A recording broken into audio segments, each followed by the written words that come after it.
Yes, hello. Welcome to our part 2 show. We really want to be here. So karibuni. Karibuni. So yeah, another 2 or 3 epic show. Alafu tuseme ni siku. Yeah. So this is what we are planning to be doing. Show ya mchana. We start with Valerie. Anahandle wale watu wanapatikana mchana, and then sasa na mimi nakuja hii masaa ya jioni, so that at least we can make sure that there is maximum involvement and utilization of resources. So ndio lazima tukue hapa na lazima tuchape Ruto, because that is the only thing we can do as a people. Yeah, so welcome to our show tonight. I hope you are doing well. And we have now to start now giving our full support to the opposition, or kwa hawa watu ambao wanataka kutoa serikali bila vikwazo zozote. Hawa watu lazima tuwa support, because they are really offering themselves so that they can fight Ruto on our behalf. So any person who is in the opposition has to be supported unconditionally, including Gachagua. They are part of us. So we can critic them here and there, but they are our team. We have to love them. So I can criticize you, but nakupenda. So we love you, Gachagua. So don't worry. The fact that unapiga pande yetu, uko pande yetu, unatusaidia pande yetu, tunakupenda. Yeah. We can critic, tunasema hapa hujafanya vizuri. We know the reason why many people have been unable to, or wanataka sasa kutuambia Gachagua ni mbaya, it's because Gachagua ni wale watu tunaitanga synchronized human beings. Gachagua is workaholic ile pande yako. So, and that is why now, I know right now, hata watu wa Ruto wanateseka sana. They can't believe that they lost their midfielder. Mchezaji wa kulipwa, wale wanaitangwa watangazaji wa mpira, mshambuliaji hodari. So I think Ruto does not believe he lost him, and he lost him because of ilikuwa mpango ya Mungu. So ni Mungu aliona he needs to rescue Kenya, and the only way to rescue Kenya lazima hao watu waachane. So kwa ujinga wake akasema wacha tu impeach mtu, akaenda akaguza vitu ambazo hazifai kuguzwa. Now I want to begin with Noah Wekesa. Sijui kama mmesikia Noah Wekesa leo. Yeah, let me see if I can be able to get him. Noah Wekesa has said something. So I want to begin with Mr. Noah Wekesa. Noah Wekesa ni mzee wa Kiluya, lakini kuna mambo amesema. And remember Noah Wekesa the other day, he said he is an expert of building coalitions. Na kama sisi watu wa upinzani tutataka kujenga coalition, then pia nitadiscuss story ya ODM, sababu ODM kuna vile inakaa pipa sasa.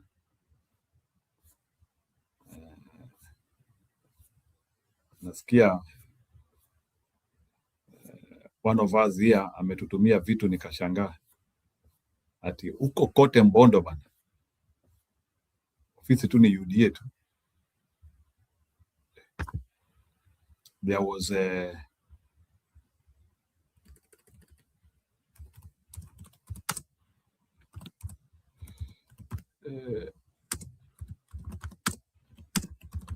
Imagine ati Atuori anasema ati Uhuru wako kampenia Raila. Unajua saa zingine these people do not do awashikangi mambo.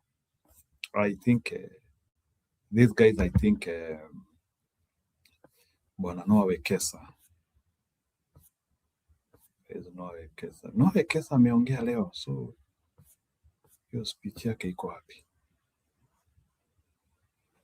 I was listening to him the other few minutes ago. Maybe I can get it from the phone. Let me say, yeah, Noah Wekesa. So, yeah.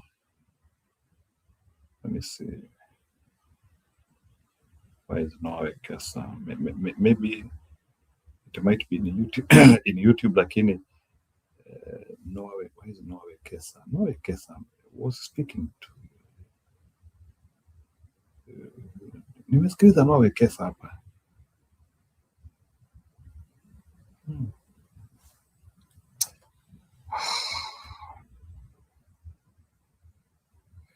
Sawa. Kipril, hebu nitafutie speech ya Noah Wekesa akisema Waluya watoe kiongozi. Tafadhali wacha nikuingize. Kipril, please see if you can be able to get your speech ya Noah Wekesa akisema hii wakati. Uko nayo? When was it done? Amesema jana ama leo Noah Wekesa akisema Waluya kwani watamaliza miaka 70 bila candidate. He said it today. So part of this umetupea hapa pia kuna hawa majamaa wa UDA wana agitate nani akamatwe, Gachagua akamatwe. I would also want us to hear that. Na pia kama unaweza tuonesha hizo images za vile Nyanza mzima ni UDA. Homa Bay. Yeah, I would want us to understand that, like will ODM be able to fight UDA? Because it looks like they will even sponsor candidates under UDA in ODM. Na then niliona kuna jamaa anapigana mbaya sana, Peter Karuma. Uliona Peter Karuma venye hata amewatusi. I think UDA and ODM will split. I think we're talking about that earlier on with Alex. They have no choice because offices have been opened in Nyanza. Everybody knows Ruto is a bulldozer. Hakuna kitu kama atifunga maofisi zako za UDA. And then the second point is they're also disgruntled dual leaders that had not been given a chance by the Raila family. So the goose have come to roost. And because the people never, ever, ever, ever felt brave enough to undermine Raila. You could not undermine Raila in Nyanza. But right now, those people have opportunity with UDA. And then anchor that with what Ruto Odinga said yesterday. Umesikia Ruto Odinga pia? Ruto Odinga pia jana alitoa dozi. I have the videos there, simekweka. Yeah. So I also want us, we anchor. That's why show yetu sahi, I want us to have a very constructive show. Watu wakuja kwa show. That is why we really want to create time, because I think there is so much information outside there which we need to discuss. Unaona hata kama na asante sana because I saw niliona mlichangamkia hiyo show ya mchana. Unajua ni vile tunataka tukue na show ya mchana na hii show ya late night, so that at least we can be able to exhaust the thing. So keep it, because najua you are in a place where you can be able kuchangamkia show ya mchana. Wewe kuja tu show ya mchana na unachangamkia. Please. Ama namna gani? Is it too much to ask? Nauliza tu bana. Hata tumekupea mtu bana. For real, keep real. Hata umeguza mlima na tukuulize. Toka hapa ya kwera. Wewe unaona Ruto ameguza mlima kile kimemtendekea? Umeona mpaka by that, speaking of which, umeona hata UDA is coming to Jubilee is coming to umeko kilialia. Where is Jubilee? Yani nimeona yani Jubilee ni kama yani wametoka yani huko Kipsigis wameamua kuchangamuka kabisa. Yes, ndio.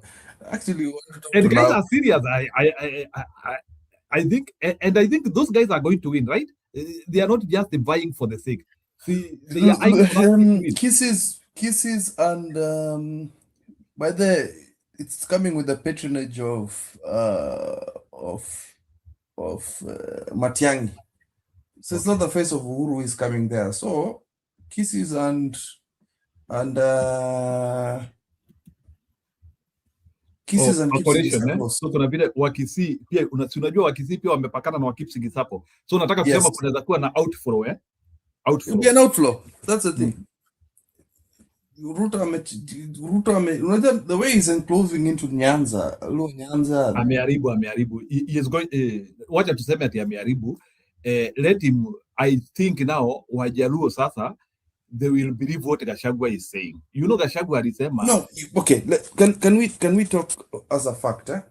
ODM will lose seats. ODMs will definitely lose seats to UDA. That is a fact. That one, take it to the bank. The kind of dictatorialship that Raila had in ODM worked for ODM.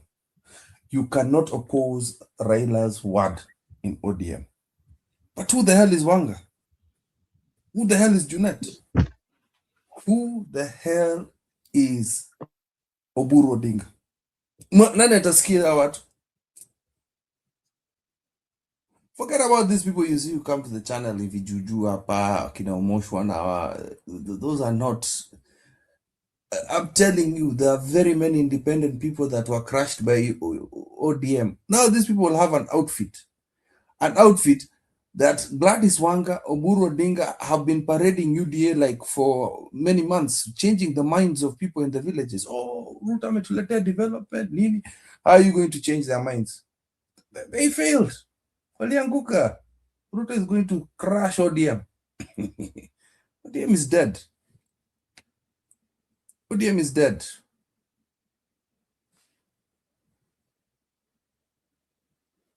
Fire. Ni fire si fire. Ni noma si noma. Ni noma si noma. Ni mbwekse si mbwekse. Uona beshte yako? Uona sura ya mtu yako? Si noma. Ni noma si noma. Uona sura yako? Ni mbwekse si mbwekse. Na amekuja sura aje? What's up? What is not mathing? Ruto anachapanga mabibi zake bana. Tell Ruto to stop beating his wives. Sini mama taifa hapa. Yeah. Acha tusikie. UDA to plant candidates here in Muhoroni. ODM opened the door for UDA and told them to make themselves comfortable. Rais, nilikuwa nasema kwa ufupi, hao watu ni wako na wewe ni wao. Now, President Ruto's party wants the living room, the master bedroom, the entire house. And to make the matters worse, it also wants the virgins.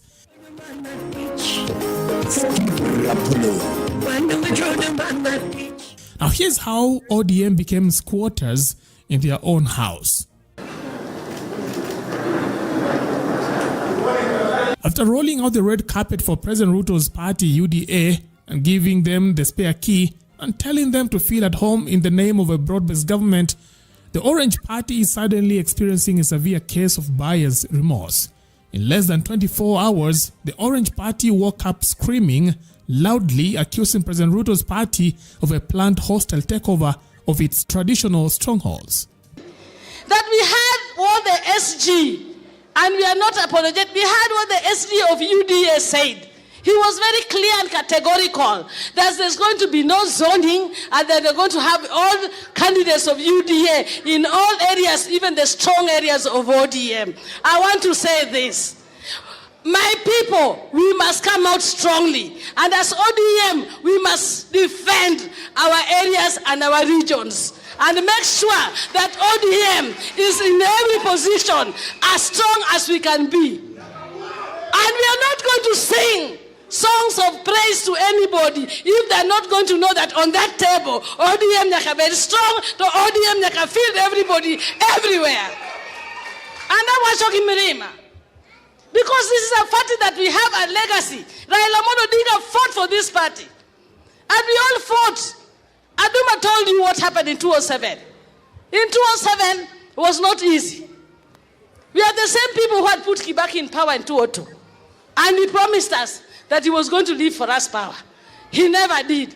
And in 2007, there we were. We brought in Kofi Annan. We brought in all these people to come and negotiate. When they were sitting in Serena, negotiating, inside there was Karoli, there was President Ruto, and all the people who are inside negotiating.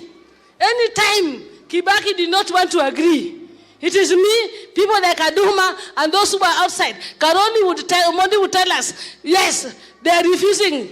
Kibaki is saying no to what we want. What were we doing? We were telling the people of Kibera, Mukurureru,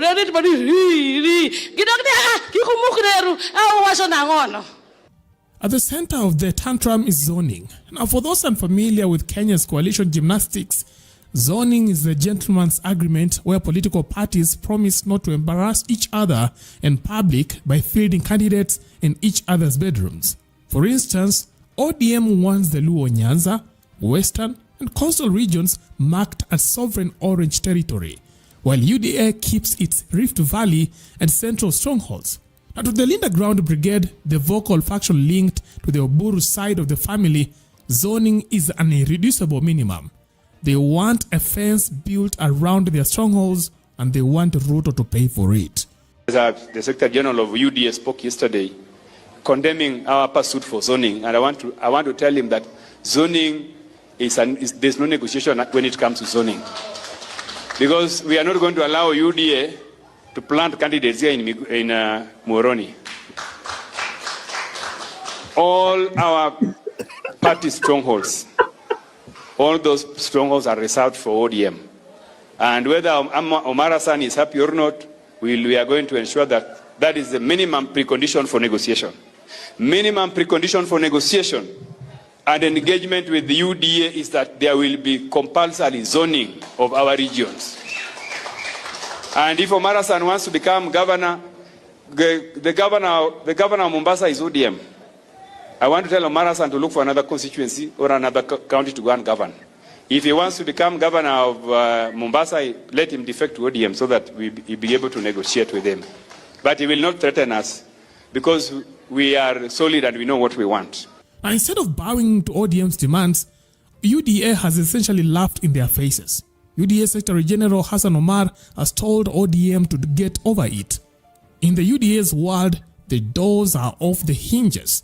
They argue that in democracy, the party should be free to roam and field candidates wherever they please. Na mimi alisema jambo la maana sana. Una wale wenzetu ambao sisi hatuna uhasama nao kutoka chama cha ODM. ODM wanasema pwani ni ngome yao, waachiwe wao. Sisi tuwaambia pwani ni ngome ya raia wa pwani, tuache timenyane. Na wanasema wao wanajua hata wengine wetu tukiwachwa. Junet alisema hata wengine wetu tukiwachwa tunganganie viti, hatuwezi kuwashinda ndani ya maeneo yao ya ODM. Kama nyinyi muko na ujasiri wa aina hiyo na muko na confidence ya aina hiyo, iko shida gani sisi tuingie katika viti kama mlivyosema mtushinde? Kama hapa ni ngome yako, kama hapa wewe huna wasiwasi, kama wewe unaweza na kuminyana kwamba hii ni ngome ambayo imejizatiti, si wewe uende ulete kura zako nyingi na sisi tulete zetu kidogo, iko shida gani? Lakini nawahakikishia hata katika utafiti ambao umefanywa katika na wataalam huru, maeneo mengi ya pwani sasa yamependuka, yamekuwa mandano, ni yellow. And the irony here is almost too painful to watch, because Hassan Omar himself is eyeing the Mombasa governor's seat in 2027. He's standing in ODM's backyard holding a UDA flag and asking the host why the tea is cold. Ikiwemo Kilifi, ikiwemo Tana River, ikiwemo Taita Taveta, ikiwemo Lamu. Sasa ushawishi mkubwa ni kwa kile chama cha UDA, na kwa hivyo sisi tumewaambia wafuasi wetu wale ambao wanaania viti wote waingie ndani ya chama, wajipange. Hatuwezi sisi tukawaona mnatumia nguvu zenu, mnatumia ufadhili wenu, mnatumia jasho lenu, mnatumia damu yenu, mnatumia wakati wenu, alafu tuje kumpa mtu kiti kiurahisi. Atakaye kiti ende akajitetee kwa raia wa taifa la Kenya. In plain English, UDA doesn't just want to visit the coast. They want to move in, change the locks and claim the children as their own.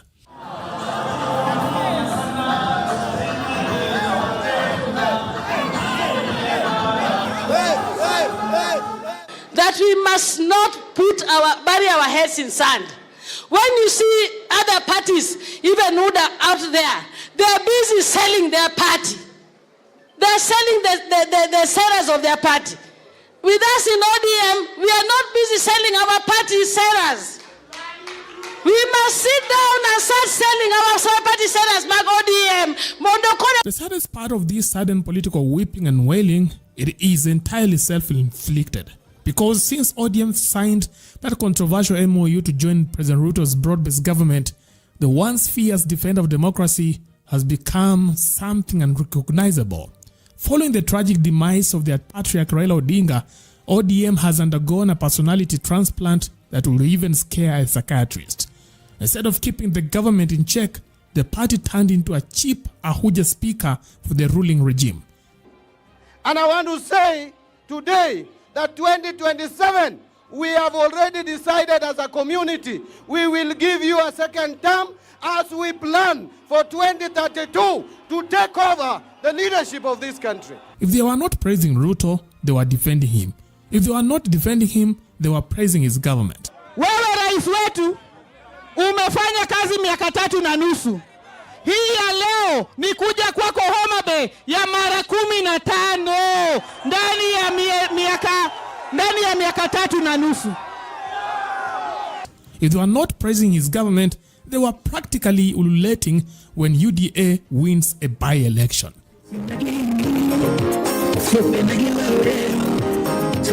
And if we are going to any negotiation table, we are going as equal partners, not as a weaker party. Positions, tutazungumza tukisema ni 50-50. Wale wakichukua nusu, ODM pia ni nusu.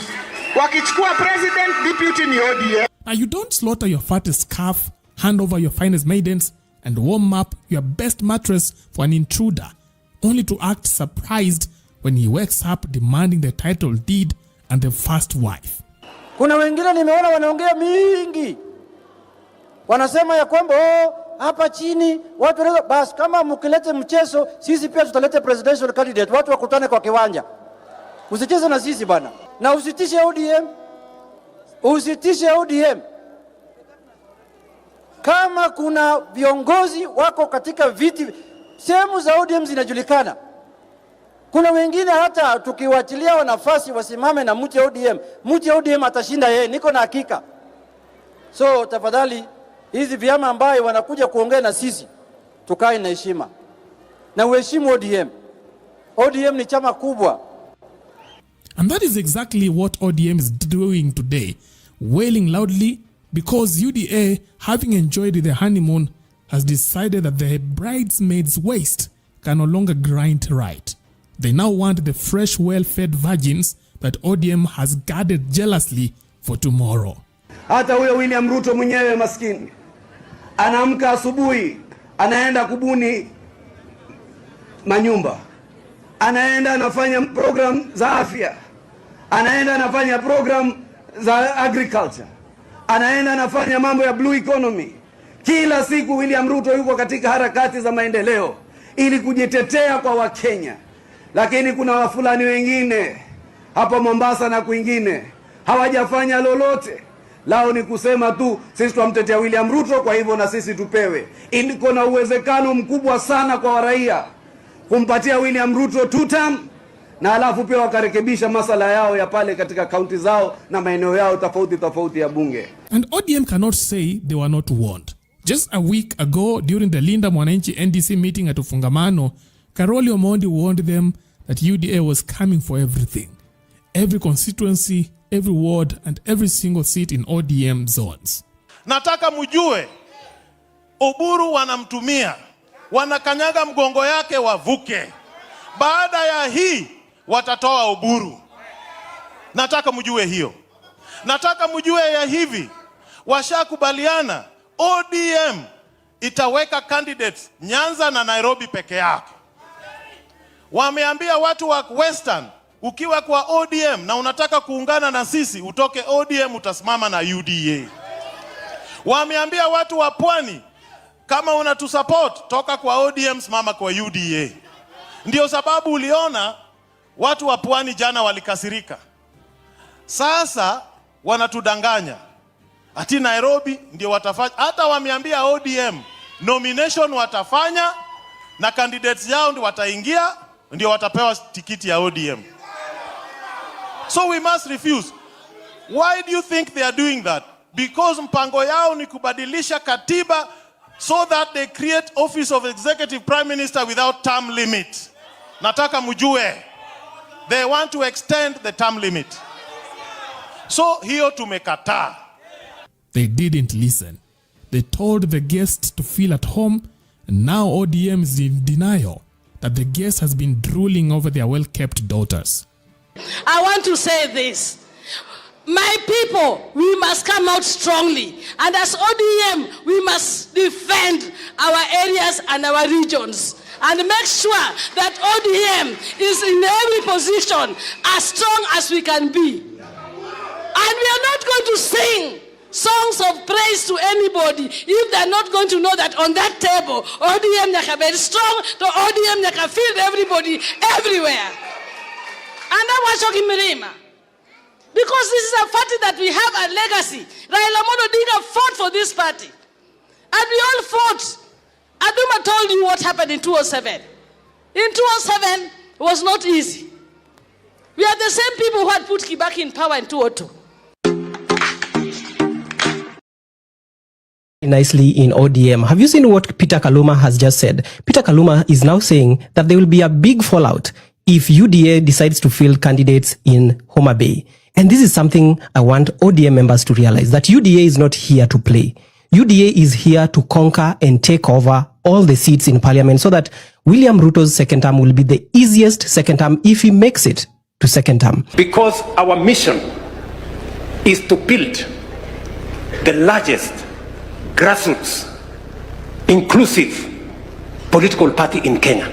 We are the only political party that can do this. So we want to do it for the sake of having a serious national political party, so that we can exit the politics of personalities and the politics of ethnicity. For ODM members to think that UDA is here to play tricks and games, it's up to them to now realize that UDA has come to take over all the seats that ODM currently commands. ODM is going to die inside UDA, and this is something that has happened to most political parties once you join the main political party.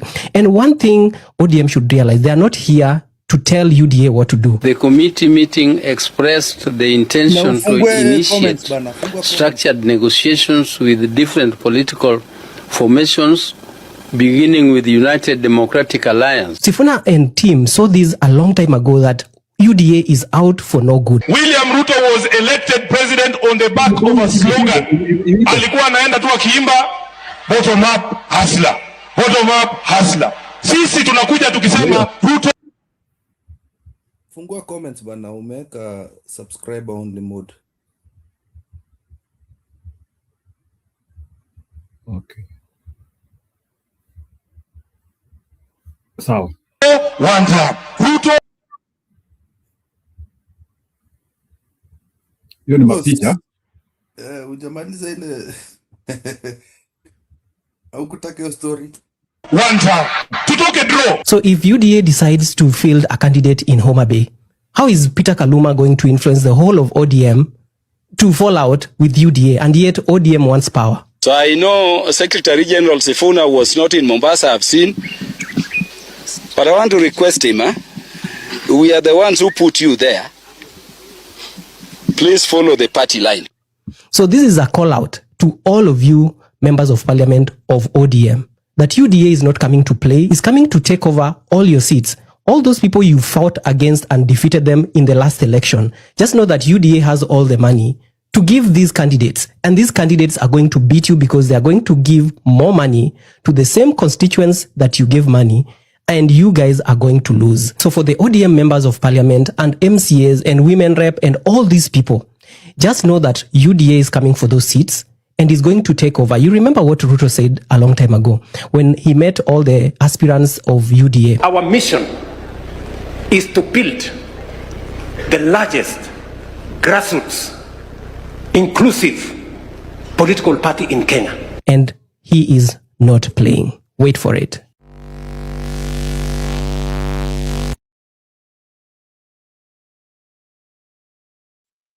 Cheza hiyo mwisho.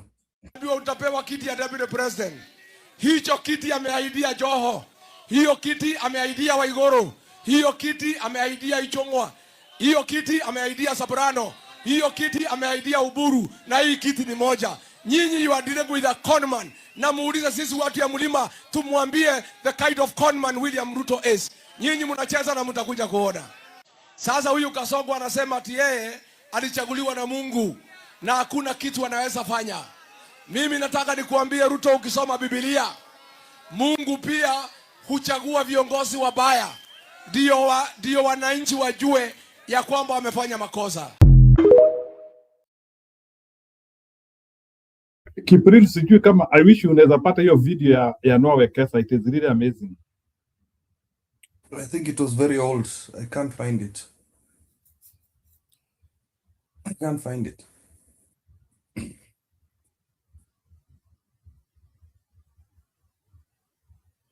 Noah Wekesa.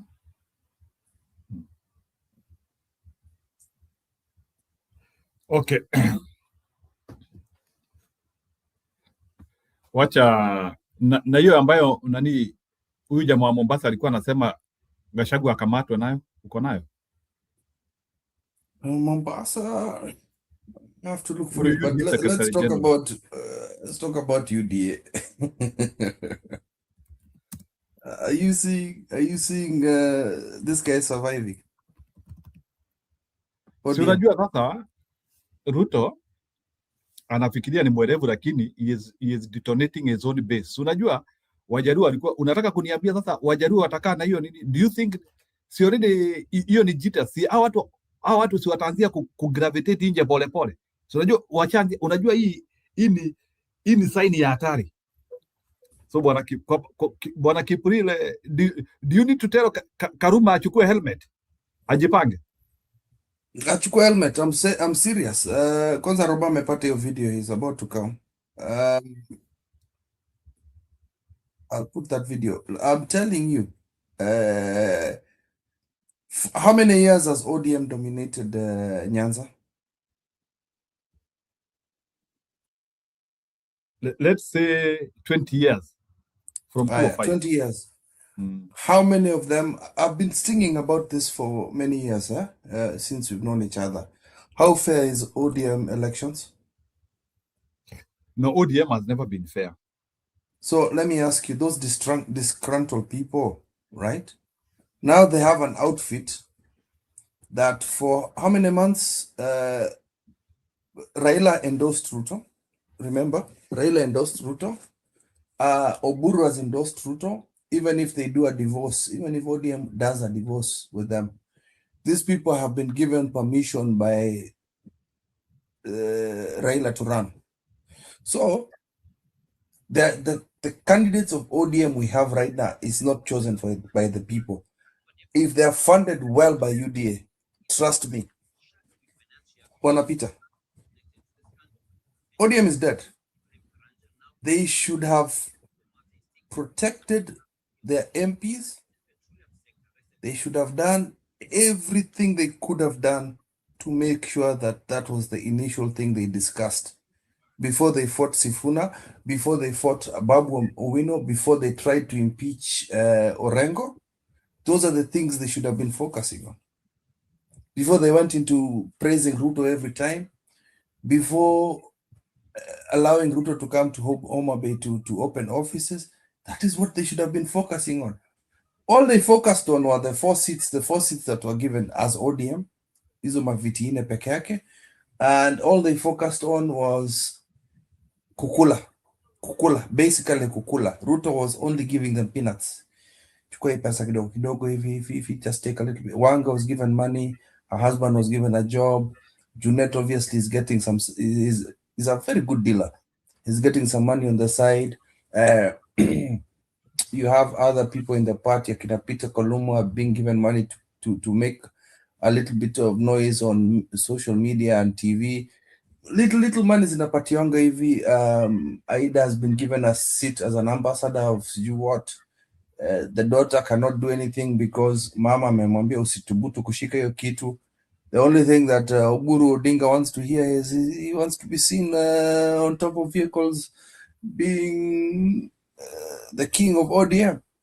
Oburu is not interested in leading people. He's just interested in showboating. So I am just saying that the goodies that Ruto gave them, he understood the greed of these people. He understood how it's like that they're like him. Aliwasoma. Now akawachenga sahi. Because right now, for months they've been singing partnership. Obviously, people in Nyanza, huko Luo Nyanza, you've been hearing it. They have been told that this is a partnership between ODM and UDA, and Ruto is a good guy. How are you going to change their mind? Njeru, how all of a sudden, close to election, UDA is bad?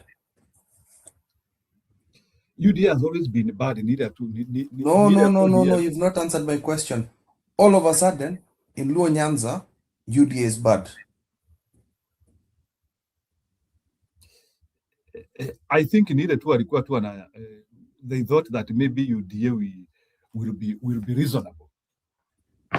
You're not listening. Are you listening to what I'm saying? Yes, I'm the listening. People of Luo Nyanza, they have been given permission. They have been given some kind of permission that this is a good partnership. Before, it was a no-go zone. Raila made sure nobody. Let me tell you, the toughest zoning that has ever happened was from the time of NASA coming down to COD all the way to Azimio. That Raila always zoned. Heavy zoning. Ata nani, what is his name? Kalonzo was bullied into letting go of some areas of areas of Nairobi. He was bullied. Because I'm telling you, Wiper should have had more than the MPs you see right now.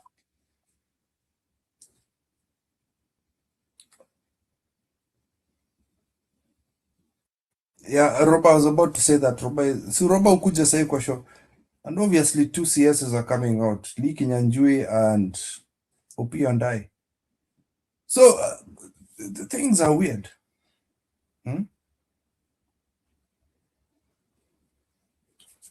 You've muted yourself. Oh, sorry. Nauliza, a regular Luo guy, Mujaluo tu wa kawaida, mama Omena pale, what should he perceive with what is happening now? There's development. You've been told for months development is coming to Luo Nyanza. Let me tell you, yeah, just the same songs Ruto sang to the Kikuyus in Mount Kenya, where we're trying to fix their brains right now. Tunajaribu kuwasort with the kina Gachagua, Uhuru, and the rest of the people. We could not believe that there are Tugegers in Mount Kenya. Right now, Tugege tuko Nyanza. Yes. Is that what you mean? So kuna inversion ya Tugege. It's inversion. And wamefunguliwa mlango na watu wa ODM. That one, you cannot try and say, oh, the rest of us are thinking the same. We are not. You've seen people in Jacaranda, they'll give you a litmus test of how Luos are thinking.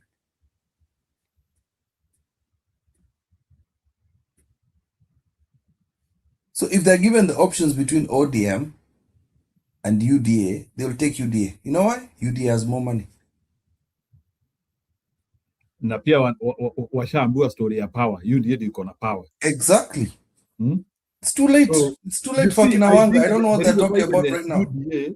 UDA has started to encroach on ODM. It is because Oburu mwenyewe amesema we want power.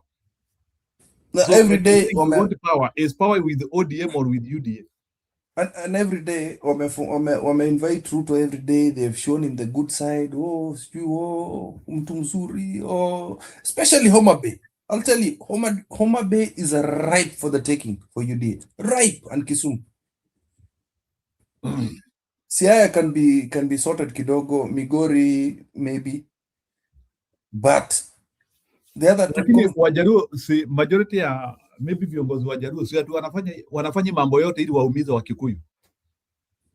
Sasa wanaenda kufinywa. This is now what they have to have a critical meeting now. They have to meet this week. If they don't meet this week to make a decision, they are finished. They are finished. And this is Ruto needs to protect himself when he steals the votes in 2027. Don't you think about that man's thinking? He cannot risk an impeachment. He cannot risk an impeachment. Because if these are ODM people and then all of a sudden ODM have not gotten the seats they wanted because these are greedy motherfuckers, excuse my language, sorry, they're greedy people. If they don't get those, cabinet seats, they don't get the deputy, or they don't get any sort of power in 2020, after 2027, you think if they had those MPs, you think they will not come back to Gachagua and say, oh, you are right, Gachagua. This guy is not right. Gachagua, you have your MPs. Martha Karua, you have your MPs. Jubilee has MPs. And to throw him through impeachment. You see what Ruto is trying to protect himself against? That is why ANC has been swallowed. That is why Moses Kuria's party has been swallowed. That is why Maendeleo Chap has been swallowed. It's because this guy needs MPs and senators to protect himself. And now, the UDA fools have realized, oh, shit. Raila had always known with the backing of the MPs and senators he's always been able to go negotiate forever, whatever he wanted, after the election, not before. These guys did not get the message. They don't know the formula. They're idiots. And it's too late. It's too late. We are left with 13 months. You've been singing broad-based for almost a year. How do you change people's minds in a year? Luo Nyanza is gone, by the way. It's just how many MCAs and MPs are you going to lose? Western is recoverable. Because of the Sifuna factor, you're saying no. All these people, Bukusus and Maragolis, are speaking the same language right now. Hata unasikia mpaka Ditmas Barasa is Ditmas Barasa and is towing the line. So for me, you remember when you said forget about Luo Nyanza? That is what I meant. As for the challenge inside, mi naambia bana, mkuje to come and save the Kipsigis people. We are ready, by the way. We are ready. You can tell. So don't focus on Nyanza. Let's talk about saving Bomet, saving Kericho, at least get some MPs and MCS there and some votes.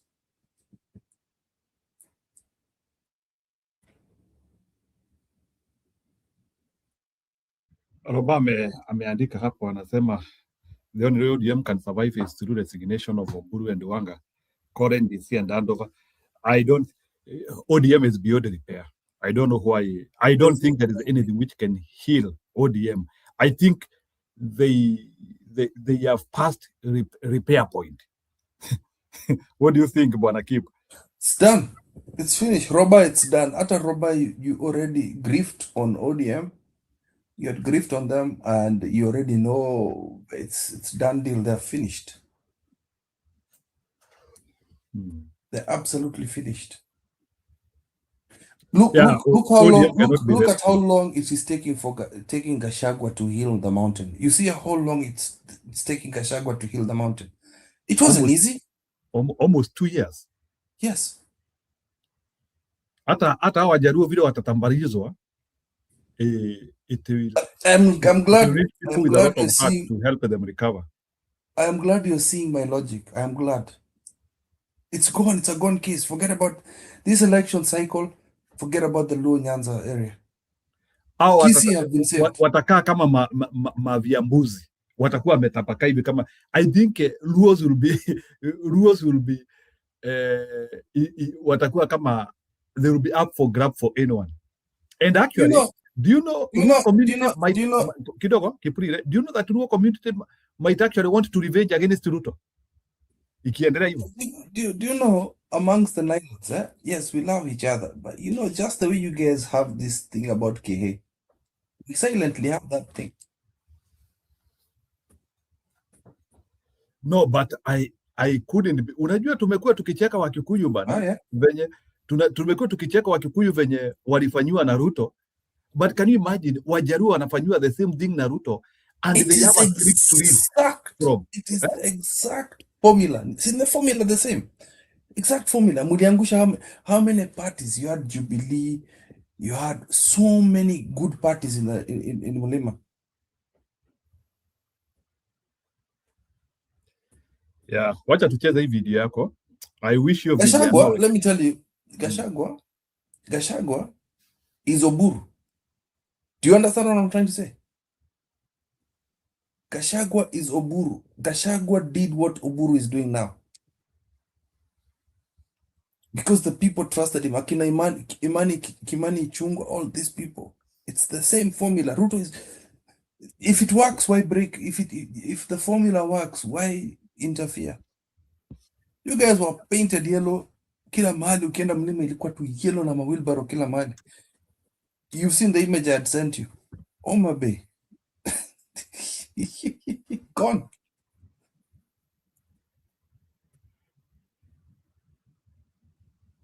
Hata last minute Ruto anaweza toa governor wa Homa Bay. Do you know the deputy? This is what Alex was saying earlier on here. The deputy, what is his name? What is the deputy governor of Homa Bay called?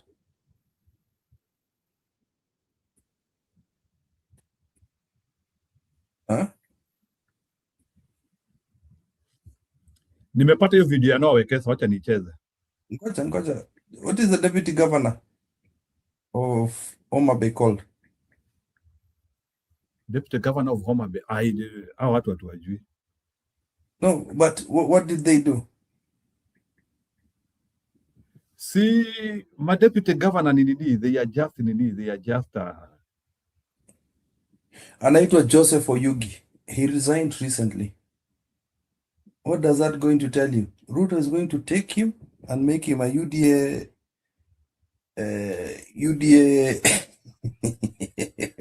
the reason why I'm so happy UDA candidate.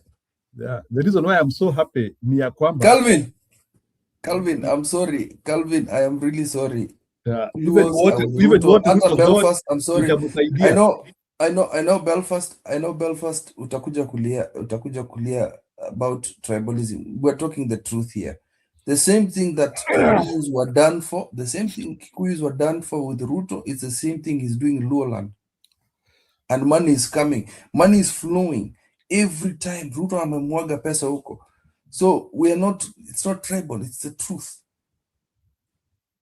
It's the truth. The people huko anapewa pesa. Pesa huko. Huh? Calvin, we used to say that about Kikuyus. I'm sorry. No, Belfast, I'm sorry. You have to open your eyes here. Come upstairs and give us your argument about that. Ruto is doing exactly what he did in Mlima, and the Luos have And been you know, swallowed by them. and you know, Kipril, tunaweza samea Wakikuyu kidogo because Seriously? maybe hakukuwa na script ya kusoma from. But sasa the Luos are being destroyed by Ruto, and there is a reference. Why can't you forgive them? The Kikuyus never gave they never gave Raila a chance. I agree. But sasa unajua, can you imagine Wajaruo wanatambarizwa, wanakatakatwa, Okay, and you see the problem what was done to a certain community. You see, that's the problem with you, yeah. I'm trying to tell you it's equally bad. Because let me tell you, the bitterness that the Kikuyus have done to the Luos by not giving them that leadership and always saying that curse, it has come to haunt the Kikuyu nation also. So hata hawa wakienda wafanye hiyo mistake yao, because for years they've not made this mistake before. They have to be forgiven for it. That is why I'm not hitting them. I think hata they have to be Wajaluo, forgiven. no, nani Kipril, pia we are also to consider something. Wajaluo pia kitu ingine itawafanya waingie kwa kona mbaya. Ni historia ya kutaka ni historia they don't want to reason with Kalonzo, and Kalonzo has been with them for 3 terms. What about that? Kalonzo should state it. Kalonzo doesn't talk about it. That's the problem with Kalonzo. But it comes without saying. I don't. So Kipril, without coming without saying. Nikusaidia miaka 20 lazima nianzie kuja kukuambia sasa ati wewe Wajaruo wajui they need to reciprocate. No, you have to talk. You have to speak. You're a leader. You have to speak. They know Kalonzo has been saying you want to be a president. What Luos needed to do was to endorse him. That guy stood with Raila for 15 years. Ama ni miaka ngapi? All the Luo leaders were supposed to endorse Kalonzo. Boyo. He doesn't need to seek for their support. Ni kuangalia tu nenda nje kuna vitu bwana Kipril, somebody doesn't need to tell you what to do. Yani Kipril nisimame na wewe alafu sasa ile wakati mimi niko pale alafu unaanzia kusema wacha tuone Njiru atafanya nini? Na nimekuanga na wewe. Wewe tuache hiyo. Wacha niweke na wawekeza kidogo. I really want you here because it's also instrumental. No wekesa because amesema story ya Waluya it is coming to talk about an old clip. Somebody like me, I'll be happy to have these lawyers in various categories sit together and look at the way forward as far as lawyers are concerned. Yani tutamaliza miaka 70 bila kuwa na a lawyer candidate as a presidential candidate. 70 years by year. Query. It's a concern of these leaders. Thank you very much.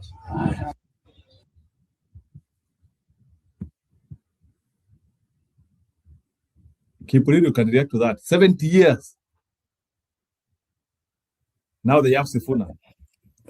Right? They had Sifuna. Maybe I can tell them they had Moody Award. No, Moody Award did not rise to presidential occasion. Eugene Wamalwa. Yeah, but you know now Wamalwa died along the way. So they have had leaders. Just your video at DCI. As regards regarding Gachagua, it is not true. Before this week is over, one man in Kenya could end up in jail.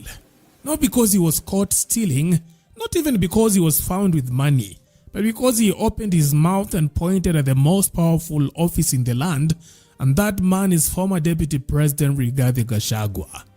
Again, the CEO of Kenya Pipeline, Sang, he has already been replaced with somebody who is acting. William Ruto is very happy because the man is his tribesman. But he did a deal with Museveni. Kenya Pipeline has been bought by Museveni and others after the people of Kenya refused to buy Kenya Pipeline. Museveni has demanded that the CEO of Kenya Pipeline must be a Ugandan. So huyu Sang amekamatwa to create room for a Ugandan to be the CEO of Kenya Pipeline. And Kenya Pipeline was bought in a very opaque manner. KCB has named nominees who bought Kenya Pipeline. We want those nominees to be named. We want a list of the nominees to be published. We have information that against the law, money has been gotten from the pension funds illegally to buy Kenya Pipeline. In fact, the organization called Unclaimed Assets, against the law, they have taken money from unclaimed assets to buy Kenya Pipeline. In less than 48 hours, Kenya's former DP has accused the system, challenged the investigators, and dragged the presidency into one of the most explosive money scandals the country has seen in recent days. Kwa sababu ni mwizi anaibiwa na watu yake wafanyikazi. Sasa hii wafanyikazi wanaibia na unajua mwizi hataki kuibiwa. Mwizi afadhali uibie mtu ya kawaida. Mwizi anasikia uchungu sana ukimuibia. So what exactly happened? It started with the dramatic arrest of senior officials from the Ministry of Energy and Petroleum, including figures linked to EPRA and the Kenya Pipeline Company.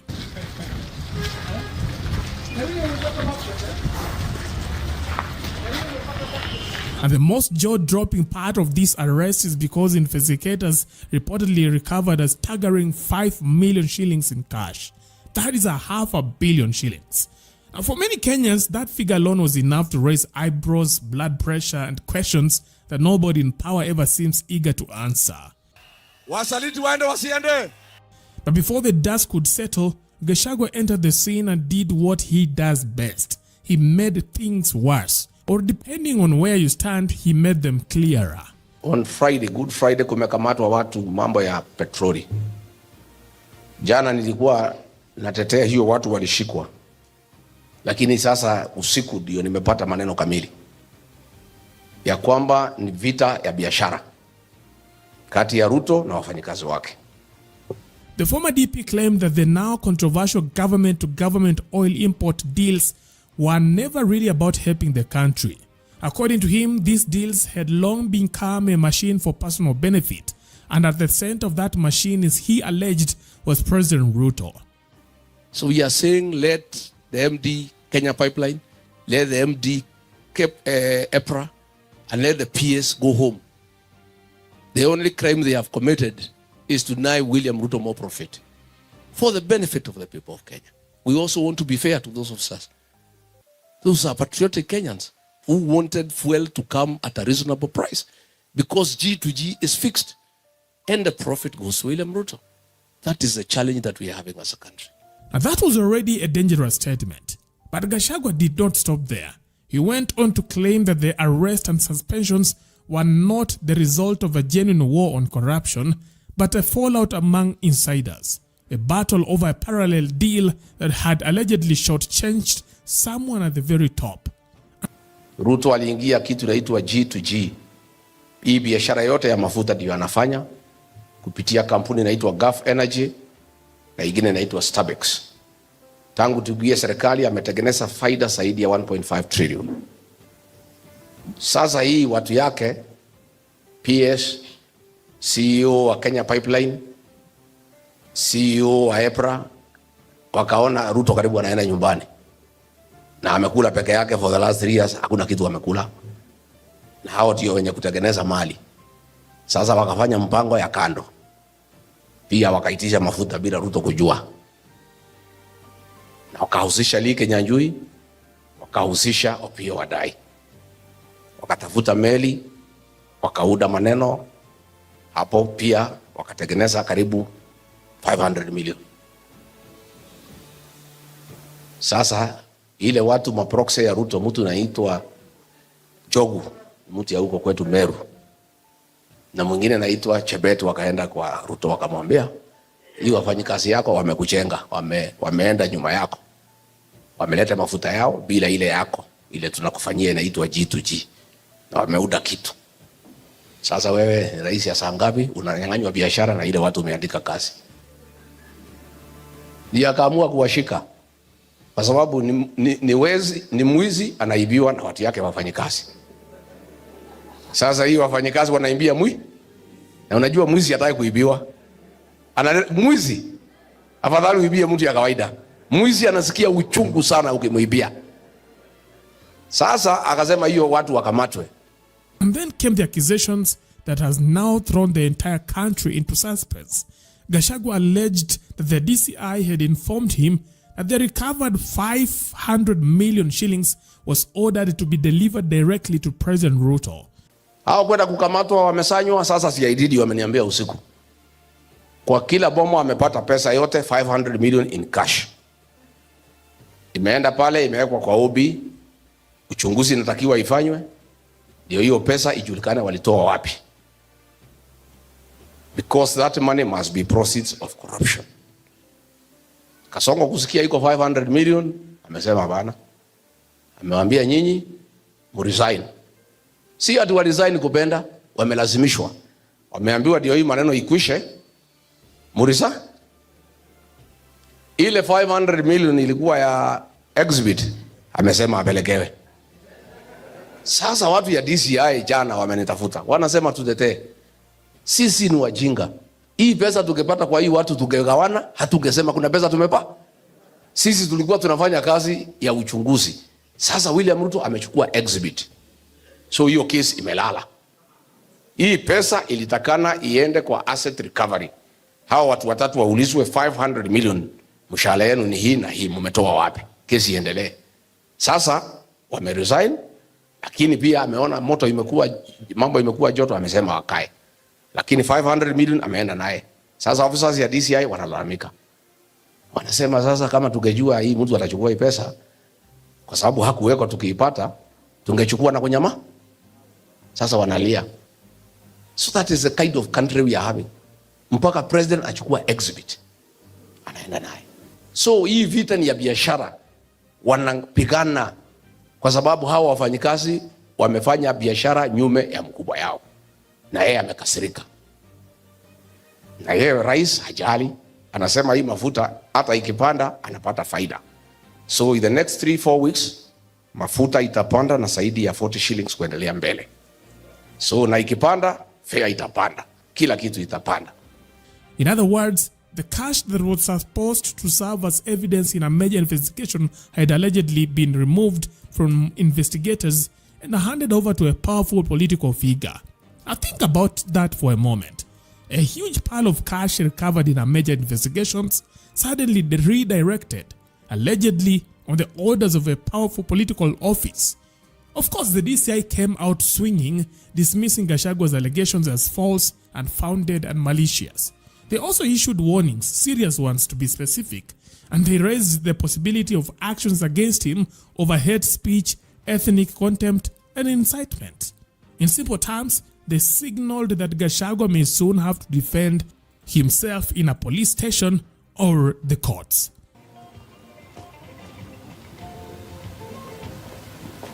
And that is why many Kenyans now believe this week may not end without some dramatic move against Gachagua. But here's where the story becomes even more troubling. Even as the DCIs rushed to deny Gachagua's claims, credible media reports began to suggest that the 500 million shillings had indeed mysteriously disappeared from the chain of evidence. More significantly, those same reports indicate that a powerful political figure had allegedly ordered the money be delivered to him immediately. So now the country is left staring at one unavoidable question. Who is this powerful politician who has enough power to command the DCI, an agency meant to operate independently, to surrender 500 million shillings in cash? Who can make evidence vanish from investigators' hands and into the shadowy space where power and fear meet? Well, Gachagua says he knows the answer, and he says that answer is President William Ruto. More daring still, the former DP has openly challenged the DCI to arrest him if he is lying about the missing 500 million shillings and the person who took it. Nimeongea nikiwa pale Gakoe. Mambo ya vita ya biashara kati ya William Ruto na wafanyikazi wake wale walikamatwa. na nikaeleza vile exhibit ya 500 million imeibiwa. Sasa naona DCI wanaandika barua ati ya kutisha Rigiji. Wacha nikuambie DCI, siku Kasongo amenitoa kwa ofisi, watu wetu walinyamaza kwa sababu hawakuelewa, hawakuamini ya kwamba Ruto anaweza fanya kitu kama hiyo. Ilichukua watu wetu 2 weeks kukubali ya kwamba Ruto alihangaisha sisi. Lakini saa hii wewe kama unataka kuja shika mimi, shika Rigiji, alafu uone ile maneno itakuwa hapa. Na nikwambia DCI, before utishe mimi ati unataka kunishika, nataka kwanza wale watu walitupiga Lemuru wakati ya funeral, walitumwa na Kimani Ichung'wah, ukamate hao upeleke hao kotini. Kabla hujauliza mimi swali yoyote, wale wakora walitupiga Mweki PCA Church, uwakamate uwapeleke kotini. Kabla hujauliza mimi chochote, wale wakora walitupiga PCA Kariobangi, uwakamate upeleke kotini. Kabla hujauliza mimi chochote, wale askari 12 walitupiga kanisani ya Wetima CACK, uwapeleke kotini. Kabla hujaniuliza chochote, pesa ya SHA imeibiwa na Adan Duale, umshike umpeleke kotini. Kama hujauliza mimi chochote, ukamate Kasongo kwa kuua watoto ya Gen Z, umpeleke kotini. Hiyo ndio kazi yako. Hapana tisha sisi. Sisi tuko na haki, freedom of expression, na mimi ni mtetezi wa Wakenya. Mkiiba pesa lazima nitatangaza jinyi. Na bado sijatoa maneno. Mimi natayarisha maneno na nauliza Wakenya muendelee kuliletea. Wale officers ya DCI walinitafuta usiku kuniambia exhibit imeibiwa, nataka niseme shukurani. Na tutaendelea kueleza ile maneno naendelea katika Jamhuri ya Kenya.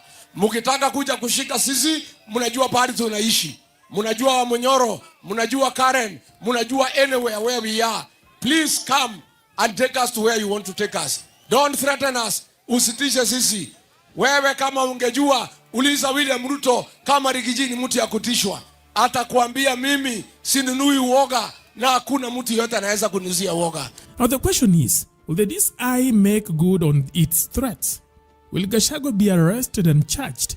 What are your thoughts? Leave your thoughts in the comment section. That is it for now. Thanks for watching. Let's meet next time. Bye-bye.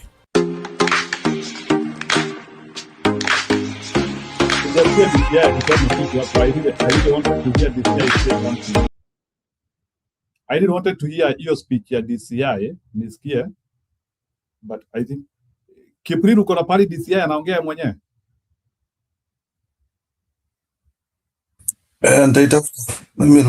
Okay, wacha tucheze ingine. Olkalao Nyandarua. Tutakutana na huyo mwanaume hapo Nyandarua. I am telling you. Mimi nangojea tukutane na huyo mwanaume. Na hiyo kifua yake anajipiga. For the first time in months, Kenya may witness what both camps have tried to avoid. Ruto and Gachagua.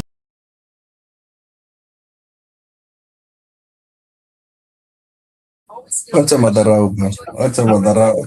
Itaanza. Wacha ianze. Nataka kuona tu. I want to see that start. No, that start is so hilarious. Goja. At the same time, under the same tension-filled sky. Kama unakuja Nyandarua, Olkalao, karibu nyumbani. Inakuja Olkalao Nyandarua. Tutakutana na huyo mwanaume hapo Nyandarua. I am telling you. Mimi nangojea tukutane na huyo mwanaume. Na hiyo kifua yake anajipiga. For the first time in months, Kenya may witness what both camps have tried to avoid. Ruto and Gachagua in the same place, at the same time, under the same tension-filled sky. Kama unakuja Nyandarua, Olkalao, karibu nyumbani. Na ukuje na heshima. Hapo ni Nyandarua. Kwetu nyumbani. Since his dramatic and bitter impeachment, Rigathi Gachagua and William Ruto have been shadowboxing from a safe distance. In fact, the relationship between the former dynamic duo has devolved from bromance to a bitter long-distance shouting match. And he wants to give us a lecture about stealing. You cold-blooded thief. You cold-blooded thief, stealing from your own brother, stealing from orphans, stealing from widows. You want to give us a lecture? Na nikwambie Kasongo, Hapa naita watu wezi. Mambo ya wizi ikiongewa Kenya, hakuna mtu hajui mwizi mkuu Kenya ni nani. Wewe unasema ati watu wameua watu. Tukianzia Kiambaa Church 2007, Gen Z kupiga watoto risasi mkuu, mambo ya mauaji wa Kenya, ukiuliza hii wa Kenya wote wanajua mambo ya mauaji. Now, Gachagua has been daring the president to step into his territory, promising a humiliation that would make a political career flash before his eyes. Mimi nataka kuambia rais, wacha kuita watu chini ya hema na kuwapatia pesa kunitukana. Wewe rais, kama ni mwanaume, kuja hapa Karatina utukane Rigiji hapa. Si ndio? Harambe! Harambe! Wewe rais na hiyo mtu yako ya soprano. Si mnajua soprano? Anaita watu kwa hema, anawapatia pesa, anatukana kiongozi wa mlima. Wewe soprano, wacha mambo mingi. Kama wewe ni noma, kama wewe ni fire vile unasema, kuja hapa Karatina utukane Rigiji. Now, Ruto appears ready to do exactly that, and his allies have not arrived quietly. Even before Friday, key figures around the president, including Kimani Ichung'wah and Farouk Kibet, have already begun issuing public warnings. They say pastors, family, and organizers of burial ceremonies must be cautious about who gets a microphone, particularly if that person is likely to use the platform for tribal politics or divisive rhetoric. Kwa hivyo niliona jana mwingine hata anamtisha rais, anamwambia ujue unakuja nyumbani. Sasa jameni, nikajiuliza, sio wewe umefiwa, hata huna uhusiano na yule amekufa, hauna uhusiano na wale wamefiwa. Wewe umeona ni nafasi ya kuja kuleta ubambe wako wa kisiasa. Nakasema Mwenyezi Mungu awaguse na wasaidia wanasiasa ambao baba askofu nimesikia ukiulizwa hapa uwaombe. Tusifanye hafla za mazishi ni jukwaa la kisiasa. Wale wa kabila pia wakifika kwa mkutano wako, usisinzie na hata usiwapatie nafasi, maana wao wanachochea Wakenya kwa njia ambayo si mzuri. Huwezi kuwa kiongozi umestaafu unahubiri ukabila. Huwezi kukaa kwa madhabahu kama hii unahubiri ukabila. The warning, though dressed in procedural language, has been unmistakably political. It is aimed at Rigathi Gachagua. Some in Ruto's camp have gone further, openly suggesting that Gachagua should not even step foot in Ol-Kalou, arguing that the late MP was a UDA man and the area is a UDA territory. Si alikuwa CDO huko anaiba chakula ya relief. So small-minded person, mtu ako na akili kidogo. Saa hii sasa na kutuvuruga hapa. Na nimemwambia wachane na mimi. Sijaanzana na yeye. Hanijui. Huyo mtu I will embarrass him. Alikuja na hiyo kifua pale mbele. Ngengengengenge. Oh. Who is this? Huyu sasa ni nani? Nikamnyorosha. Ni kweli si kweli? Mamudhende ni fire si fire.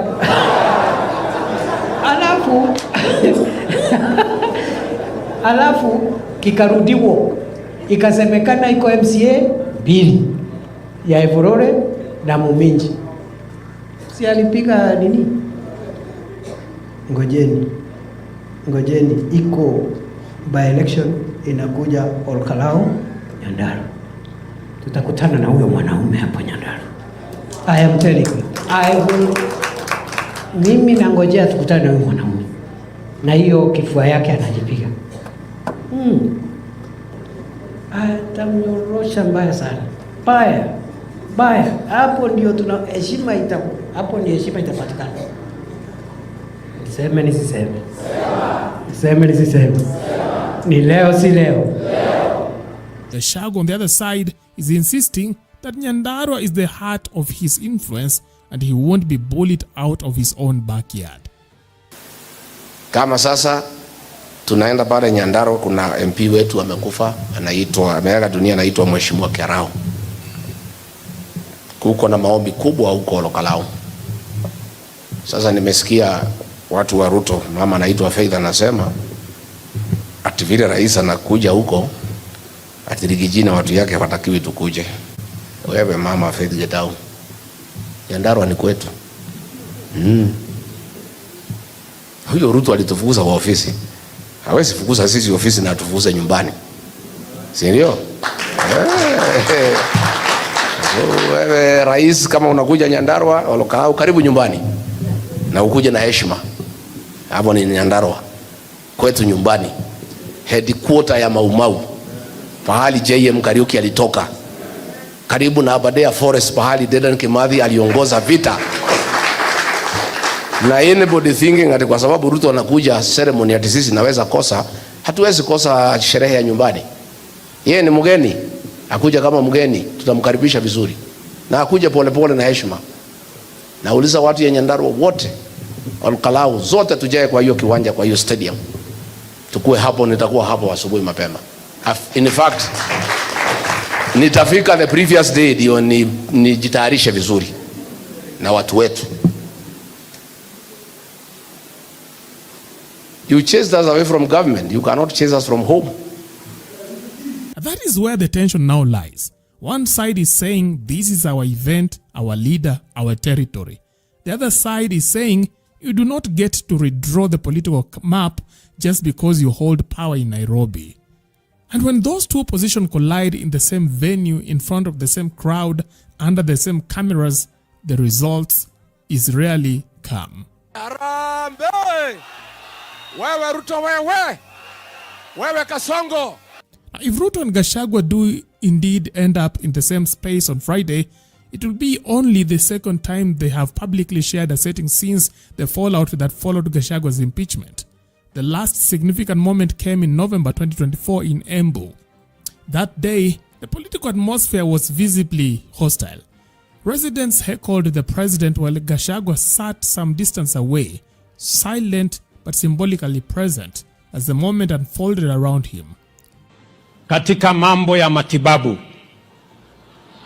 jana tumezungumza mambo ya matibabu ya universal health coverage. Hata mimi nikitoka hapa saa hizi, mimi nitapitia kwa hospitali hapa Embu, kwa sababu nataka nihakikishe ya kwamba vile tulikubaliana na hao wananchi, mambo ya matibabu isiwe starehe ya watu wadosi, iwe ni haki ya kila mwananchi wa taifa letu la Kenya. Na hiyo kazi nitahakikisha, kwa sababu tulianzisha pale ikawa na matatizo, lakini mimi nataka niwahakikishie wa Kenya na niwahakikishie wa maaskofu wetu, vile wametusahihisha kwamba kuna makosa hapa na pale, hiyo makosa tutarekebisha, kwa sababu universal health coverage is a must do, because indeed it will make the difference and make sure no citizen is left behind. No major confrontation happened. No direct exchange took place. But this message was loud enough. Ruto was in an enemy airspace. And Embu did not hide it. Watu wa Embu, mimi nataka kwanza niseme asante sana kwa kutukaribisha hapa Embu siku ya leo. Na mimi nataka niwaeleze, mimi nimekuja Embu mambo manne ya muhimu. Mambo manne ya muhimu. Jambo la kwanza, nimekuja hapa maneno ya stima. Watu wa Embu, muliniambia ya kwamba hapa Embu bado tuko na watu wengi hawana stima. Ni kweli ama si kweli? Since then, both camps have largely kept their battles at a safe distance. Speeches have replaced meetings, surrogates have replaced direct contact, and public events have been carefully navigated to avoid the uncomfortable optics of the two men standing side by side.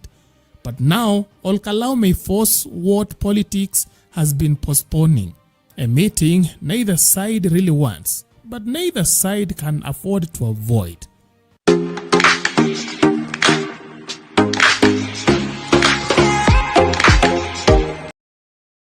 Criminal Investigations has this evening responded to claims made by former Deputy President Rigathi Gachagua, alleging deeper intrigues and the complacency of the agency in the fuel scandal that is currently rocking the country.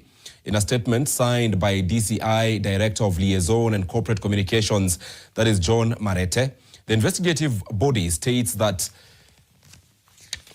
the allegations leveled against the DCI in the course of Rigathi Gachagua's speech are false, unfounded, and malicious.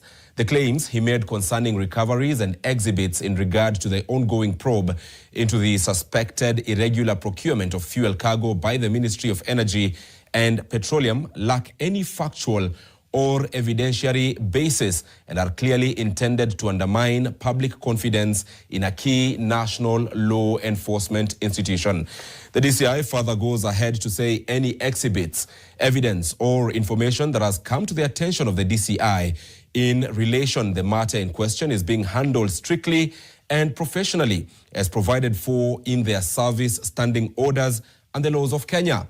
Further, the DCI remains a professional, independent, and impartial agency guided solely by the law, the Constitution, and the highest standards of integrity.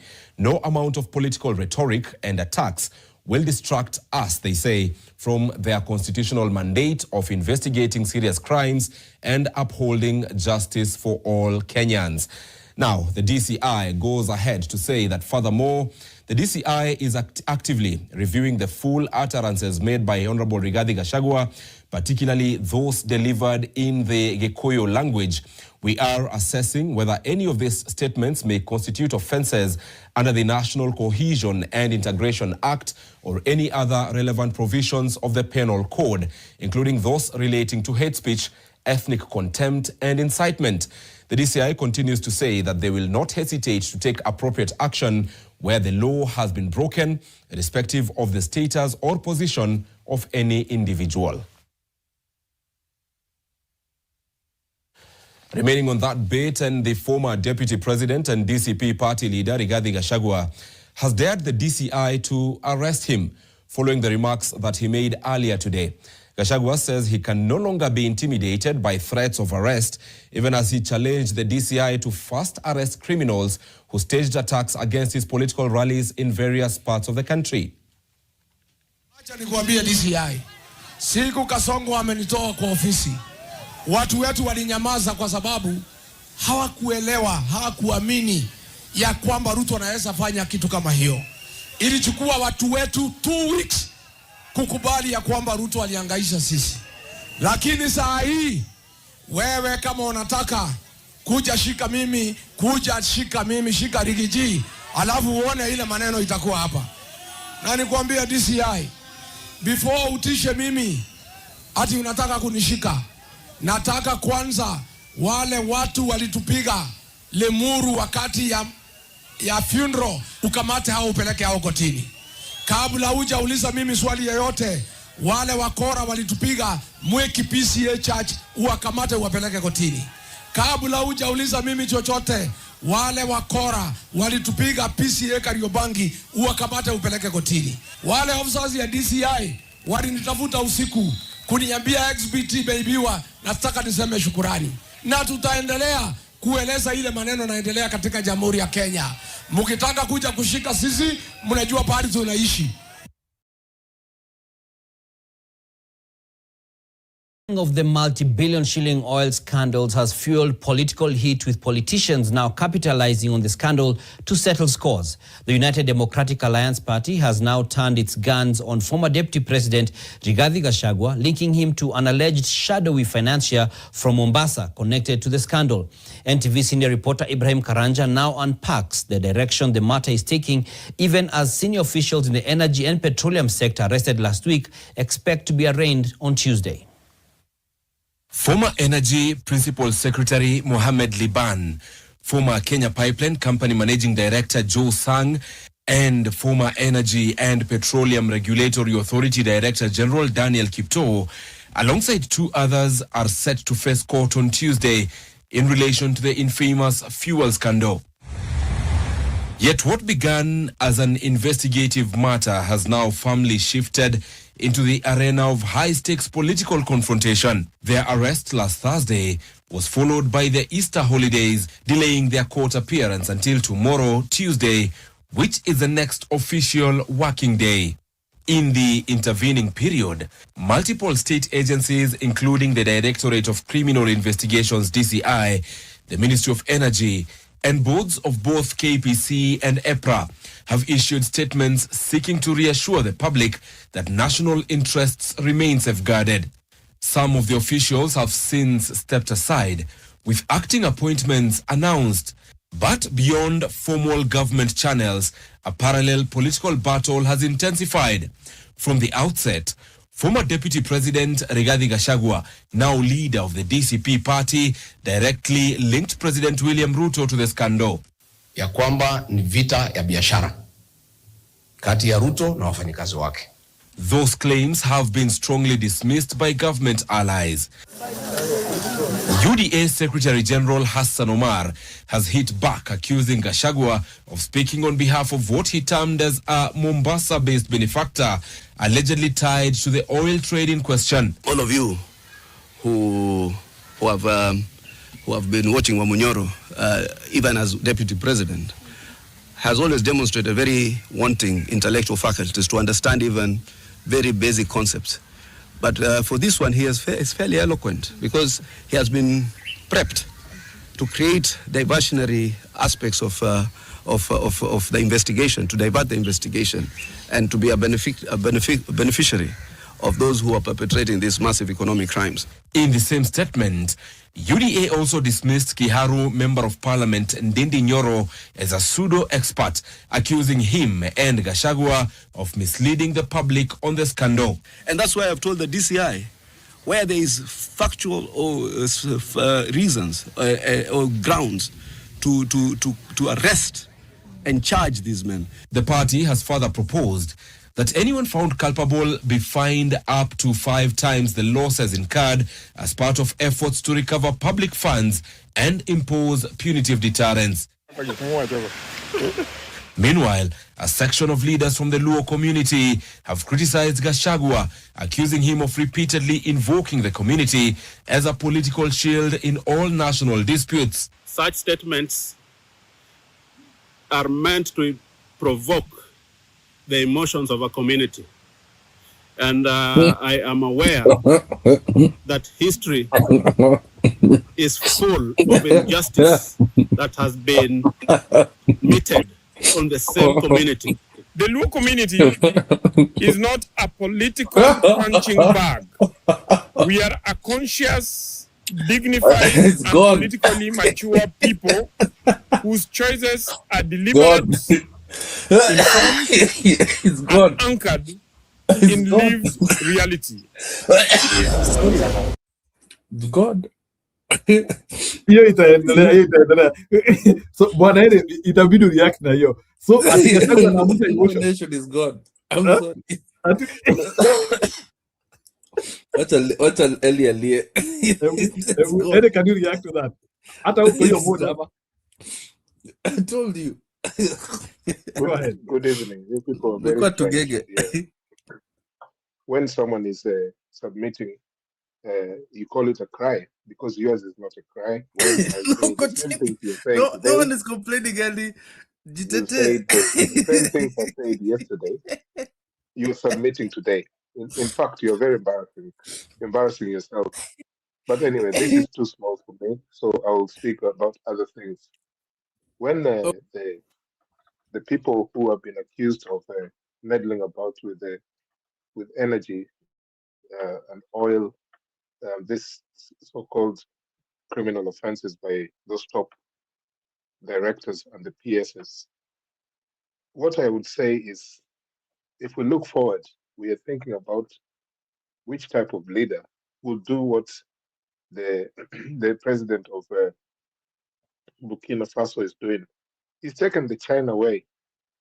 zero tolerance, no jokes. When you look at those billboards that were over the years, the World Bank and the IMF funded the Kenyan government way back during Kibaki 1 at Isijui, this is a zero tolerance zone.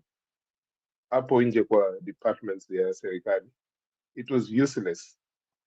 But when you look at someone like Ibrahim Traore, look, when we're discussing these things, we must look at positive alternatives, things that are working in Africa. Even if it's just us discussing this as something that might happen in our future, we just need to speak about this. So in Traore's Burkina Faso, Kip and Njiru, this nonsense that we've seen in Kenya over the years and even now is not tolerated. You will go to jail. He doesn't care if you are his relative, if he knew you from the barracks. He slimmed the government. So we have to look at this kind of alternative. And every time that people like myself mention Traore, we're not saying that it is a must that there has to be a military leader. That's not what we are saying. We're saying that if even during this time of campaign, you believe that there is a leader or two leaders who can change this country in such a spectacular way, yani hakuna ujinga ile ya hii ambayo tunaona hata saizi ati they're talking about people who have been competing with Ruto in stealing from state coffers, and how Ruto was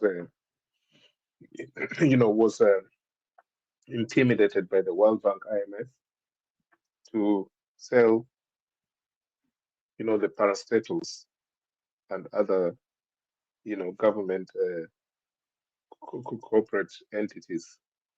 When we look at these things, and we what we're doing is we're regurgitating the same things that we've been doing in the last 5, 10, 15, 20, 30 years. And we have this problem that when we have such serious issues affecting our people, we laugh. Have you ever seen the anthropology of a Kenyan? Really, we relate to each other. People laugh at serious things. It's painful, but I've seen that even in some parts of the world where people have to deal with the pain of conflicts that have happened in their countries by laughing at their conflict. They make jokes and things like that. Some countries will not tolerate that nonsense. And Burkina Faso is one of them, and all the other two Sahel West African countries. So there are 3 countries in West Africa who are doing something. In China, China is not perfect.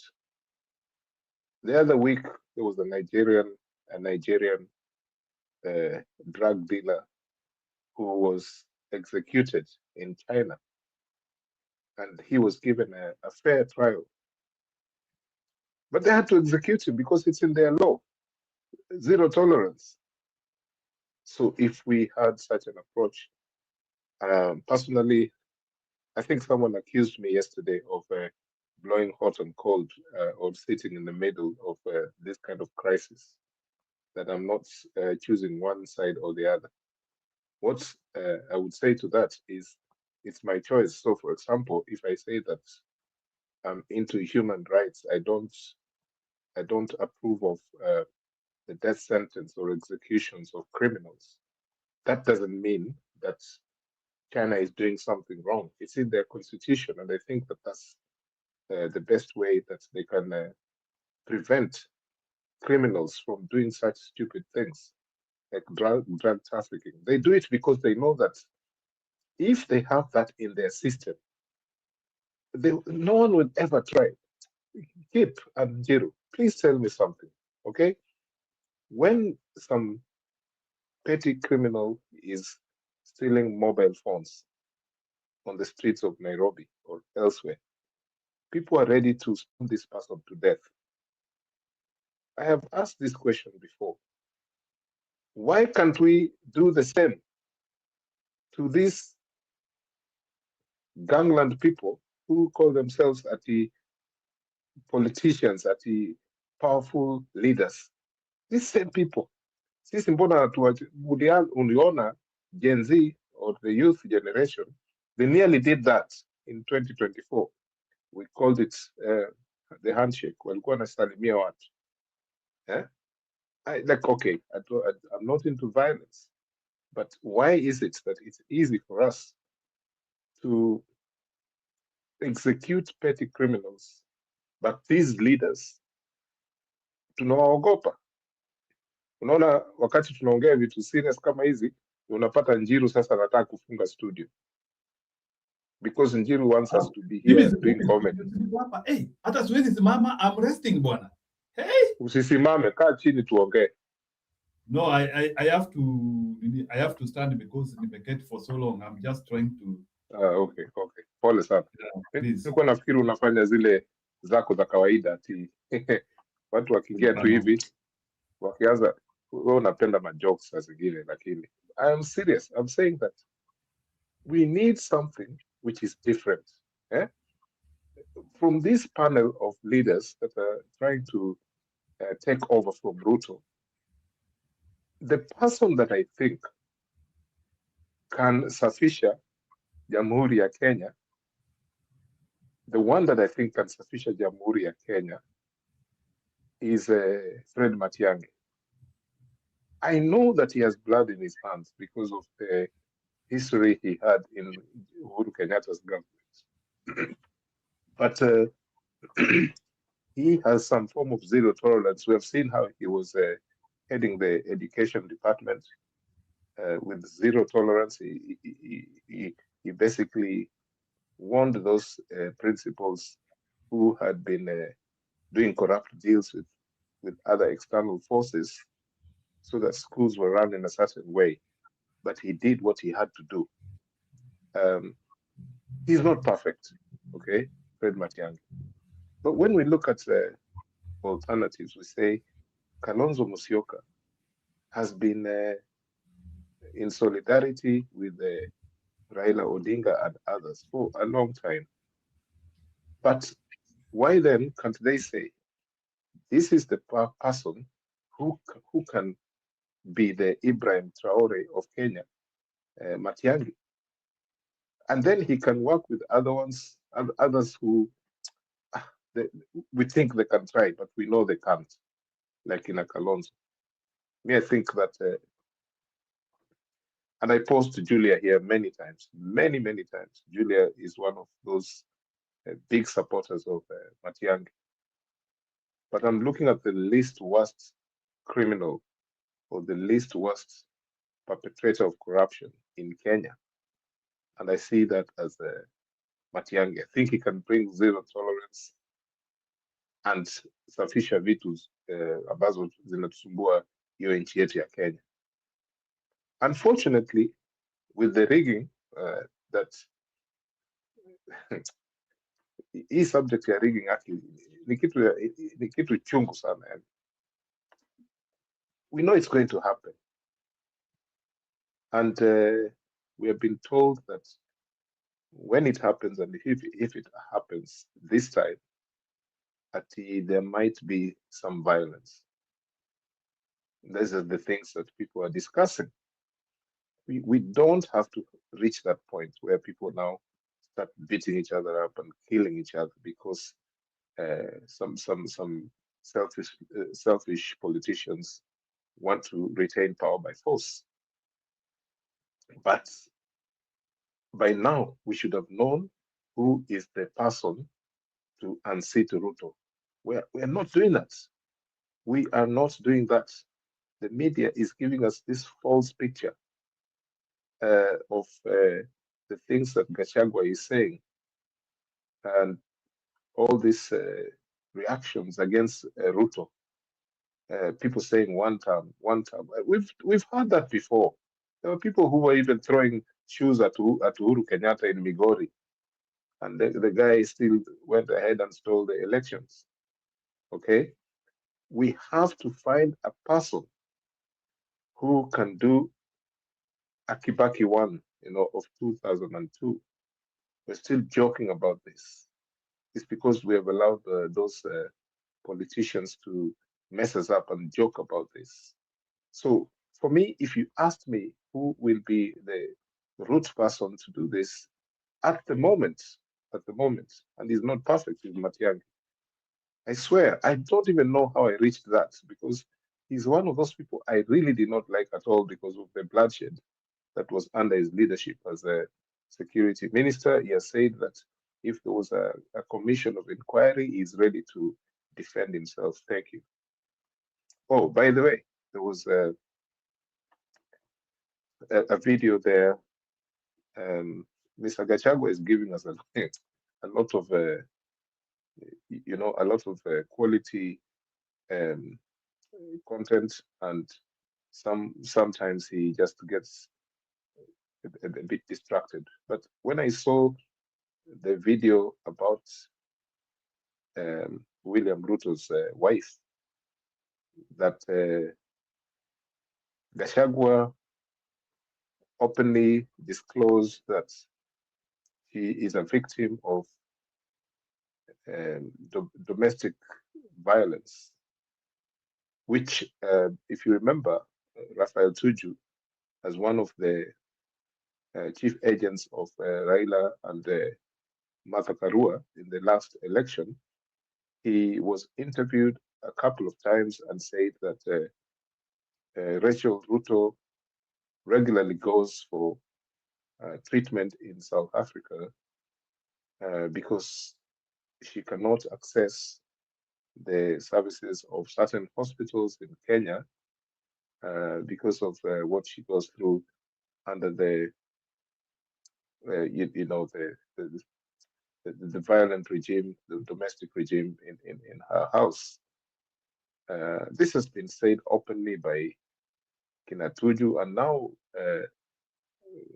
Gachagua said it yesterday, and I think this is probably the only reason why Ruto might arrest Gachagua, because he's now saying that he has crossed the red line. But I think that what Gachagua said there was such a powerful thing, because if you are a deputy of a president, honestly, the intimate things that there's some things that Ruto may know and has told us about Gachagua that could be true. But I believe those things that Gachagua is saying about Rachel Ruto are very true. Why would he even say those things if they're not true? And I don't think, in Kenya, we're not like the French culture or subculture where, there's in France, they don't touch the private sphere of leaders or leadership or even celebrities. That's something they don't do. It's beyond their culture. And if you do, sometimes even you end up in court. That's a Western government. But I think now, as we have reached that point where this has to be done, and I applaud Gachagua for coming with all these revelations, because I think it's very important. It means that part of our culture, which is open to see Gachagua is doing it, is telling us things that we could never even imagine. How much that woman is suffering under the extreme violence of William Ruto. I think I said in Bernard's channel years ago, when we were still on the other side, the Ruto that we know from from the early 2000s, when people were campaigning, he was a powerful figure within KANU, and Julia Ojiambo's daughter wanted to nyakua Westland seat from Gumo, and Ruto was in charge of KANU's election nomination process at that time. and Ojiambo's daughter Florence, Ruto alitoa bunduki akamwambia mimi ndio niko in charge. This is a person who he is not afraid of executing his violence regime. He's not afraid of doing that. So I actually believe what Gachagua is saying, because as reports emerge of possible further arrests, all eyes now turn to the courtroom, not just for the charges to be presented, but for what could mark the beginning of a deeper unraveling of this multi-billion shilling scandal. Ibrahim Karanja.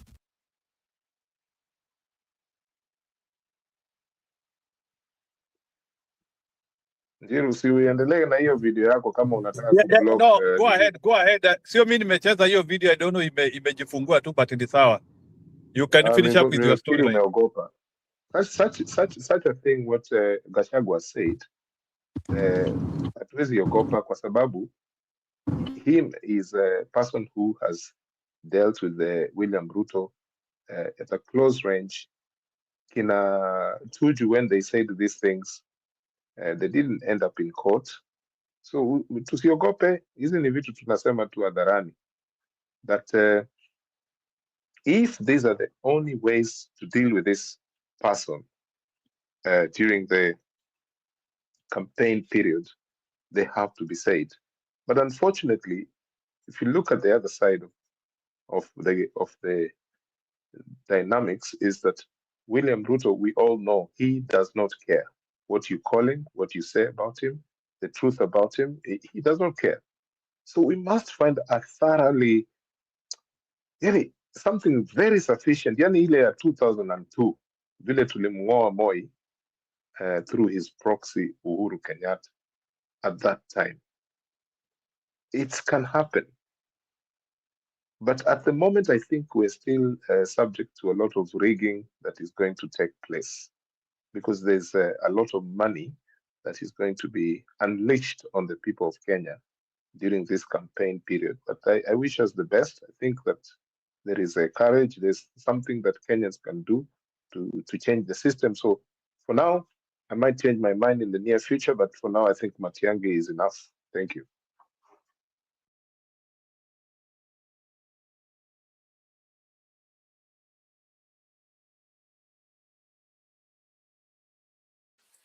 Interesting.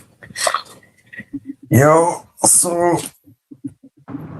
yeah, where is Stone PK? Oh, bro. Yeah, tumeona sasa UDA is imekula zones, imekula mahali ya Ruto bana, kula mahali ya Nyanza. I was just explaining to Njeru a while ago that the one thing that you have to give Raila credit for is nobody could play that bullshit on him. Nobody. He knew his strongholds and nobody would touch it. From the time we were at NASA to CORD, Azimio, hakuna siku zones za Raila iliguzwa. Nobody would touch them. Even the broad-based agreement did not have any of that. So, kina Gladys Wanga na Oburu, mtaona chemchema kuni. Yeah. And I was stating, I think Stone, you are in ODM, ulikuwa grassroots.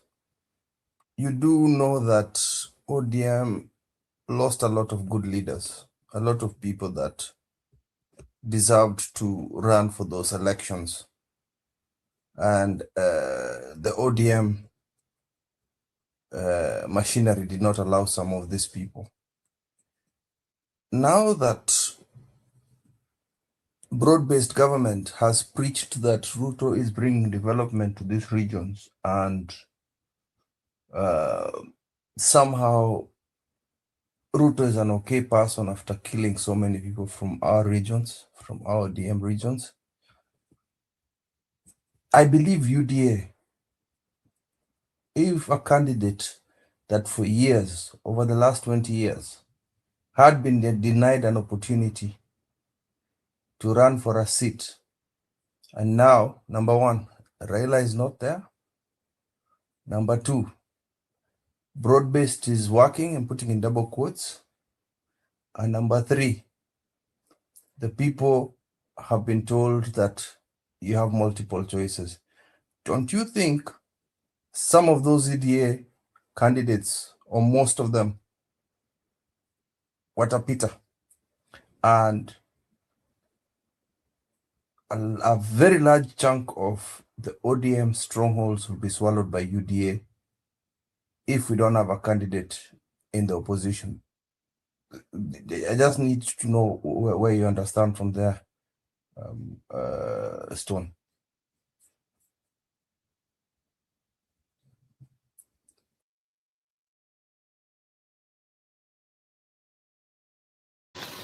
Yeah, thank you, Kip, and Jambo to all of you, including Eli and Njiro. From what I'm getting, it's like you're saying that some of those candidates that were good and denied by Raila to contest are going to contest using UDA ticket? Yes, and they'll be funded. Yeah. And they'll be funded, and they will be funded well. By UDA? By UDA, yes. So these candidates who are denied ticket by Raila, why were they denied ticket by Raila? Then that would justify why they were denied, because what is it that they are following for them to be funded by UDA? What philosophy, what principle, what tenets, what is it they stand for?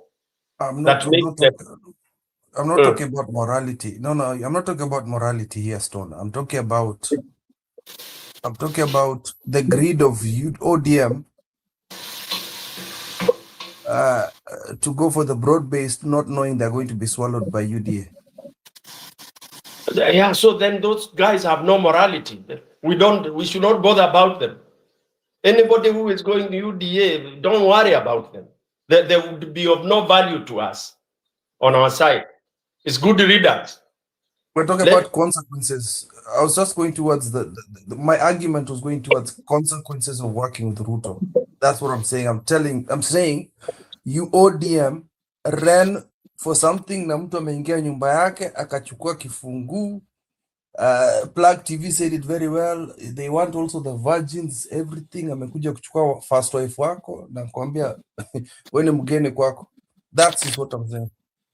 Yeah, so and for me that is why I would condemn ODM totally. The Ruto ODM, the Oburu ODM, and I would even kind of if I were the likes of Sifuna, I would not even concentrate on or waste time with those people. Anybody following Ruto, you should not bother, because definitely what he or she is following from Ruto, where is Mpatia? It's the money they are stealing left, right, and center. So those are not leaders at all. Kabisa, people should write them all. They will be there, they will be in parliament, they will be wherever they are, but they are not from 190. And this is what now the opposition should be educating civic people about. That anybody who is following Ruto is not from 190 at all, totally. Yeah? And that should be the comfort. He might take the whole of Nyanza, that's okay. Let him take, and then people will know, or even as of now, people know that Nyanza, those who follow Ruto, are not genuine.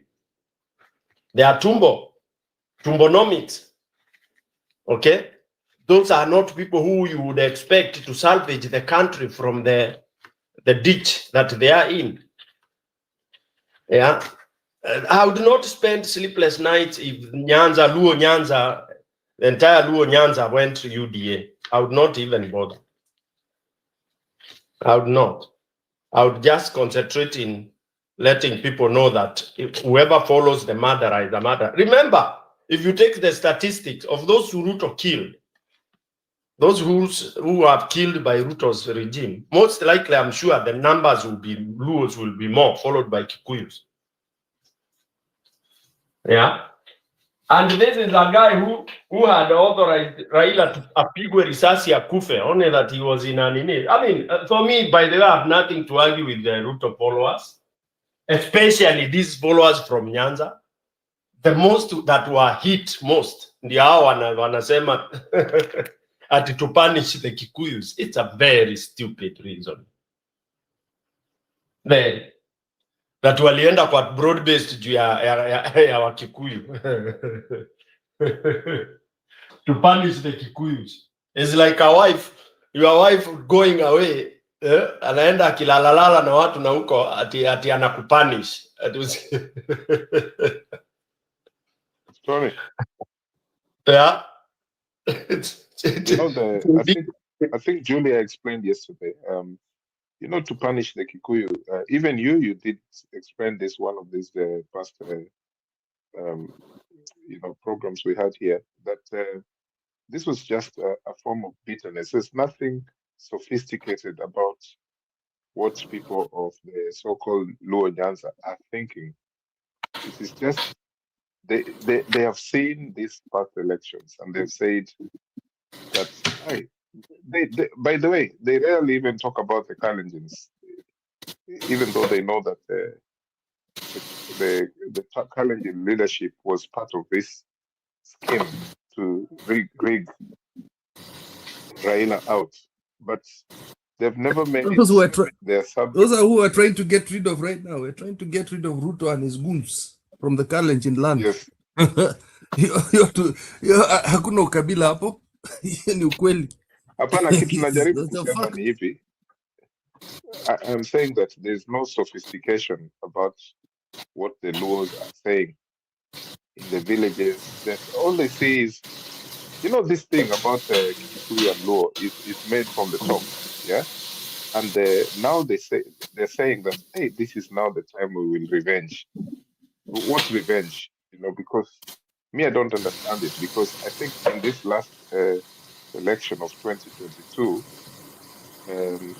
Raila Odinga got over 1 million votes. That's what we're told. I don't know if it's true, but he had never got such a big Inasemekana ni from 1.3 Central Province. Eli 1.3. Exactly, yeah. So even if we try to bring some bring some fake data and say, hey, but lakini kule Thika kuna Wajaluo wengi, hata Tomboya alizaliwa Thika. You know, Orengo was saying the other day that he was born in Nyeri.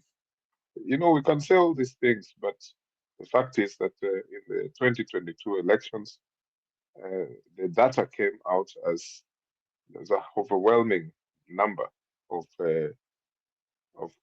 people of Central who did what the people of Nyanza did to Kibaki in 2002. So this thing at the which is annoying some of you at the and I'm sorry for interrupting, Tony, but this thing that is annoying, that Luos are going to disrupt this election of 2027 by supporting Ruto. I don't think it's even something that people should worry about. What I know, personally, I could be wrong, but what I know is that in the election of 2017, many people from Luo Nyanza boycotted the elections. You know, they just boycotted the elections. So it is just something that has been running for some time, and I think people should not panic too much about this. Njiru, hawa watu wawili wametoroka, sijui hiyo subject imekuwa too sensitive for them.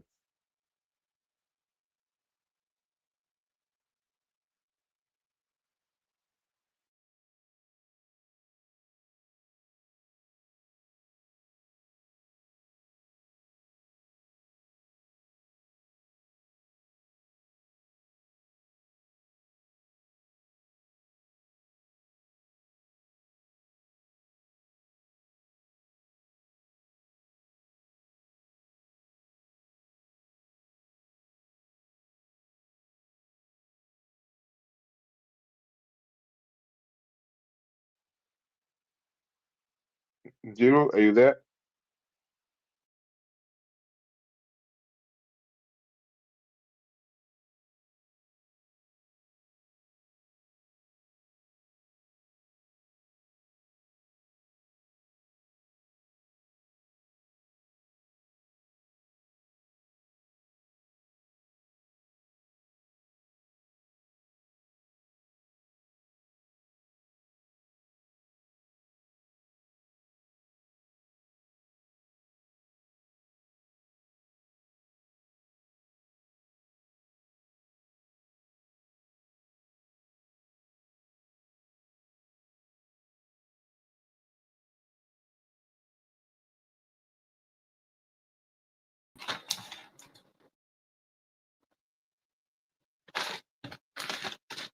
Yes, yes, Tony PK, go ahead. You are responding about what Nyanza and the way they are becoming tumbocrat, and we should not be worried about them. Sorry? You are responding about what Nyanza and the way they have become tumbocrats, and we should not be worried about them. Because of there are so many jitters vile wanaongea ya kwamba UDA wasikuje kuwafanyia zile vitu wanawafanyia. Yani there is a lot of information outside there, especially in Homa Bay, where manyumba mingi sana zimepakwa rangi ya UDA na pia kuna like some ODM power brokers wameanzia kuona ni kama UDA inataka kuwasaka.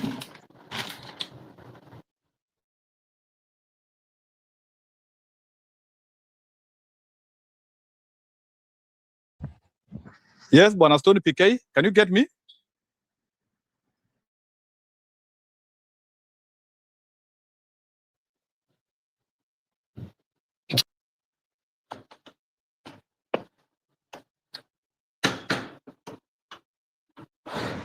Yeah, I think Stone PK is not getting me.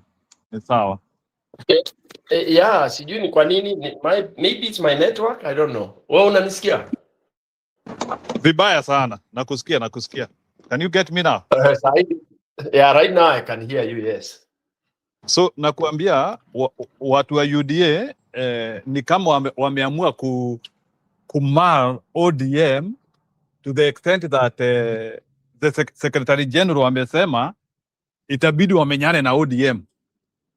Ati ODM imekuwa ikisema they are very strong party. So kwa nini wanaogopa? Wanataka they want ODM to prove to them they are a strong party. Kila mtu wa field candidates wake. That is the discussion now.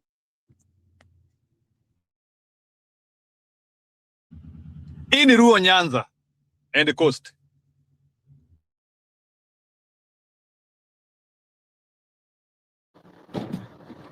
Sikusikia hiyo swali.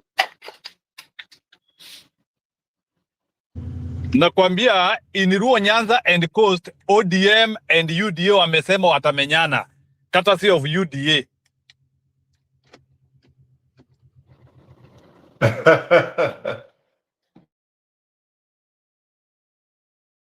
Sijui kama umeshikanisha, yani UDA wamesema watamenyana. Like kila mtu aleta candidates wake.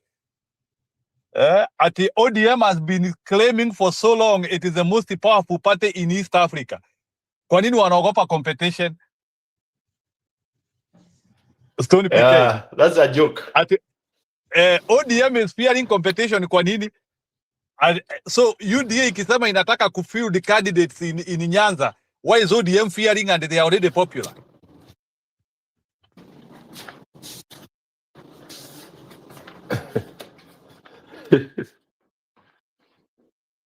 Jiru, ngoja ni transfer kwa mwingine. Yeah, I can hear you. Imagine, I can hear you. Just speak.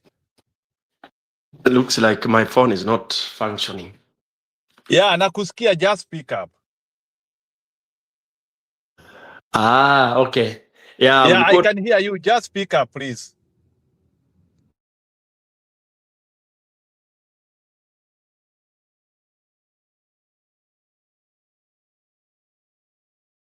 And yet they are saying they're broad-based. What is that?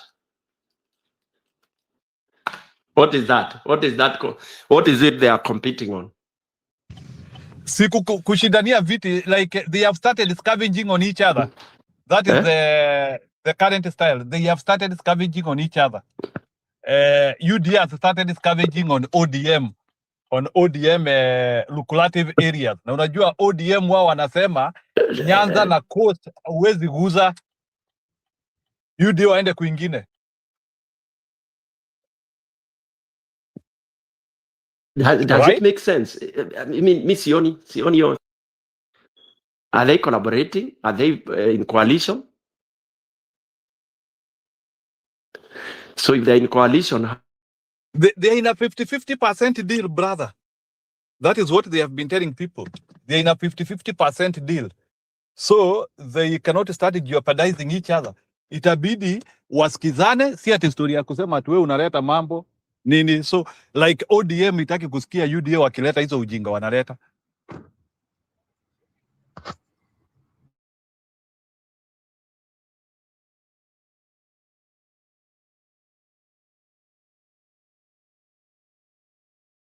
that's ridiculous.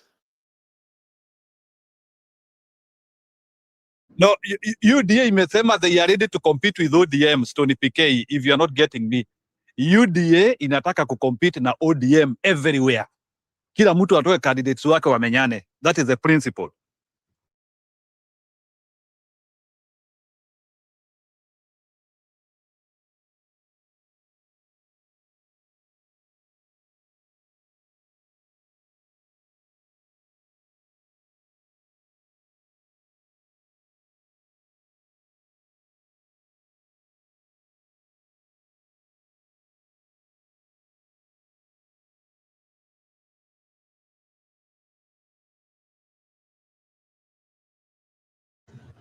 Yes, Julia, can you hear me?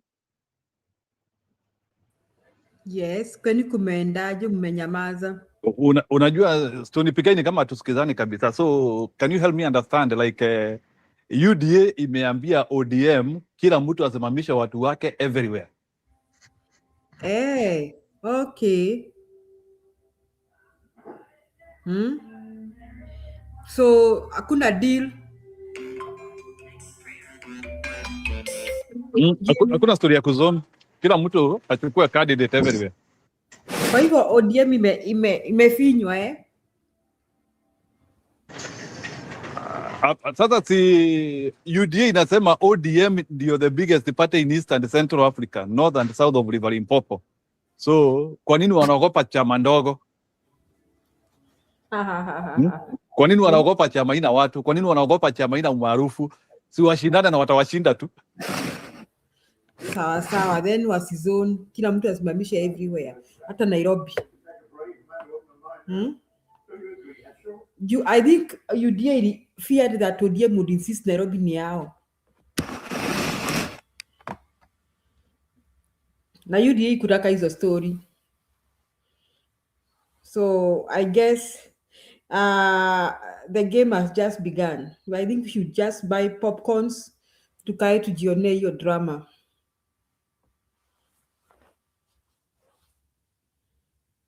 Tunasema we can't hear Stone PK. Haya ni basi, ebu react kwa story ya vile DCI amesema atakamata Gachagua. Can you react to that as well? Gachagua alimwambia a day. I listened to that. Then Gachagua replied asking, Do you think Kenyans can come to the rescue of Gachagua in case he is arrested? I don't know what would be the reaction. I cannot speculate, but I don't think Ruto would be willing to try that. Sidhani anataka kwenda hiyo direction. Otherwise wangekuwa wamemkamata. Gachagua yeye mwenyewe amesema, wewe nikamate uone. Watu wa mlima waliprocess hiyo maneno yako for 2 weeks. Jaribu sasa uone. What does it mean? So you see, and you Gachagua has been saying those things. Hata Gachagua said, hata juzi alisema Gachagua aliambia Ruto, when Ruto alienda Nyeri kwa kanisa moja. Gachagua alikuwa amesema ati hebu kuja Nyeri unitukane uone. na I think juzi amesema, I don't know where Gachagua was, sijui kama ni Kirinyaga, akaambia Ruto hebu kuja Kirinyaga unitukane uone. Gachagua has been saying those things, and then then he said again, he said amesema kwamba hii mazishi ya Kalau, Gachagua amesema yeye anaenda, hakuna vile anaweza zuiwa kwenda nyumbani, Ruto ndiye mgeni na huko. Gachagua went on saying, you need to know that, lazima ujue kwamba huko ndio akina Dedan Kimani wamezaliwa, huko ni nyumba ni boma ya Maumau, na sisi ni watoto wa Maumau. How do you interpret that? Si ni ujasiri, ni kusema ajaribu kumsumbua aone, ni kumwambia tumejipanga sasa. Sasa that one is now he's going beyond, telling him that is the home of Maumau, and Maumau fought for the independence. And actually, Julia, it is very telling when anamwambia hata nitafika huko juzi nijipange. Alimwambia hivyo, nitafika the other day. So I think, but you see, they don't have really an exact thing to accuse him with. Unaona, kuna vitu Gachagua anasema zinaweza kasirisha, lakini ukipeleka kotini utapeleka, how will you prosecute him if you have to prosecute him? Si wamesema anatishia rais. But he didn't say that he will assassinate him. Wamesema anatishia rais kwani yeye ni nani kutishia rais? You see the things Gachagua is saying, you start interpreting them, you can interpret them in many ways. You can even say he's trying to say we'll vote you out. You know, tutapiga kura kukutoa. Unaona? He didn't say that I will shoot you dead or I will assassinate you or I wish you dead. So they also know the law, so they may want to prosecute him, lakini hawana ile mashtaka kamili yenye wanaweza kufungulia, and then they don't know the reaction. So I think they are now claiming Gachagua is treating himself as if he is larger than life. Yani Gachagua kuna vile ati anajifanya like the untouchable in Kenya. The only thing they can do is to assassinate him, which we know they're capable of doing that, and I hope Gachagua is aware of that. Lakini kumpeleka kotini hiyo mashtaka haiwezi simama, haiwezi shikilia. So I think they are very annoyed and Gachagua should just play safe because they can hurt him. That one tunawajua, they are, I mean, signature yao ni violence, tunawajua. And maybe Julia, can I ask a question? Do you think maybe based on what Gachagua has done or is doing and his mode of articulation, spoken speech, do you think Gachagua has been effective? Yes, he has been very effective. Yes, amepea watu guts. Unakumbuka after Gen Z watu walinyamaza kiasi. And do you remember that? Of course. Do you remember that DCI started abducting even bloggers? Unakumbuka bloggers wakiwa abducted? Yes. na watetezi wa human rights.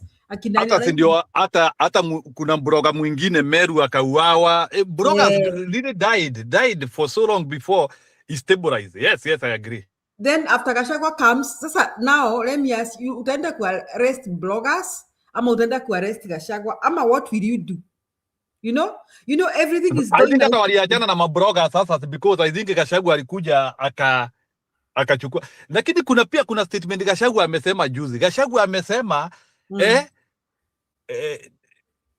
mkiendelea kutusumbua tutaambia Gen Z watoke. Gen Z ndio ndawa yenu. Gachagua anakaa anaweka hiyo statement. Anasema tutaambia Gen Z watoke. Kuna vitu amesema we will tell Gen Z to occupy. Sijui ni ofisi ya nani alisema ikuwe occupied. Hao watu wanataka kubadilisha maneno ya kura.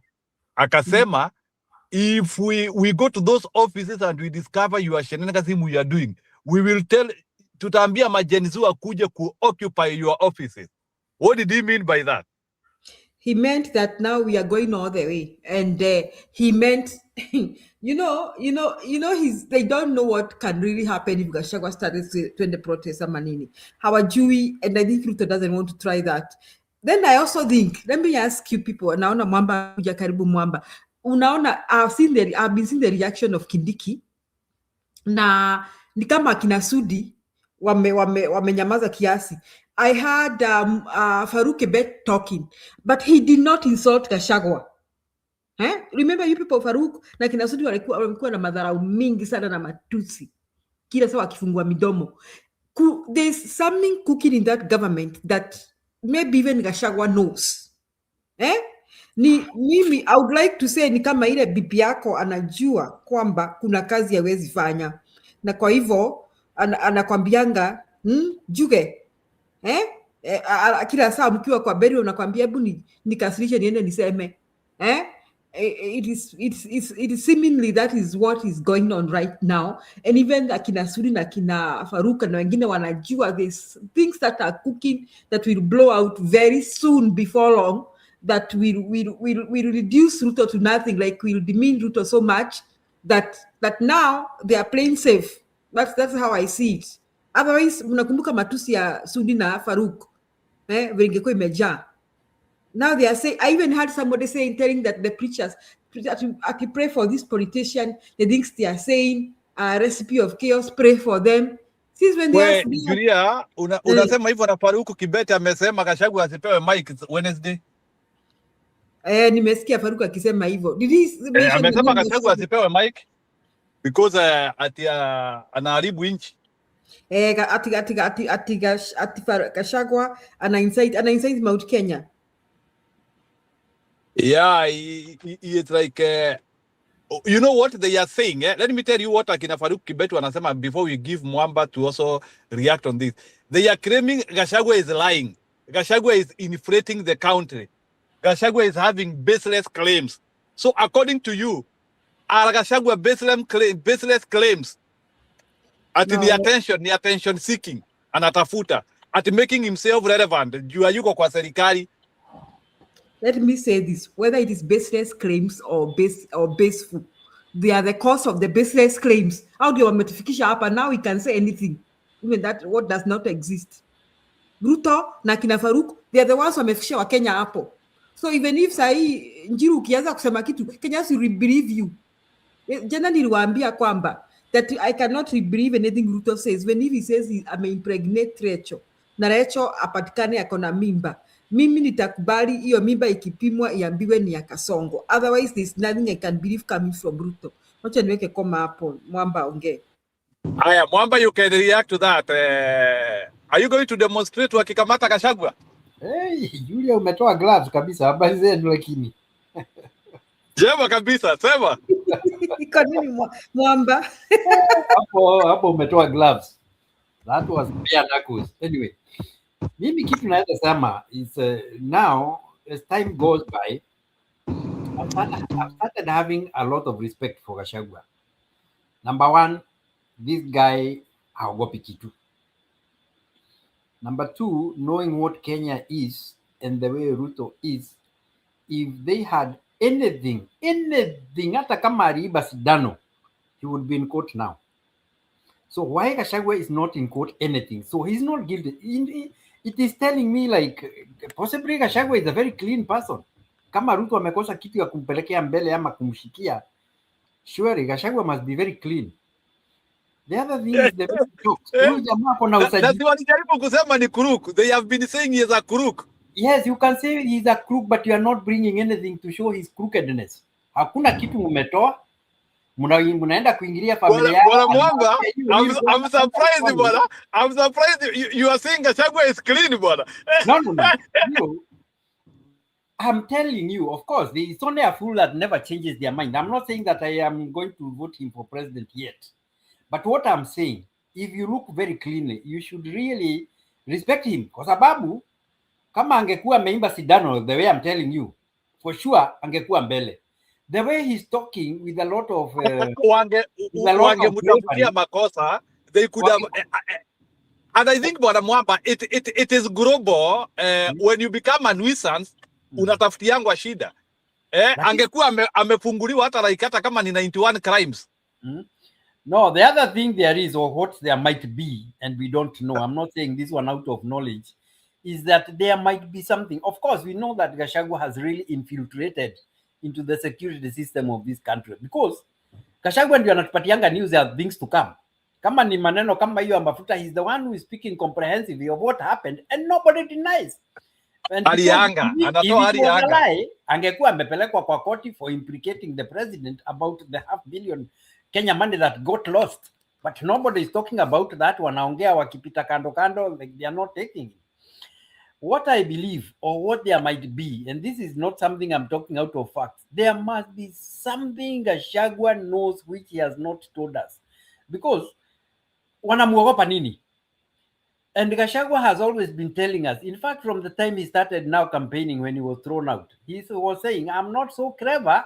Yani niye moge mono, no kulio kaudo joy. Those words, they must have something that possibly is his secret weapon and he's still hiding it under his sleeve. Hajaitoa, and I don't think Gasongo would like that one in the Mwamba, let me tell you, vile Gachagua alijisaidia kidogo as you speak.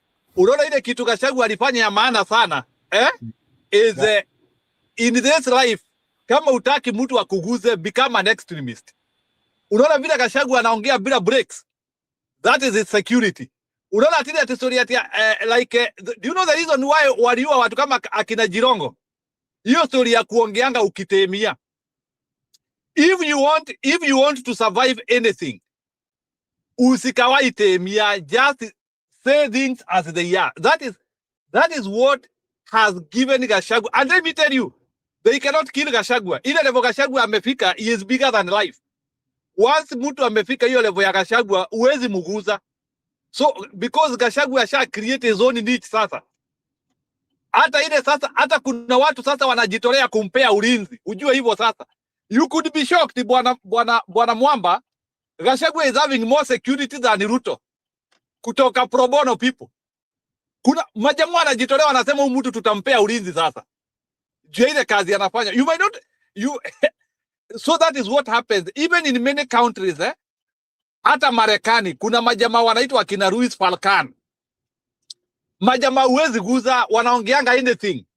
In this life kama unataka ulinzi, usikai ongea with blinders. The moment you put blinders, umesema ukuwe assassinated. Once you decide to become an extremist, you become a terrorist in that area. Sasa wanaweka line sasa, wanasema huyu mtu huwezi guza. But shida ukianzia kuongea na blinders, wanakuua. So right now, Ruto knows Gachagua has already said almost everything. And they know hata wakiua Gachagua saa hii, it will be clearly said ni serikali iliua Gachagua. They cannot kill him. So once umefika level ya Gachagua, you are safe. So hiyo tu ni masomo tu bwana Mwamba nimekupea. If you want to become kukua mtu wa kupiga serikali, unaipiga vizuri na unanyamaza. They will not do anything to you. But the moment ya tunaanzia beat hot and cold, wanasema wacha tuwe huyu haraka haraka, hata hajasema chochote. Right now, the most secure person in Kenya is Gachagua. Uwezi guza yeye. Go ahead.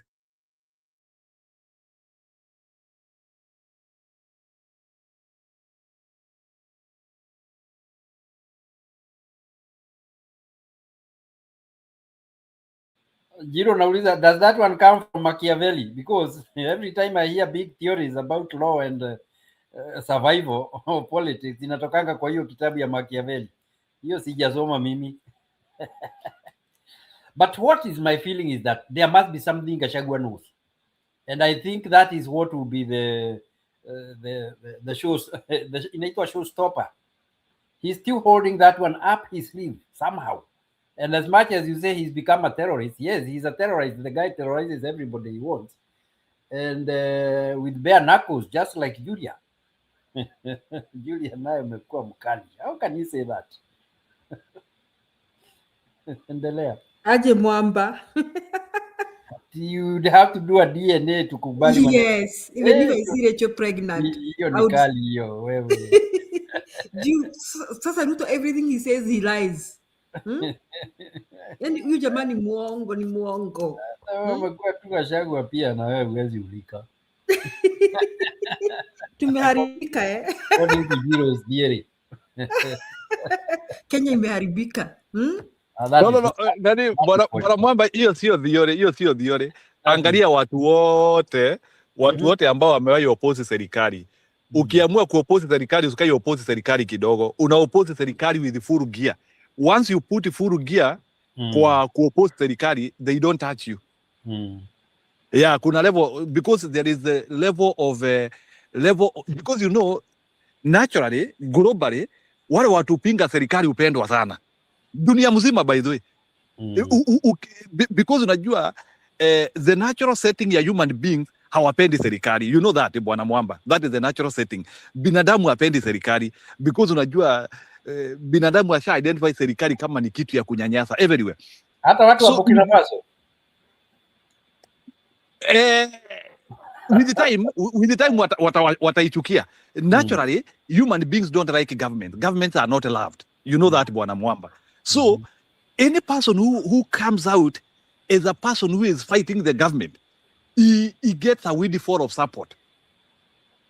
It is something which just comes naturally because human beings have identified government as an opponent. Na ndio nakwambia, hebu nikuulize, I wish you can know the hatred I used to have with Gachagua.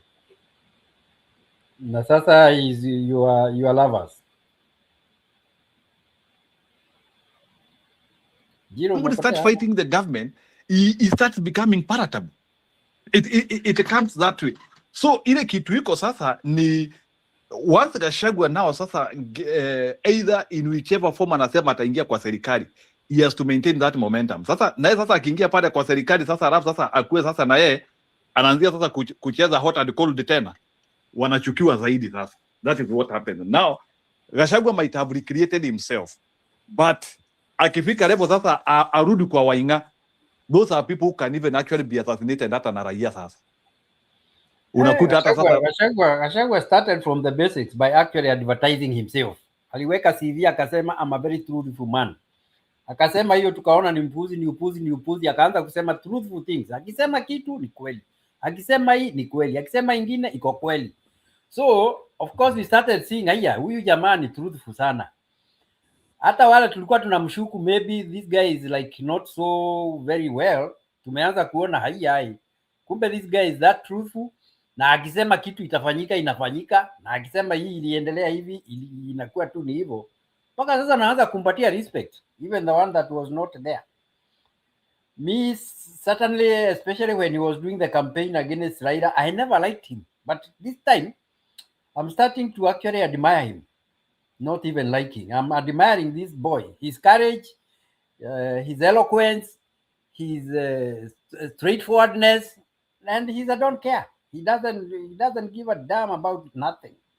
He can talk anything at any time, and he's a very random guy. Akitoka na maneno inakuwa tu sawa. So we start seeing his advert like inafanya kazi. He's a truthful man, and for sure hakuna kitu amedanganya so far.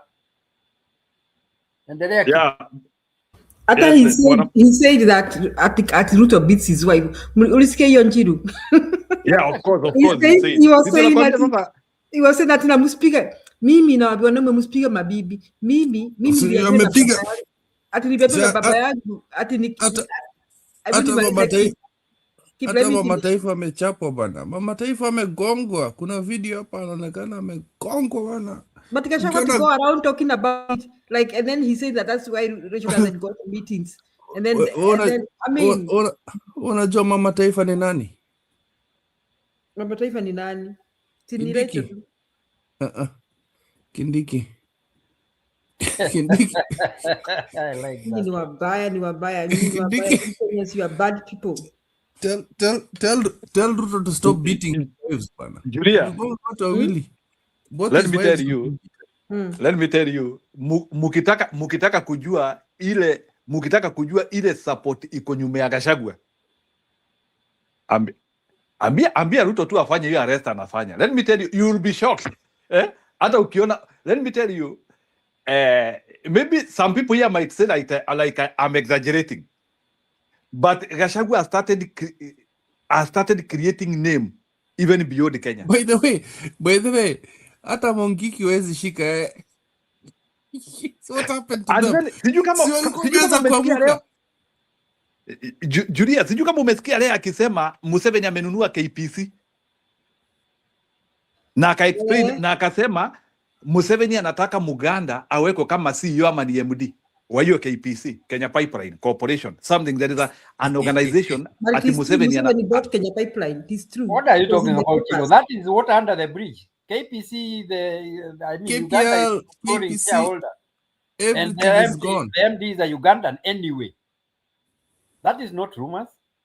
Everything is gone. Ruto has sold everything. KPC That is is why. gone. Museveni is That is actually why. controlling KPC. That is why. When these people are just excited about the broad-based wanapewa goodies, you know, Ruto just gives them surface things. Oh, ntapatia bwana yako kazi. Wanga's husband has been given work. Kukimbizwa na chopa kama mtoto mdogo. You know, small things, tiny things that they're not huge. Like maybe wanapewa 100 million here and there. It seems like a lot of money, but in the grand scheme of things, they're little compared to the grand scale that Ruto steals. Do you understand what I'm trying to say? Ni pesa kidogo sana. Wapewe Junet apewa some money here, properties. One day nasikia amenunua nyumba ya 400 million, just like that. So the excitement of thinking that there's honor among thieves, not understanding that this guy has done so much to the country that he needs to protect himself politically. Protecting himself politically is what he has done with the other parties. It is not like Ruto has not given these people a blueprint of what he does. He does it. He's been doing it for the last 3 years. Mayona say live. The number of parties he swallowed. Who the hell does ODM think they are? The fortunate thing is he's showing you his cards for what he wants for ODM before the elections. At least it's not post-elections. Nisai. And Ambia, you know what? I do not want to be impeached when I steal this election. I cannot afford to have any fununu. Just let's put it frank and outright. Opposition will have so many MPs, and this time it is known whether he tries to steal. So even akifanya vitu zingine hivyo, the chances of impeachment are quite high. So UDA should have read that this is self-preservation on Ruto. So there is no way Ruto will close those offices of his in Homa Bay. Gladys Wanga umekula sana kwa Ruto. There is no way you're going to go to the UDA offices, toka Homa Bay, get out. Just close your eyes and have a scenario where Wanga is telling Ruto, we are doing zoning.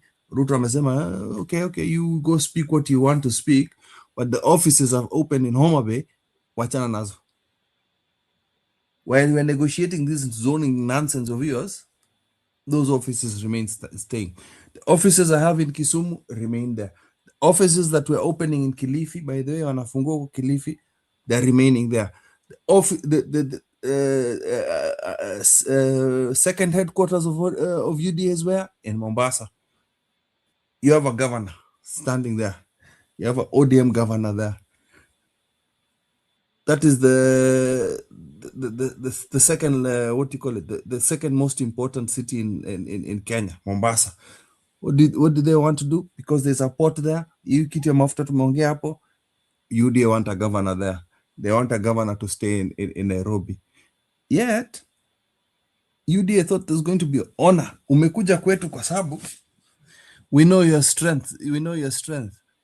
What Ruto is just going to try and do is just tell them, could you tell the people in your strongholds, I'm an okay guy, I'm all right, muko kwa serikali.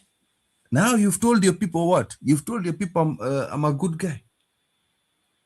Try and tell anybody in Luo Nyanza that Ruto is a bad person. Yo ni ndoto ya kulala. Si unaona even Rasvik is responding. Unaona Rasvik anaambia Tenjiri unachocha Gachagua sana. Ngoja, it will come into Gachagua right now. So, yeah, I'm just ODM, let me tell you, yeah. it's a bit too late right now. Ruto's fangs, because he's a beast, his fangs have bitten too much into your region. It's too late. You cannot get rid of Ruto in Nyanza, Luo Nyanza. You can't. It is the same way that for a long time, Ruto was up in vehicles. He had Akina Ishungwa, he had Gachagua, he had all those people sitting around with him, telling the people of the mountain that Ruto is a nice guy. Can't you say it's the same pattern? Akina Gladys Wanga, don't they know that it's the same pattern? Ile siku wanakuja Ruto, every time he comes on amwimbia mawimbo za Kijaluo. Look what happened before 2021. 2020, 2021, 2018, walimbia no Ruto, walikuwa namwimbia hivyo. It's the same thing. People are being brainwashed in Luo Nyanza. There is no way you can tell somebody in Luo Nyanza that Ruto is a bad person. Yet, merely a year ago, this guy killed a lot of us. But because Baba said he's a good person, because Oburu Odinga says he's a good person, because every day Gladys Wanga sings he's a good person, every day tunaambia ngo, it's late. You cannot wake up tomorrow, just hold on a second, you cannot wake up tomorrow as people of ODM and say Ruto is bad. Explain to me how you're going to tell your people that Ruto is bad now. How are you going to explain? Si amewapatia kila kitu, amewapatia development, si amewapatia affordable housing, si SHA inafanya kazi huko Nyanza. Isn't that true? Isn't that the truth you've been saying? So mmepewa ministers waine. So how is Ruto bad? ODM, I just want to know for the supporters of ODM, how is Ruto bad? How are you going to change the minds of the people of Luo Nyanza that Ruto is bad? How are you going to tell them that UDA is bad? The enemies out there. The enemies are DCP. The enemies are Jubilee. Every day, your enemy is Uhuru Kenyatta. Your mind has been poisoned. UDA, I thought ODM was going to die after 2027. Kumbe tu ni the next day. These guys are being rendered useless. They've put the worst. Oburu, Alai alisema nini juzi? These people do not want to listen. Alai ameanza kutetemeka hapa because he knows hapo kileleshwa. Hapo kileleshwa, nikuulize hapo kileleshwa, there is a lot of lawyers there. He has no support. A lot of those MCAs have no support. A lot of those MPs in Nairobi have no support. Kuna Wakamba, kuna Wajaluo, I'm just talking about the biggest populations. Kuna Wakikuyu, kuna Waluya. Those are the 4 major tribes in Nairobi. When we had the coalition, we had the Kambas, we have the Luos, and we had the Luyas propping ODM in Nairobi. Now, waja Nairobi si kwetu. Nairobi si kwetu. So, right now, the Luos have an alliance with the Kalenjins. Now you're telling me, out of the 5 major tribes in Kenya, 3 of them are working together against Ruto. You've got the Kikuyus, you've got the Luyas. First of all, just look at those communities on their own. Those are top 3.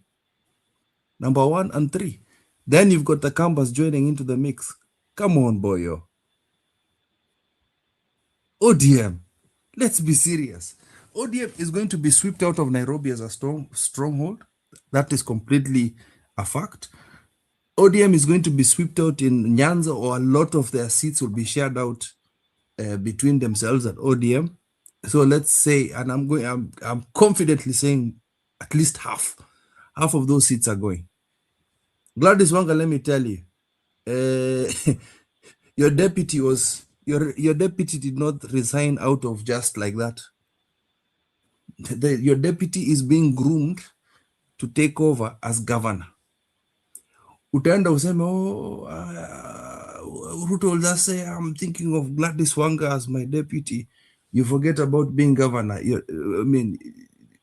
You forget about being governor when the ukimbizane huko at you're trying to do a presidential. You'll be lied to. Then your deputy comes and takes over, sitting down as UDA governor.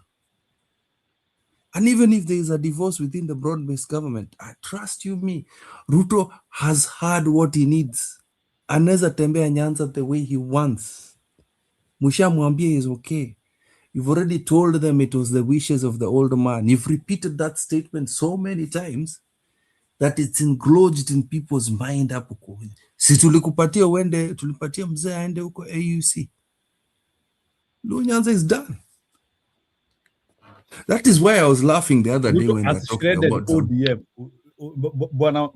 Bwana Kip, unajua the word shredding. Yani ile kushred, yani kama that's what he has done to ODM. And I don't know why would ODM wish to die that bad? First, instead of talking about zoning as the first thing they should have talked about, what did they try and do? The first thing they tried to do was, we were watching the ball the other day. We're gonna call a few MCAs in Siaya and try and get rid of Orengo. Cleared by what Alex said in the first show. Alex said, hey, boss, Orengo is one of the most important legal minds in Kenya. A lot of these people have been Senate mzima, kuna lawyers wengi huko wasema we cannot prosecute Orengo. They're fighting with Sifuna every day, fighting with Sifuna, saying that Sifuna is a bad person, sacrificing the Luhya nation to preserve Ruto, who's coming to steal from you. Luhyas, how many of their seats have been removed? Umetoa deputy, mnataka kutoa SG na ni Mluhya. What are you trying to say? You're trying to say Luhyas are not part of ODM. That's a large chunk of the so-called zoning you want to do.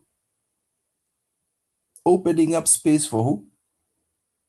DAP. I'll tell you. As a matter of fact, Western will be split kidogo hivi with UDA and the rest of the opposition. ODM is dead in Western. Completely kufa. Completely dead. I know when we were speaking with my big brother Stone Pike earlier on, alikuwa anasema we should not think about those things. It's just part of talking about the calculations that's going to happen for us in the 2027 elections. I know the principles of Stone Pike are we need to go independent. But right now we need to see, okay, tunaweza penya wapi? Where can we go through? Now we know as a fact, tuachane na Luo Nyanza, because every day, you had the last statement from the Luo elders in Jeros. Tulikuwa tunasikia hapo about the fuel thing. First thing they go and say, oh, can you tell Gachagua to stop telling us things? Whenever Gachagua, by the way, hapo mimi nitatetea Gachagua. Whenever Gachagua is what do you call it? Talking to the people of the Luo nation, addressing them, he never says anything derogatory. He usually tries to tell them, listen, mse anafanya zile vitu alikuja kutufanyia hapa. So amesema ana emotions. Kipril, si Wajaluo wamesema, wazee wamesema Gachagua is invoking the Luo's emotions. Obviously, it's so weird. I'm just trying to say, I've listened to Gachagua's. Maybe you feel bad akisema Wajaluo, but he knows what is unajua saa zingine hapo bananyi watu mnakuanga funny sana. What do you want him to say? He's telling you, sisi wa Kikuyu tulifanywa this thing with that mse, sasa nyinyi Wajaluo msikuwe hivyo. Oh, wamesema Wajaluo, oh, he's talking bad. Oh, we are feeling bad. Oh, God, no, I'm so emotional. I want to cry. This guy is abusive. Look, oh, Ruto is good. Now look. Keep. Ile kitu najua imeguza Wajaluo ni hiyo story ya Gachagua jana kufanya chronology ya kifo ya Raila. Unaona hiyo kuweka chronology ya kifo ya Raila, whether Raila was killed or not, my friend. So what do you want to do? What can you come and ask him? You know the worst thing is, the first thing is, you told that old man he should not come to Raila's funeral. Simulimwambia hivyo. How do you let Gladys Wanga and those people say that Gachagua cannot step in Luo Nyanza? That's another thing. That is where I state that the thing is that I really hate Luo leaders. I hate them. They are very the same like Kalenjin leaders. They're stupid.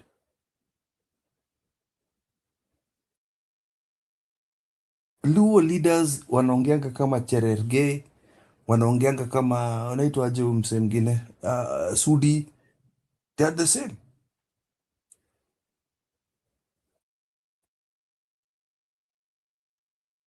Their communities, if you see how Kalenjin land tumemalizwa kabisa, hata we cannot plant anymore. Schools in Luo Nyanza hakuna mashule mzuri. What are we talking about here? Development hakuna.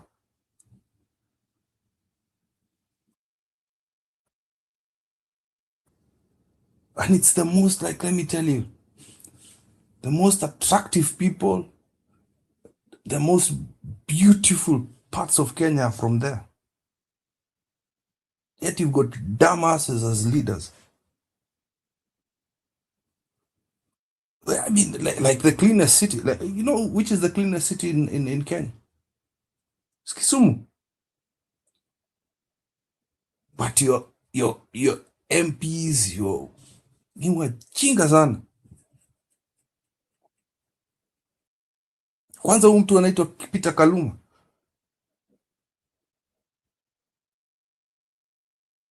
Peter Kaluma ni mtu mweneza mwai coffee bana, me, I'll not lie to you. That's a guy I can slap badly, yani. I don't condone violence against women, but Gladys neza mchapa slap bana. Wanga. Na hiyo promise ya Gladys aligongo aliambiwa atakuwa number 2. Unaona kama Ruto ataderiva? As Gachagua told you, this thing has been promised to Joho, it has been promised to Minji, it has been promised to Gladys, it has been promised to Kindiki. Those are already 4 people. What are you talking about? Lakini Gachagua anajua kuweka information. So every kuuliza, there is something I want to get here maybe from Mwamba. Bwana Mwamba, I want to loop you kidogo. When Luo community come out, na wanasema Gachagua is trying to invoke emotions. And you know politics is emotions. What do they mean? Is Gachagua trying to convince them when they are saying that Gachagua is your clip kwanza. I have it here. I still have it. It just made me laugh. UDA to plant candidates here in Muhoroni. ODM opened the door for UDA and told them to make themselves comfortable. Rais, nilikuwa nasema kwa ufupi, hao watu ni wako na wewe ni wako. That's not the one, it's the second one. Of the multi-billion shilling oil scandals has fueled meant to provoke of repeatedly invoking the a section of leaders from to recover public funds and impose punitive deterrence. Meanwhile, a section of leaders from the Luo community have criticized Gachagua, accusing him of repeatedly invoking the community as a political shield in all national disputes. Such statements are meant to provoke the emotions of a community. And I am aware that history is full of injustice that has been meted on the same community. The Luo community is not a political punching bag. We are a conscious, dignified, and politically mature people whose choices are deliberate, informed, and anchored. People whose choices are deliberate. We are a conscious, dignified, and politically mature people whose choices are deliberate, informed, and anchored in lived reality. As reports emerge of possible further arrests, all eyes now turn to the courtroom, not just for the charges to be presented, but for what could mark the beginning of a deeper unraveling of this multi-billion shilling scandal. Ibrahim Karanja, NTV.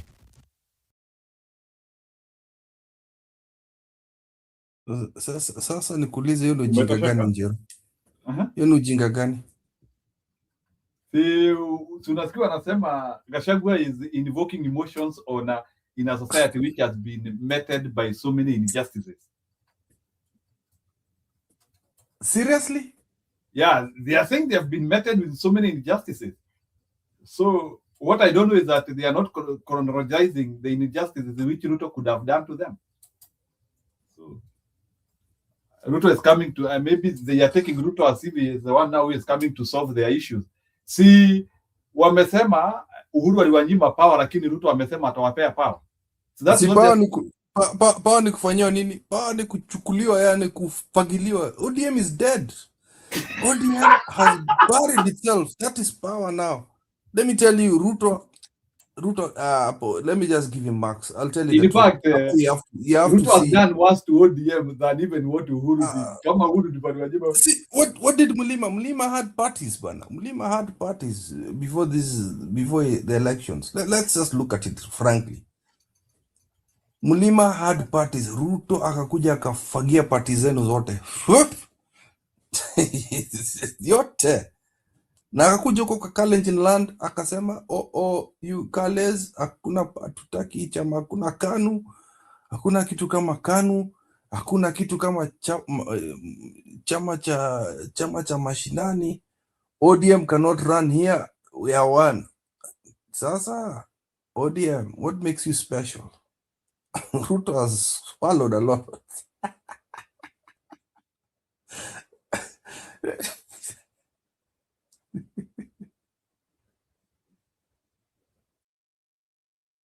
Huh? Mr. Mwamba.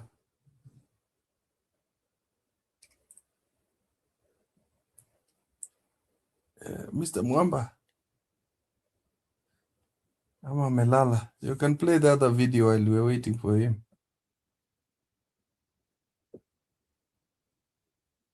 President Ruto's party wants the living room, the master bedroom, the entire house. And to make the matters worse, it also wants the virgins.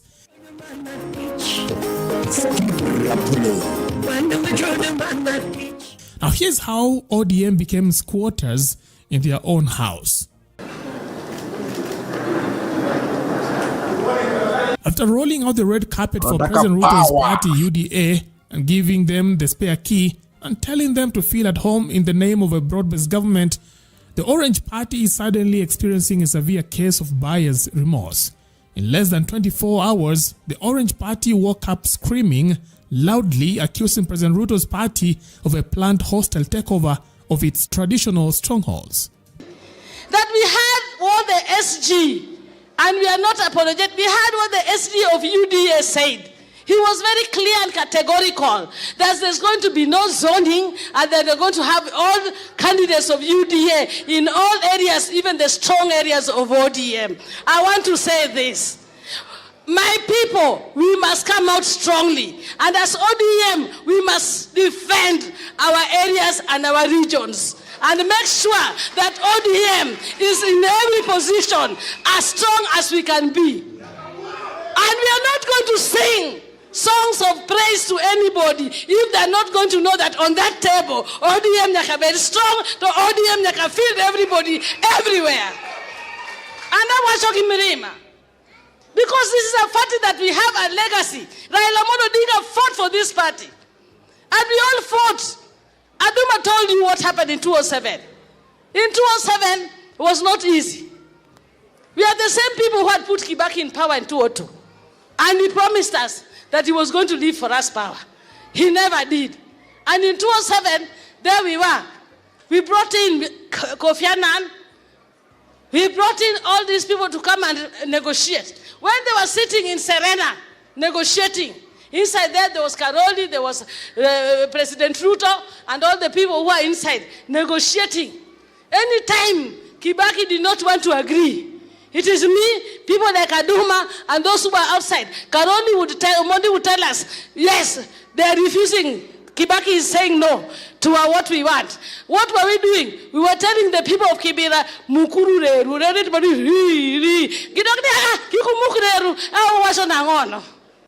At the center of the tantrum is zoning. Now, for those unfamiliar with Kenya's coalition gymnastics, zoning is the gentleman's agreement where political parties promise not to embarrass each other in public by fielding candidates in each other's bedrooms.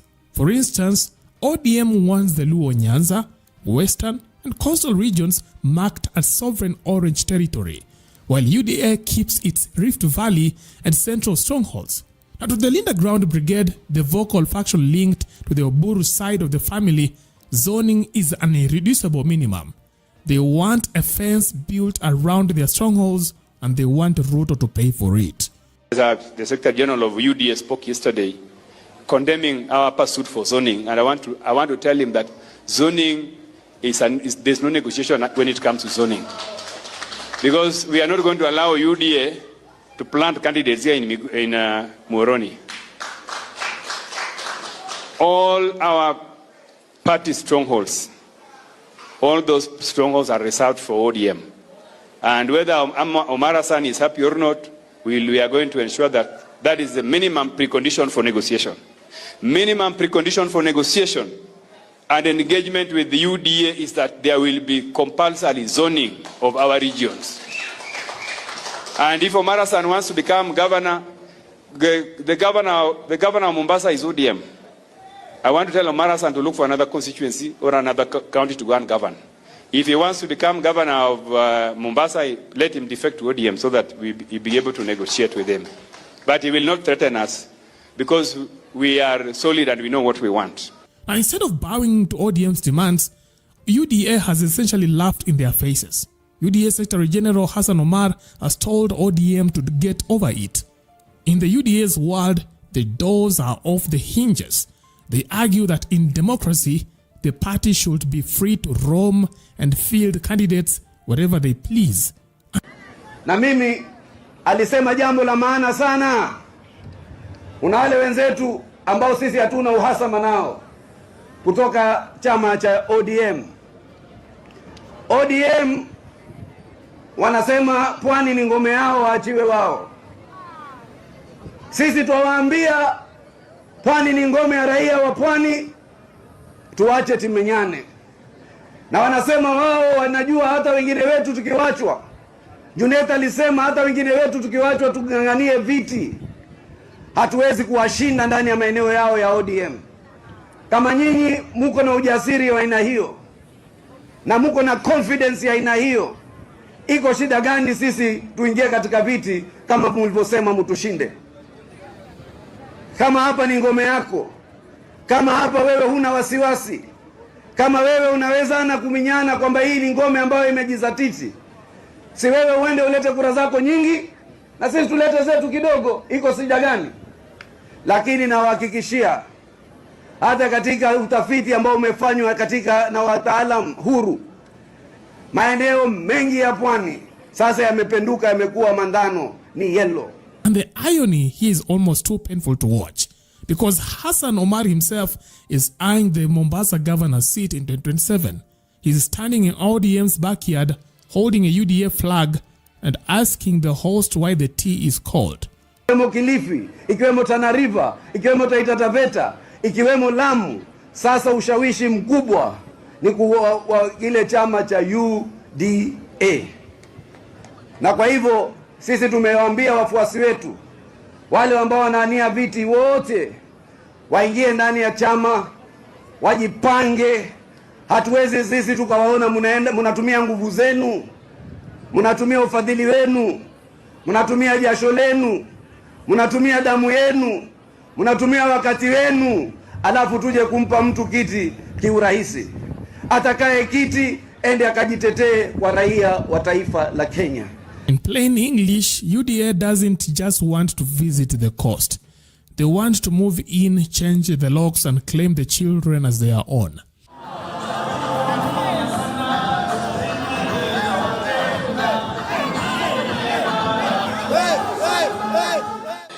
we must not bury our heads in sand. When you see other parties, even UDA out there, they are busy selling their party. They are selling the sellers of their party. With us in ODM, we are not busy selling our party sellers. We must sit down and start selling our party sellers back ODM. The saddest part of this sudden political weeping and wailing, it is entirely self-inflicted. Because since ODM signed that controversial MOU to join President Ruto's broad-based government, the once fierce defender of democracy has become something unrecognizable. Following the tragic demise of their patriarch Raila Odinga, ODM has undergone a personality transplant that will even scare a psychiatrist. Instead of keeping the government in check, the party turned into a cheap Ahuja speaker for the ruling regime. And I want to say today that 2027, we have already decided as a community, we will give you a second term as we plan for 2032 to take over the leadership of this country. If they were not praising Ruto, they were defending him. If they were not defending him, they were praising his government. Wewe rais wetu, umefanya kazi miaka 3.5.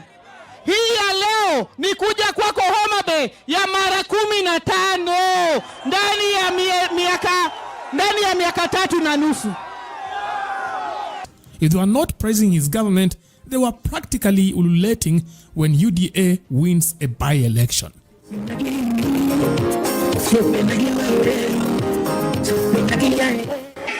if we are going to any negotiation table, we are going as equal partners, not as a weaker party. Positions, tutazungumza tukisema ni 50-50. Wale wakichukua nusu, ODM pia ni nusu.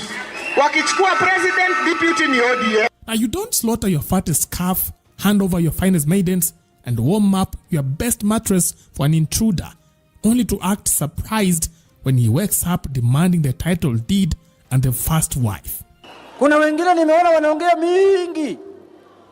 Wanasema ya kwamba hapa chini watu basi kama mkilete mchezo sisi pia tutalete presidential candidate, watu wakutane kwa kiwanja. Usicheze na sisi bana. Na usitishe ODM. Usitishe ODM. Kama kuna viongozi wako katika viti, sehemu za ODM zinajulikana. Kuna wengine hata tukiwachilia nafasi wasimame na mti ODM atashinda yeye, niko na hakika. So tafadhali hizi vyama ambayo wanakuja kuongea na sisi, tukae na heshima. Na uheshimu ODM. ODM ni chama kubwa. And that is exactly what ODM is doing today, wailing loudly because UDA, having enjoyed their honeymoon, has decided that the bridesmaids' waist can no longer grind right. They now want the fresh, well-fed virgins that ODM has guarded jealously for tomorrow. Hata huyo William Ruto mwenyewe maskini anaamka asubuhi, anaenda kubuni manyumba, anaenda anafanya program za afya, anaenda anafanya program za agriculture, anaenda anafanya mambo ya blue economy. Kila siku William Ruto yuko katika harakati za maendeleo ili kujitetea kwa Wakenya. Lakini kuna wafulani wengine hapa Mombasa na kwingine hawajafanya lolote. Lao ni kusema tu sisi tumtetea William Ruto, kwa hivyo na sisi tupewe. Iko na uwezekano mkubwa sana kwa raia kumpatia William Ruto 2 term na alafu pia wakarekebisha masala yao ya pale katika kaunti zao na maeneo yao tofauti ya bunge. And ODM cannot say they were not warned. Just a week ago, during the Linda Mwananchi NDC meeting at Ufungamano, Karoli Omondi warned them that UDA was coming for everything. Every constituency, every ward, and every single seat in ODM zones. Nataka mjue, Oburu wanamtumia, wanakanyaga mgongo yake wavuke. Baada ya hii, watatoa Oburu. Nataka mjue hiyo. Nataka mjue ya hivi, washakubaliana, ODM itaweka candidates Nyanza na Nairobi peke yake. Wameambia watu wa Western, ukiwa kwa ODM na unataka kuungana na sisi, utoke ODM utasimama na UDA. Wameambia watu wa Pwani, kama unatusupport, toka kwa ODM simama kwa UDA. Ndio sababu uliona watu wa Pwani jana walikasirika. Sasa wanatudanganya ati Nairobi ndio watafanya, hata wameambia ODM nomination watafanya na candidates yao ndio wataingia, ndio watapewa tikiti ya ODM. So we must refuse. Why do you think they are doing that? Because mpango yao ni kubadilisha katiba so that they create office of executive prime minister without term limit. Nataka mjue, they want to extend the term limit. So hiyo tumekataa. They didn't listen. They told the guest to feel at home, and now ODM is in denial that the guest has been drooling over their well-kept daughters. I want to say this. My people, we must come out strongly. And as ODM, we must defend our areas and our regions. And make sure that ODM is in every position as strong as we can be. And we are not going to sing songs of praise to anybody if they're not going to know that on that table, ODM nyaka very strong, to ODM nyaka feel everybody everywhere. And I was talking Mirima. Because this is a party that we have a legacy. Raila Amolo Odinga fought for this party. And we all fought. Aduma told you what happened in 2007. In 2007, it was not easy. We are the same people who had put Kibaki in power in 2002.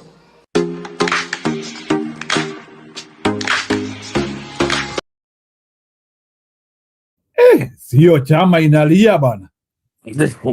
Hey. Why isn't Gladys Wanga singing the loudest, man? Na nikuulize Kipril kidogo, eh? Let me ask you a question, eh? Like, what are they waiting? What are they waiting? Hiyo si ni harusi ishaisha. Negotiations. No, how do you negotiate at that point? It's done. Nauliza, how do you negotiate at that point? The guy, okay, let me tell you, it's like, mpata girlfriend, msinione vibaya. Alafu siku moja unapata toothbrush kwa nyumba yako. Unapata ameleta nguo. You have not had an agreement, you're living together.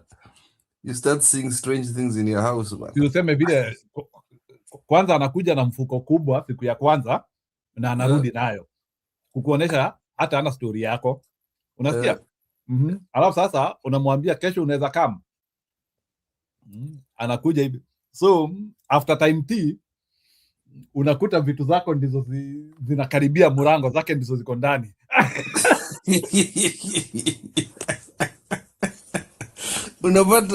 Unapata wardrobe yako unashindwa bana. I used to have space bana. Yeah bana. What happened? Unapata ka space kadogo hapo. Nguo zako ndizo zinaekeleangwa chini. Alafu ashaambia marafiki zako, we are married. Well, una habari bana.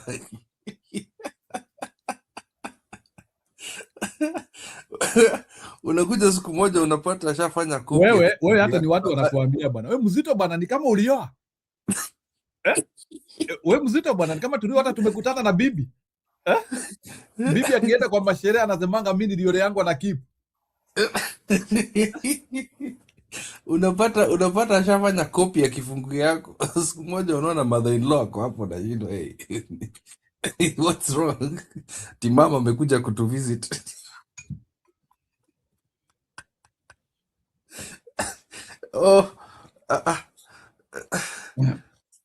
Sio DM walisema hawawezi support Wiper. Ati siku moja tu ni handbag imeletwa tu na nguo ya kesho. Ile madharau enyewe, lakini Ruto ni mtu enyewe bana.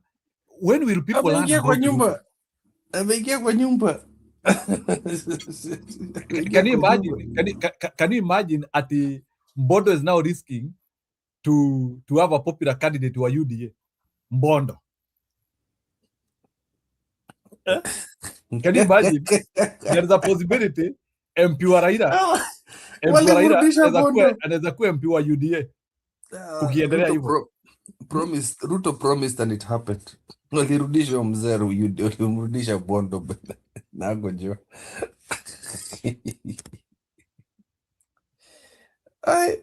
Mimi naona mimi naona hata kukiendelea hivyo mimi naona Ruto ataua hiyo ODM alafu ataanzia kuambia wa dissolve.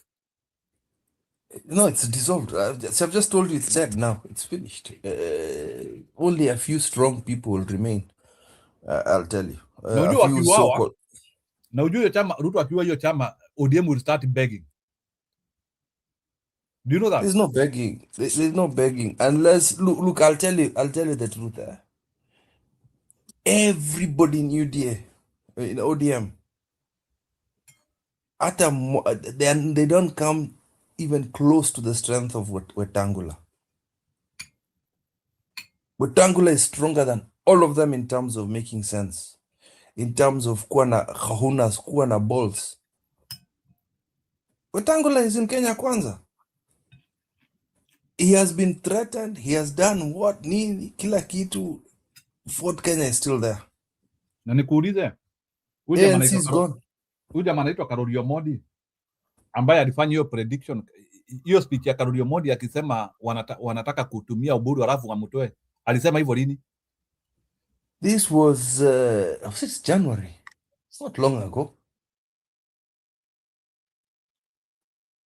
And it's happening. And how many times has Gachagua told them? Lakini wacha ODM isha, sababu hata Gachagua amekuwa akiwaambia, na Gachagua amekuwa akisema na Ruto aliniambianga anataka kumaliza hii kitu. Gachagua even started warning when Raila was alive. Gachagua predicted this even when Mzee was alive. Na Mzee mwenyewe hakusikia. Na Gachagua alikuwa anasema, no, Mzee mimi Ruto aliniambia. Unajua Gachagua anasemanga hivyo. Mimi Ruto aliniambia hii watu na wamalizia.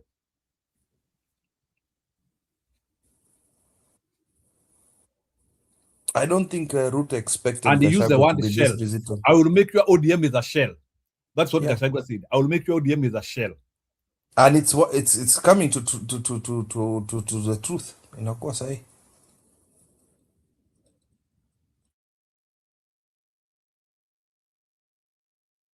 ODM wasipojanjaruka, they cannot be saved. ODM wako karibu kuingia kwa mtaro. One step wana drown. Saa hii itabidi waunde chama ingine. ODM ile ni wanapitia, itabidi waunde chama ingine. Kuunda chama ingine how tell me how? ODM ikikufa kwani watafanya aje? Zitabidi wakama kuna chapati ingine. Be swallowed. They have no choice. I'm telling you the truth. They have to be swallowed. The Linda ground group will be part of UDA because they will have no choice.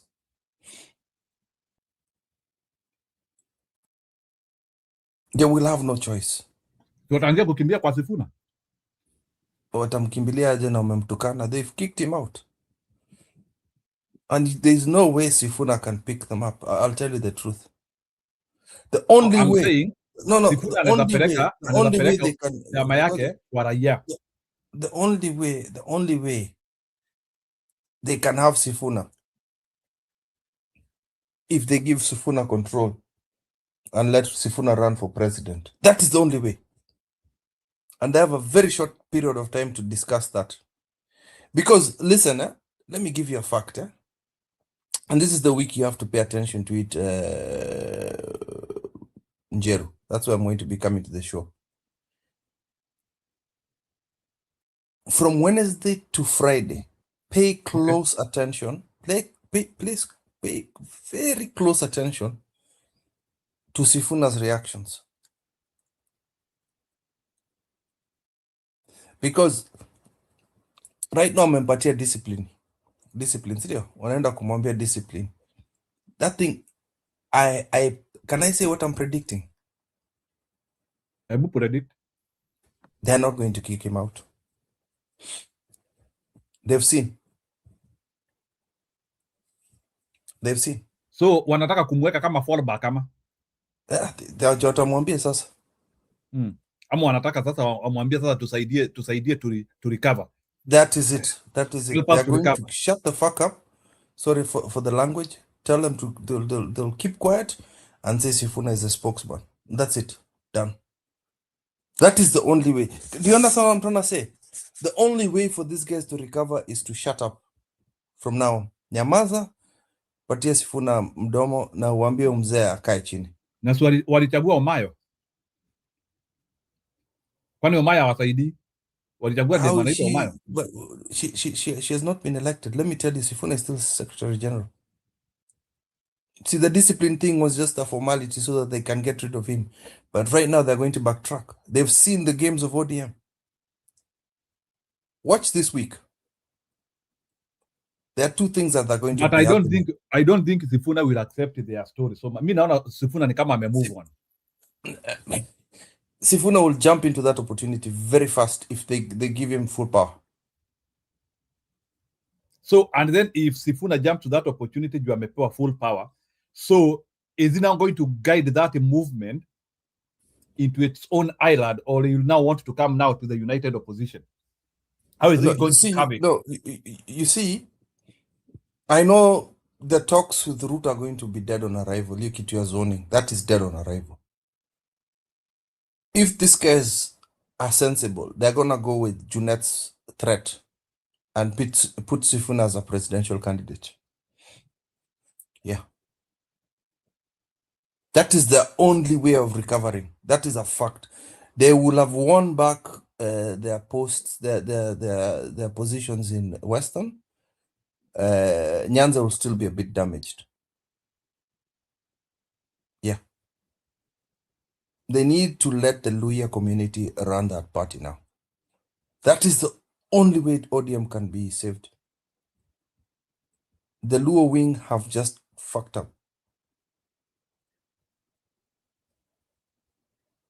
They need to let the Luyas run that thing. They need to get rid of Simbarati. Simbarati is useless now. Ana amekatana na wewe. Ana anasema Sifuna is not going back. I've said that is the only way. That's what I'm saying. That is the only way. It's not that I'm saying it's a definitive way it's going to happen. That is the only way. Okay, let me ask you, Jerry, what other road do you see for them? Barabara gani ingine? Mi naona ODM is too bright to even understand that they are crashing. Ukiuliza Mbadi hivi tunaongea if Peter Kaluma, if you understand, hold on. If Peter Kaluma, one of the biggest advocates for Ruto, is making the loudest noise, if Gladys Wanga is making a lot of noise, if Oburu is making a lot, not Oburu. Mbadi is Mbadi saying this thing. Mbadi, forget about the guys on broad-based. We're talking about the guys right now in ODM. Gladys Wanga ameanza kupiga kelele. What's her name? Ruth ameanza kupiga kelele. Opio. These are the first noise makers to join Ruto. I'm talking about who are still in nini. Yoni kumaanisha wamekuwa na mkutano na wameona hiyo ni dangerous. It means there are talks. There are talks happening right now. And but Wanga has to be careful because Wanga hata kama anapiga kelele akijua anataka kupiga ni kupiga kelele njo so that they see if Ruto can. But I'm telling them nothing like that. If I could tell them, kuna kitu kama hiyo Ruto sinikwambia asha I was about to say something nasty but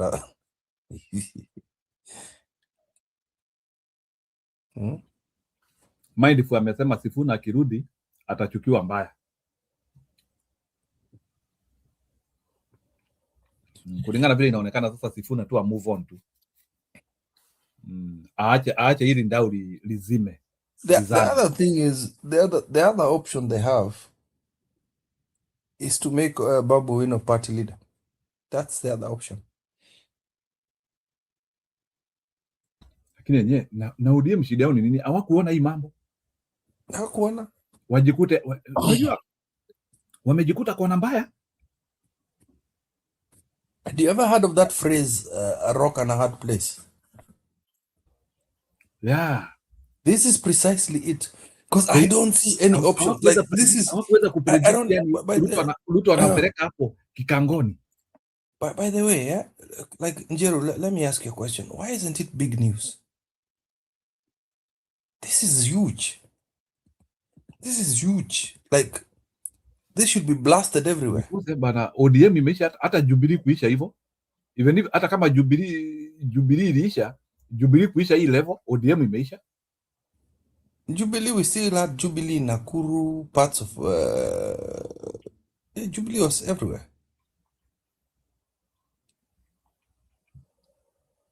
Wow.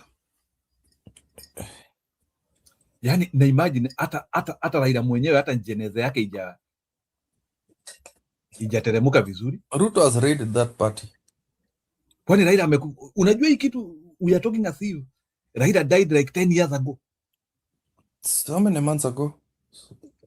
Unajua mtu atakuta. Do you think, maybe let me ask you a question, do you think ODM has suffered because maybe partly because of Raila's mistake of not having a proper succession plan?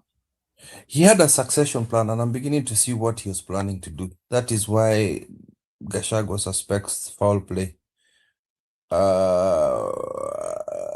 The succession was actually to give Sifuna that thing. Sifuna was supposed to run for president. Raila just wanted Sifuna to be a bit patient so that Raila could, while he's eating,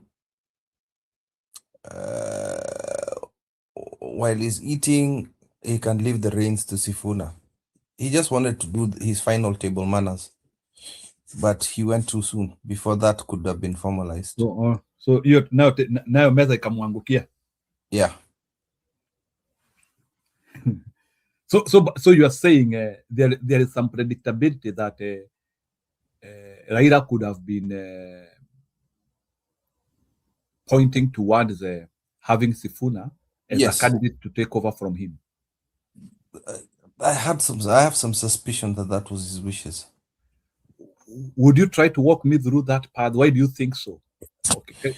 Because Sifuna was allowed to say whatever he wanted. Sifuna was being groomed by Raila. Raila saw Sifuna in himself. Raila saw a younger him. He saw the amount of mistakes he has done politically, and Sifuna was somebody who was coming to rectify his legacy.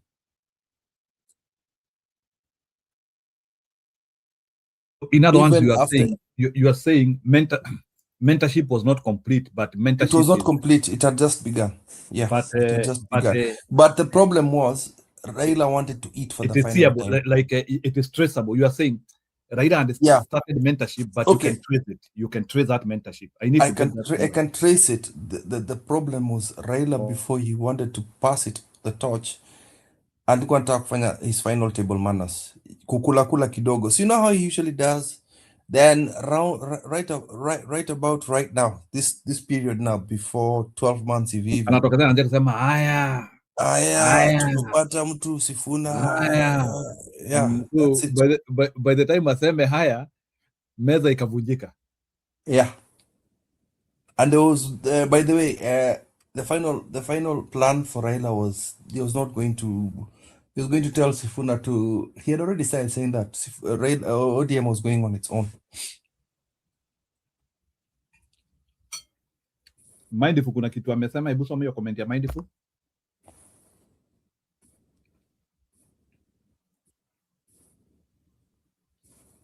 Anyang' Nyong'o told us, ukiangalia huko mbele utaona Sifuna is meant for the future. It's like there are some people who are starting to believe like Sifuna can be packaged as a presidential candidate, either for now or for future. No, this was Anyang' Nyong'o. I think, you see, again, let me tell you, another sign is just what he's saying there. Another sign is the old man that surrounded Raila. We've got Orengo, you've got Muhisa Kitui, you've got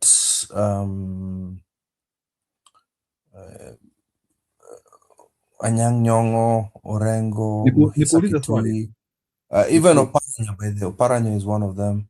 They've all hinted that Sifuna was to be the guy. Okay, Kipri, nataka kukuuliza swali. You know, Raila Odinga used to be closer to some people than others.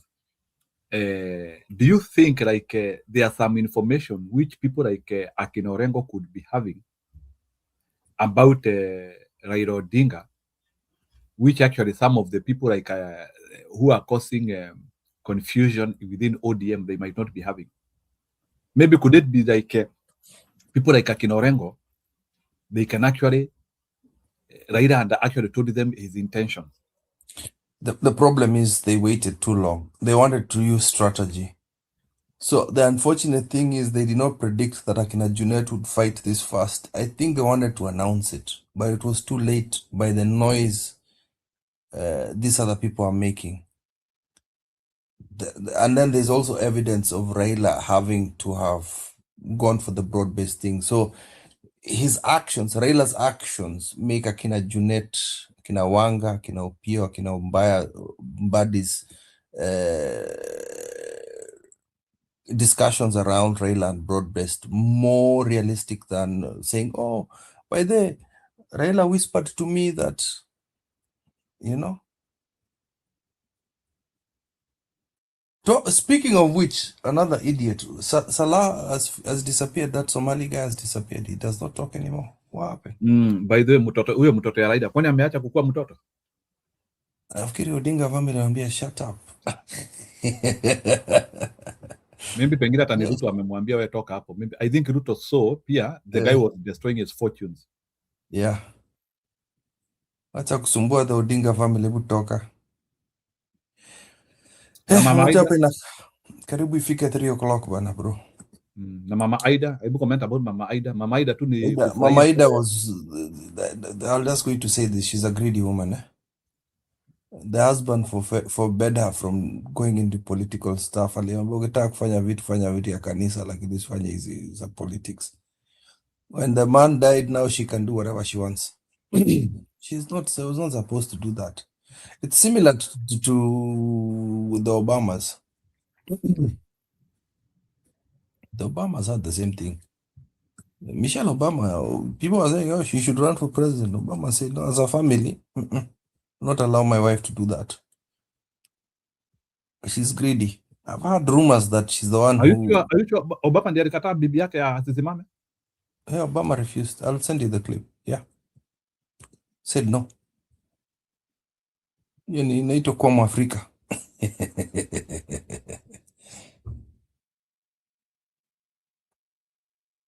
Yeah. Anyway, I have to sleep. Did she have late. fortunes? Huh? Did she have fortunes? Would she have? Did she have fortunes? Fortunes for what? Fortunes, like fortunes for becoming the president. How was her star? Was her star? I mean, she was more popular than, what's her name? Kamala Harris? Yeah. Hata wazungu angemaccept by the more than Kamala. You know that is the truth. In terms of popularity, Michelle Obama, I think is actually, if they put her to run for president, she'd stand a very good chance. They like her. The Democrats, they like her. She is still not old. She is in her 60s, so she can always vie. Yeah. Aya, ni sawa basi. Kipriru, unaweza weka conclusion yako, hata mimi nifunge kituo. Si unajua these days we are having 2 shows, so people can always come tomorrow and so na majenzi wako wako wapi? Unasemanga tu utaleta majenzi na wakuji na show ya mchana ni ya majenzi. No, I asked him today. Akasema ilikuwa late sana, so yeah, I'll ask him again this week. Oh, ilikuwa late. See, I thought your show inaanzanga 9. No, alikuwa 9, si ndio ilikuwa late kwake. He works in a bank. Oh, okay, ni sawa. Tuanze saa 2 ama? I can request the girl to start at 8. No, don't look for him. I'll tell you the day. Relax. Kwanza mwambie leo. Kwanza ilikuwa leo. Just come for that show I was with like Alex. Kuna hiyo show ya majenzi pia mumeamua kuchangamkia, which is okay. Yeah. Yeah, they have also to do these things, but we have to make sure that Yeah, and I was just trying to introduce him and his friends in London to be coming to the show. Yeah. Yeah, that is good at least. Wacha watu wakuje so that at least unajua bana huyu jamaa lazima we have to detonate him. Yeah. Beste atuwezi ati tunaogopa Ruto. What I is was Calvin saying? Of Gachagua. What is Umesikia Calvin? Gachagua amesema Ruto anafikiria tunamuogopa. What is Calvin saying here? What is Calvin saying here? Calvin Skileta anasemaje? Calvin says. Si Calvin aliandika message juu sana ama ni Kevin Atadi? Na there's a guy called Atadi who is an MP.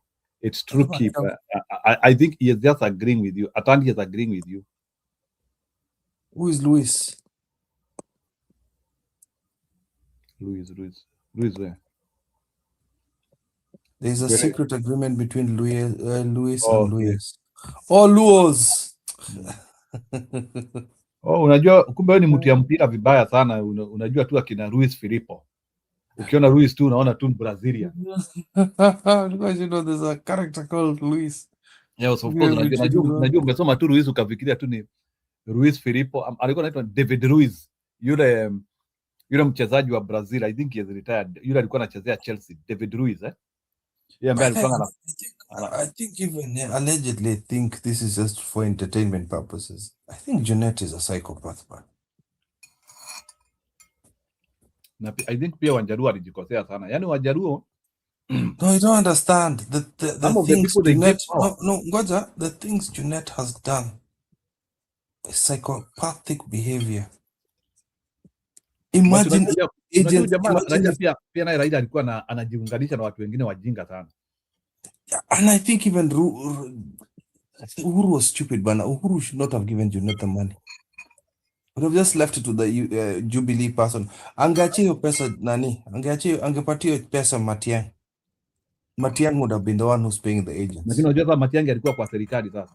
Angefanya hiyo. But he had other strong people in Jubilee to ile shida tulipata. Angepatia pesa kioni. By the tulipea more ya Ruto. I think I don't know how akina Uhuru hawakujua Junet na venye ati Junet alikuwa na Junet anakuja anatuwekea crocodile tears bana, na ndiye ameuza presidency. Acha kuuza presidency. Tunasikia hapa kuna suspicion from apparently from Rigathi Gachagua aliua Raila. Na Mohamed anaweza kuwa aligongwa 1 billion akaambiwa bana tuondolee. Hapana. Anyway, let's discuss that tomorrow. It's 3 by the way. Imechelewa sana. End of that. I think wacha nifurahishe Ann, unajua Ann anapendanga kufurahisha, wacha nimwekee Chris kumekucha. I think mwekee hiyo. Ni secret admirer. I think anapenda ubeshte. Unajua mama Chris kumekucha can be her grandfather, his grandfather. So all right, good night. Yeah, unajua saa zingine ukisikia mama anasema niwekee nani? Sawa. Good night. Good night. Na uleta emergency. Sawa. All right. Bye. Thank you. Bye. Appreciated. When I used to think about taxes, I would just cringe. I used to use a CPA. I would just send all of my paperwork and trust that they did what was right. Terrible. Previously on this Kumekucha Chris channel, this is what you may have missed. And there are also other cases where fake elders from that community, people who have just been picked, wazes, who pose as the elders of that community when they're not. Yeah? Speaking blessing on a candidate. We have all those cases. And therefore, I guess you should not blame those Kenyans who may have taken this thing very lightly.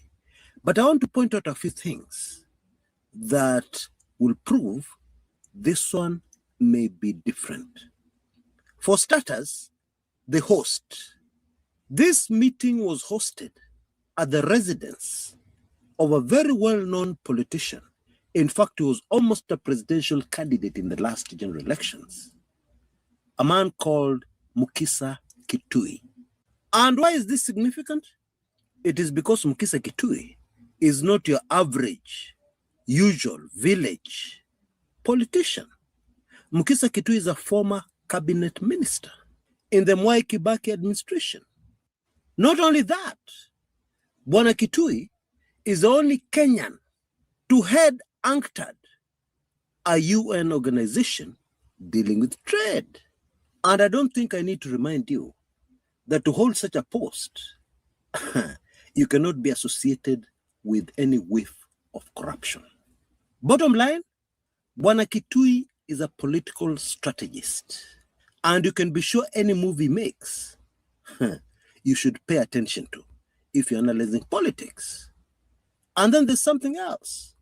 Bwana Mukisa Kitui is currently the spokesperson of the United Opposition. The third explosive reason why Kenyans should pay attention to this development, yesterday in Bungoma County, has to do with something that can change the winner of the next presidential election. Luhya unity. Now, most of us are aware of the real census figures, which puts the Luhyas right at the top as the community with the highest population in the country. There is more than enough evidence. I am almost certain that this was one of the major points that went through the mind of Mukisa Kitui as he made the decision to come up with this initiative of inviting Edwin Sifuna to his home in Bungoma County, where he met with elders of the community who officially declared him as the leader of the Bukusu. You know, as we said at the beginning of my show today, Mukisa Kitui is a political strategist. And it is very possible that he has started thinking how some of us are thinking and predicting as far as the trajectory of our politics is concerned. Let me put it this way.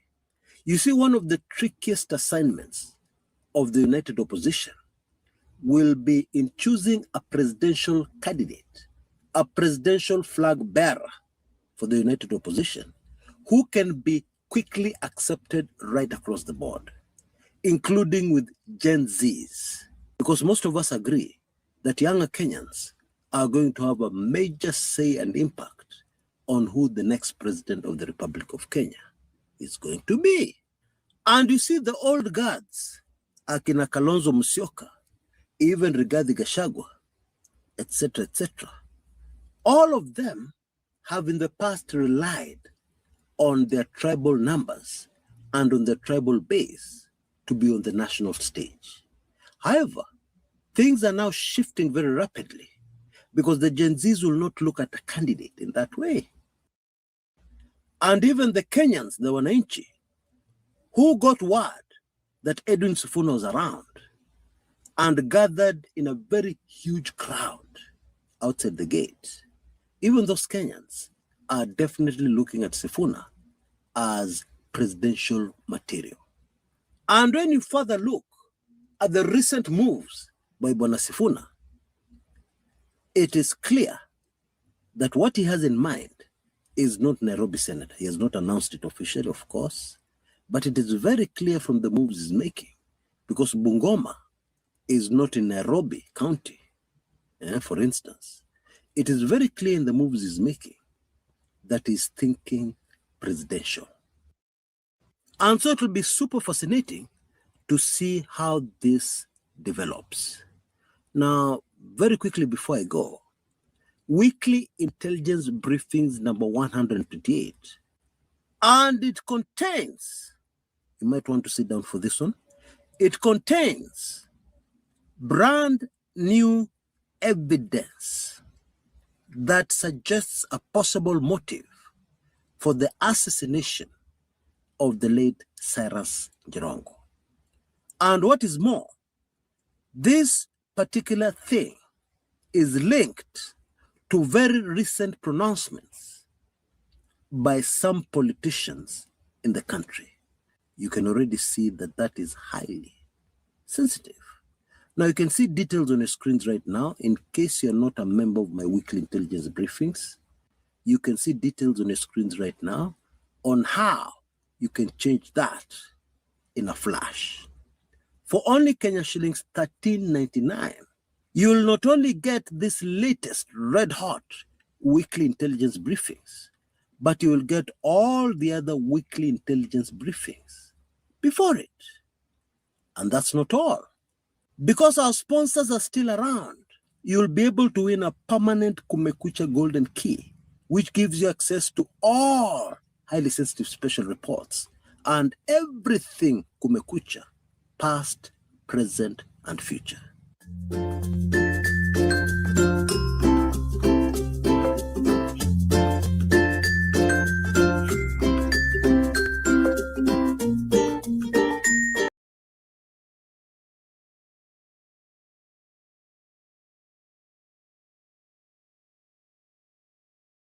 Off over time. No fees, no interest. You know what else has no interest? Me. You can pay your... Poleni sana. Kama tungelikuwa kwa matanga ningeliwaita nyinyi ni washenzi sana.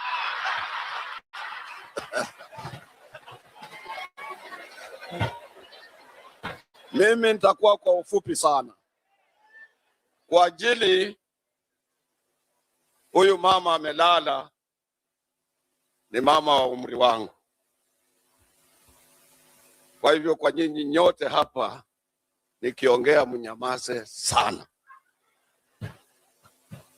Huyu mama anapata mzee wake mwaka wa 68.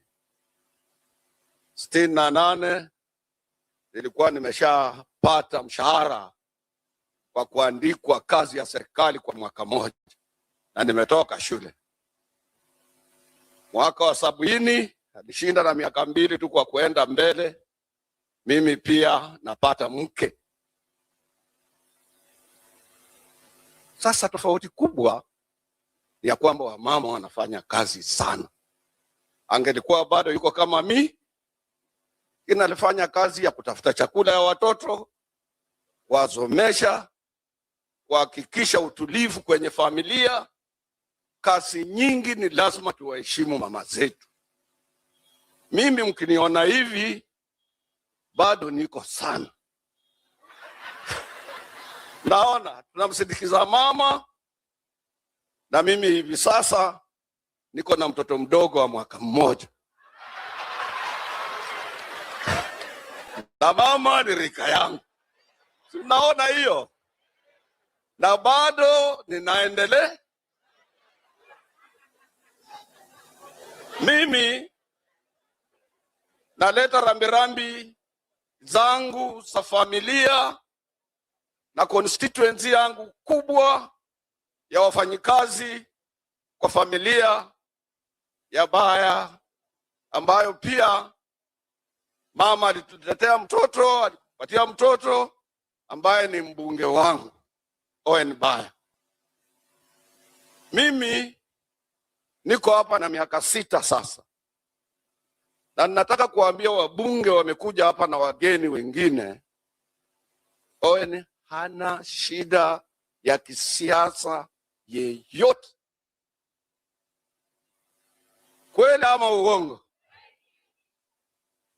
Yeye ni kijana mwenye hekima, kijana ambaye alinikaribisha hapa kama mzee wake, kama babake, na akajua mimi napenda rumba. Mwaka ule mwingine uliopita alikuwa mgeni wangu wa kufungua mwaka mpya, kila mwaka mpya kufungulia hapa Kilifi na wasanii kutoka kule Kongo. Mwaka jana peke yake hatungeliweza mheshimiwa, kwa ajili tulikuwa tumempoteza mheshimiwa Jirongo kule Western Kenya. Mimi nataka kuambia hivi. Nilipata kifo cha mama nikiwa kule Ulaya. Niliambiwa na kijana wa hapa, jana rafiki yangu Mlewa, aliniambia mbunge wako amepoteza mama. Immediately nikachukua simu, nikampigia na nikamuuliza tunasindikiza mama lini. Akaniambia Jumatatu. Nikasema nitajaribu sana, tutakuwa na wewe. Nilifika Nairobi, sikuketi, sikuenda kwangu. nika-connect na ndege direct mpaka Kilifi. Kwa hekima ya familia hii, kwa hekima ya mheshimiwa, kwa hekima pia ya governor wa hapa, kwa hekima ya viongozi wa Kilifi. Ken Chonga ni mwenyekiti wangu wa kamati ya leba kule bunge, na wote hao wabunge wakina governor wa Abdulswamad, mtoto wa Sharifu, baba yake ndo tulifanya na yeye siasa. Baba yake ndiye alinikabidhi akiwa na baba ya Musalia Mudavadi cheti changu cha wanakanu wa miaka ya milele ya life. Unasikia? Na kwa ufupi mimi nataka kwenda chini, kuketi chini. Mimi ndio mzee hapa kwa nyinyi wote. Na wacha ni washauri. Tuse ulifanya kazi mzuri. Hapa Kenya sasa hivi hatuna upinzani. Kuna wanasiasa waliofeli ama walioshindwa na wakahaba hate. Hate is different from politics. Ndio kitu iko hapa. Nilishangaa sana juzi serikali inawapata wale watu wanataka kuleta ulaghai upande wa mafuta. Wanawekwa ndani. You only need a small dab to reduce the appearance of puffiness and dark circles. That's exactly what I needed. I make my living in the water. Every day I'm out there, chasing another world championship. Na ni wakubwa wote. Na kila siku nyinyi mnasema mnataka big fish ashikwe.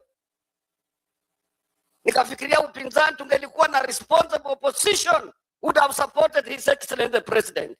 Chanti sana hiyo opposition tuko nayo. Furaha yangu ni hii. Furaha yangu ni hii. ODM na vyama vingine vyote vimekubali kufanya kazi na rais. Na mimi nataka kuambia kwa ukweli, mimi ndio nilitembea na Raila Amolo Odinga na alikuwa shemegi yangu. Na yeye peke yake ndiye alikuwa opposition Kenya, ndiye alikuwa anajua siasa ya opposition. Mimi nakubaliwa, acha niseme mimi ni mzee. Kenya hamuna opposition sasa. Saa 4 ninawaambia na uweke kwa kalamu yako. Siku ile ya uchaguzi mwaka unaokuja, Rais William Samoei Ruto atakuwa amechukua kiti. Na usichelewe na usiseme hukunisikiza kama mzee wenu. Tunataka utulivu kwa nchi hii.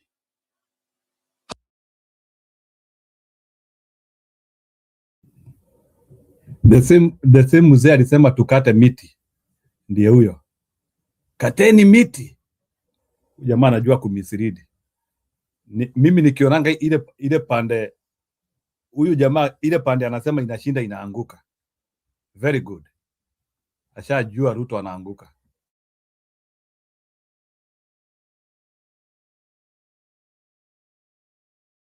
Hakuna amani kule Iran na hizo nchi zote za Kuba kule kwa Gulf.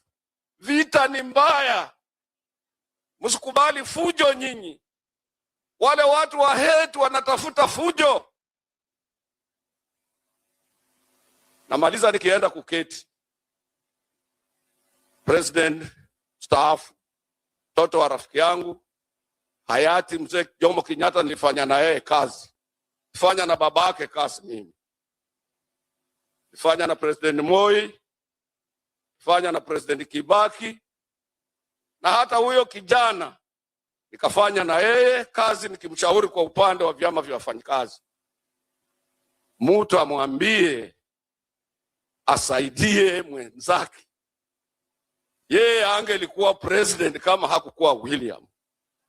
Namjua sana, asikudanganya atakufanya president kwa ajili yeye ni mvivu sana. Rafiki yangu namjua. Sisi kwa Azimio hakutufanyia hata mkutano mmoja. wa kusimama kusema kura iende kwa Raila Amolo Odinga. Namaliza nikiketi chini. Ndugu zangu, mnisikize, tuweka amani nchi. Tuna good speakers both in the Senate and in Parliament. Moses ni kati ya viongozi wetu, ikiwa mzee wa kutoka huko magharibi ambaye anaheshimika. Speaker King ni wakili anaheshimiwa, na msaidie nchi. Sisi tuko nyuma, na tuna watu, sio nyuma tu bure, tuko na watu sisi. Sisi tuna watu sisi. Sisi ndio tutasema sisi. Sisi ndio tutasema. Kama utatusikiza wewe mshanzi sana. Pole sana. Haya, Julia, can you react? Umesikiliza huyo mzae? No, at all. Me, I have no time for at all. I have no airtime for at all. Si unasikia amesema sisi tunafagiwa by saa 4. Yeah, and maybe now he needs the other way around. Umesema ati when he prophesy people lose, so maybe Of course, akiprophesy, ukisikia Atuoli akikuja pande yako, tayarisha. Si huyu ndiye alikuwa anatuambia pande yetu tukate miti. Sugoi. Huyu ni mtu wa yeza butlika, and he is not a serious human being. He's not. He doesn't know. Hawezi hata jua Kenya inaangalia wapi. Huyu ashasahau Kenya. And I just wonder why he's still somewhere in Kenya, like he matters. Can you imagine huyu sasa ndiye badala ya kuwa anapea majenzi information na kuwa guiding Gen Zs on the right thing. Kazi yake ni kukuja kusema hapa by saa 4, like and he is not saying, can you imagine that he is saying that Uhuru should be helping Ruto. Actually, Ruto helped Uhuru sana, so he is not repaying him back. That's what he is saying. Ati Uhuru amekataa kulipay Ruto na venye Ruto alimsaidia kazi. So Uhuru is helping Ruto go down. Na venye Ruto alimsaidia kwa kazi. Vile Ruto alimsumbua. For 10 years, Ruto alisimama naye kabisa. Do you remember how Ruto disrespected Uhuru the last 5 years? Si huyu mzee anasema Uhuru alisaidia Ruto ndiye alifanya hiyo presidency ikasimama. Na after disrespecting Uhuru, what happened? Hata yeye anapata hiyo disrespect, Tit for tat is a fair game, isn't it? Ni ile mnasemanga wa Kikuyu wathi uri hagirwo thi. Na kuna watu wanasemanga karma. Karma is what language? Indian. That Indian. is Indian. Yeah, I think karma is real. Imagine ile disrespect anapata kwa Gachagua ni times 3 and times 4. By the way, mazishi ni ya lini? Ni ya kesho. Wednesday. Ebu play what Farouk said. Ebu tucheze. I want to analyze that. Farouk Chibet, Farouk Kibet. Let me look for it. Farouk. Nataka kuanalyze hiyo statement ya Farouk. Sometimes I like reading between the lines, and a lot of things tells me where somebody is and what they feel and whether they have even any confidence of what they are saying. Farouk Kibet. Let me see now.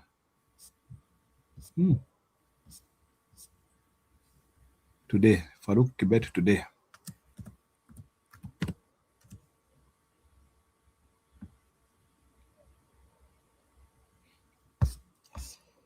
Kwani nani ako nayo?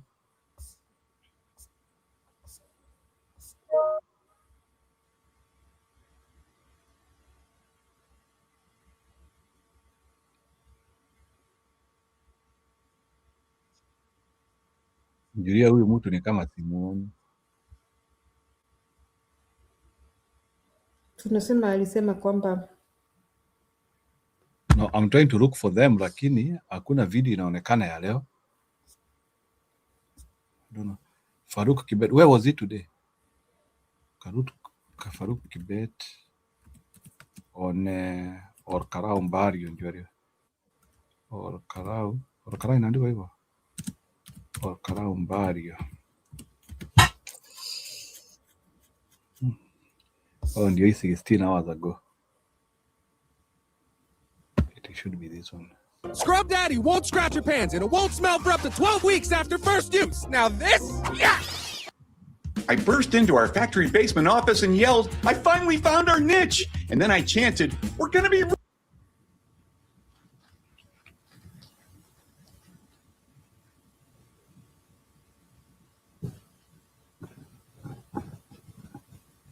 Bishop wetu na mabishop, ndugu yetu Owen Baya, speakers wote wawili na waziri, mzee wetu Atuoli, gavana wa sehemu hii na gavana wa Mombasa, wananchi wa Kilifi na hapa Kilifi North, God is good and all the time.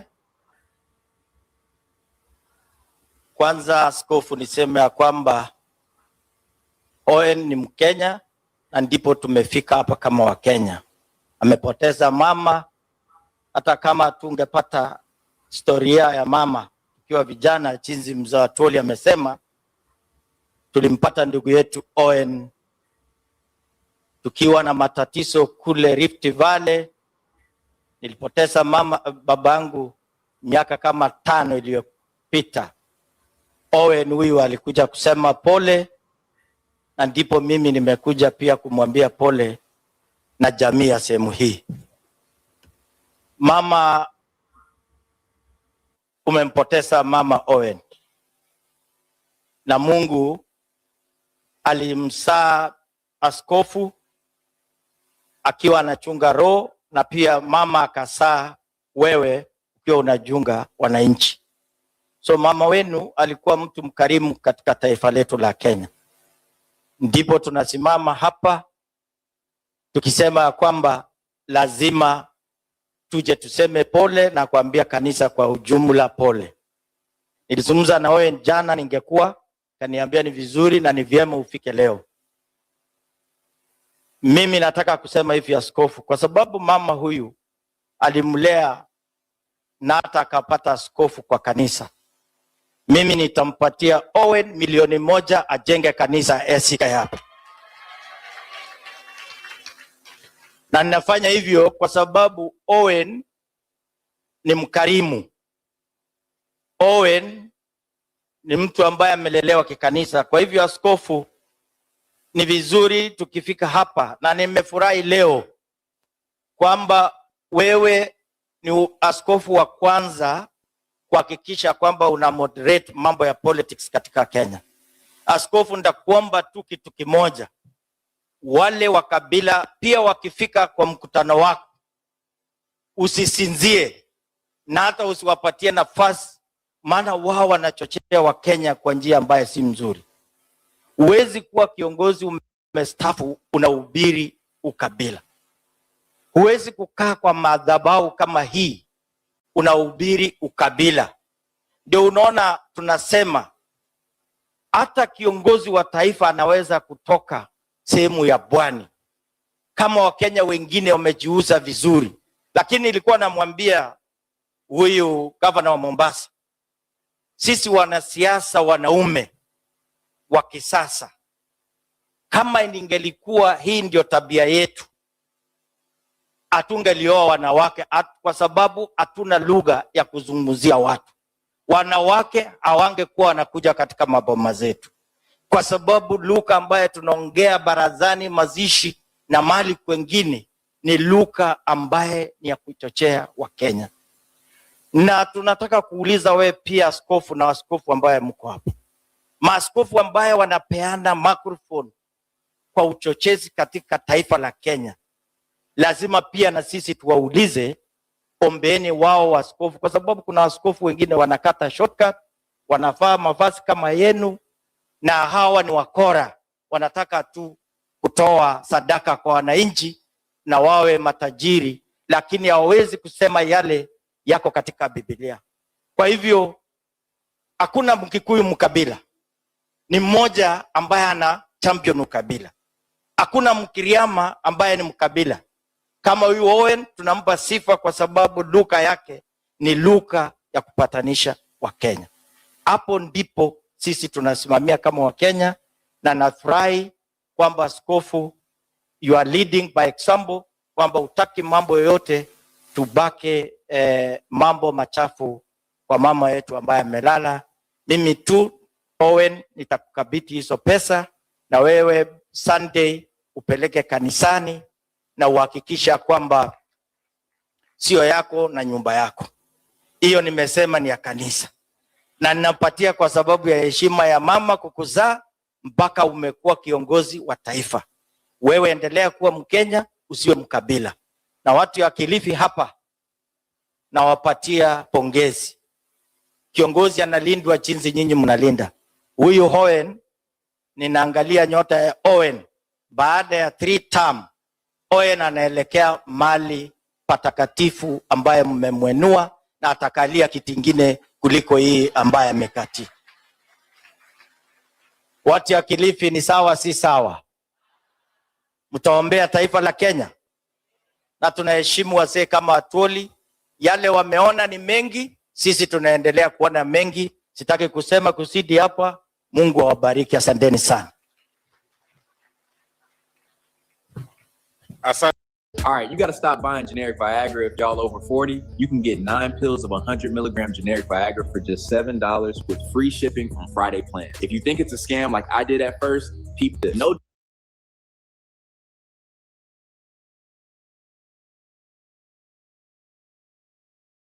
Sawa, Julia, you can analyze that. Okay, that is the point I was driving, that they are all afraid right now of naming, even calling Gachagua's name. Umenotice hivyo, Njiru? Yes, yes. Hata na Gachagua mwenyewe anawaita majina.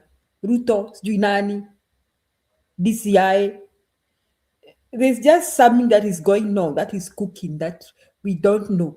I'm looking at Farouk Kibet. He lacks the confidence yenye amekuwa nayo. And there's some kind of fear iko ndani yake. Sisemi hiyo fear is out of being afraid of Gachagua, but there are things that they know that they're not telling us. And whatever they know that they're not telling us will come out soon. We are coming to find out. Chenye hawatuambii. Has Sudi spoken in the recent past?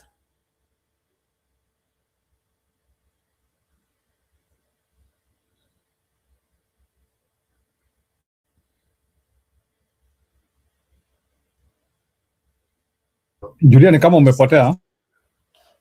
Unisikii? Yeah, go ahead now. Nauliza, Sudi ameongea hivi karibuni? Sudi tu anapost tu akiwa na wanawake. Nilimuona tu ana post tu na warembo. And on that note, ni horizontal engineer. Julia, are you aware that Sudi is an horizontal engineer?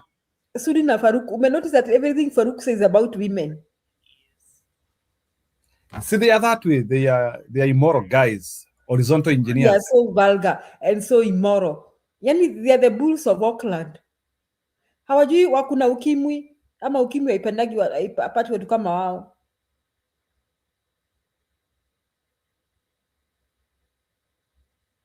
Chameni. Yani, he's giving an example that kama unatongoza mwanamke. What is wrong with Farouk?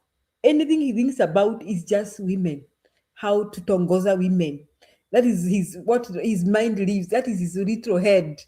That is the farthest he can think. And those are the people that Ruto gives microphone to talk on his behalf. Yani Kenya just stoops so low. I mean, So I'm trying to say that anybody unaweza nitafutia speech ya Sudi in the recent past. I'm just analyzing these people. Hata ya Ishungwa, ya Kimani Ishungwa. Ni Ishungwa ama ni Ishungwa? What is Kimani's name exactly? Ni Ishungwa is called Orange or Ishungwa? Or Kimanongo? Jure, hebu tafuta speech ya Kimanongo hapo to analyze. Ama ya Sudi.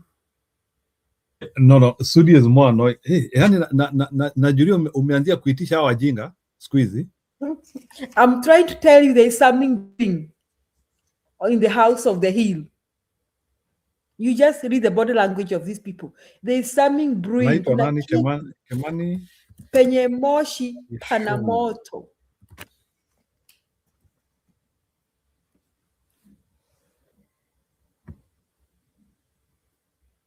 Ati kuna mtu anauza kama hii ni live, anaitwa Village Comfort.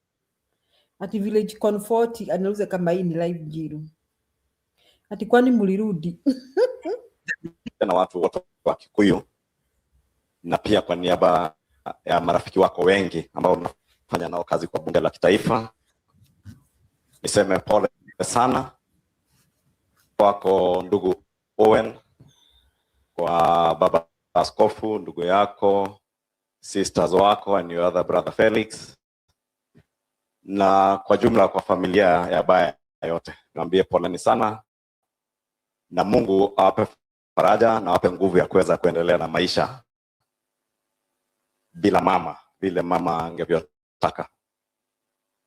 Wakati umetupea hiyo story ya safari mliotembea na mama, imekuwa wazi ni kwa nini baba askofu akatuuliza kama viongozi tupunguze siasa. Sababu mara kwa mara huwa wanasiasa tunafika kwa mazishi na tunapindua ibada ya mazishi, inakuwa ni jukwaa la siasa. Tunasahau kuna watoto kama hawa ambao wameachwa na mama yao.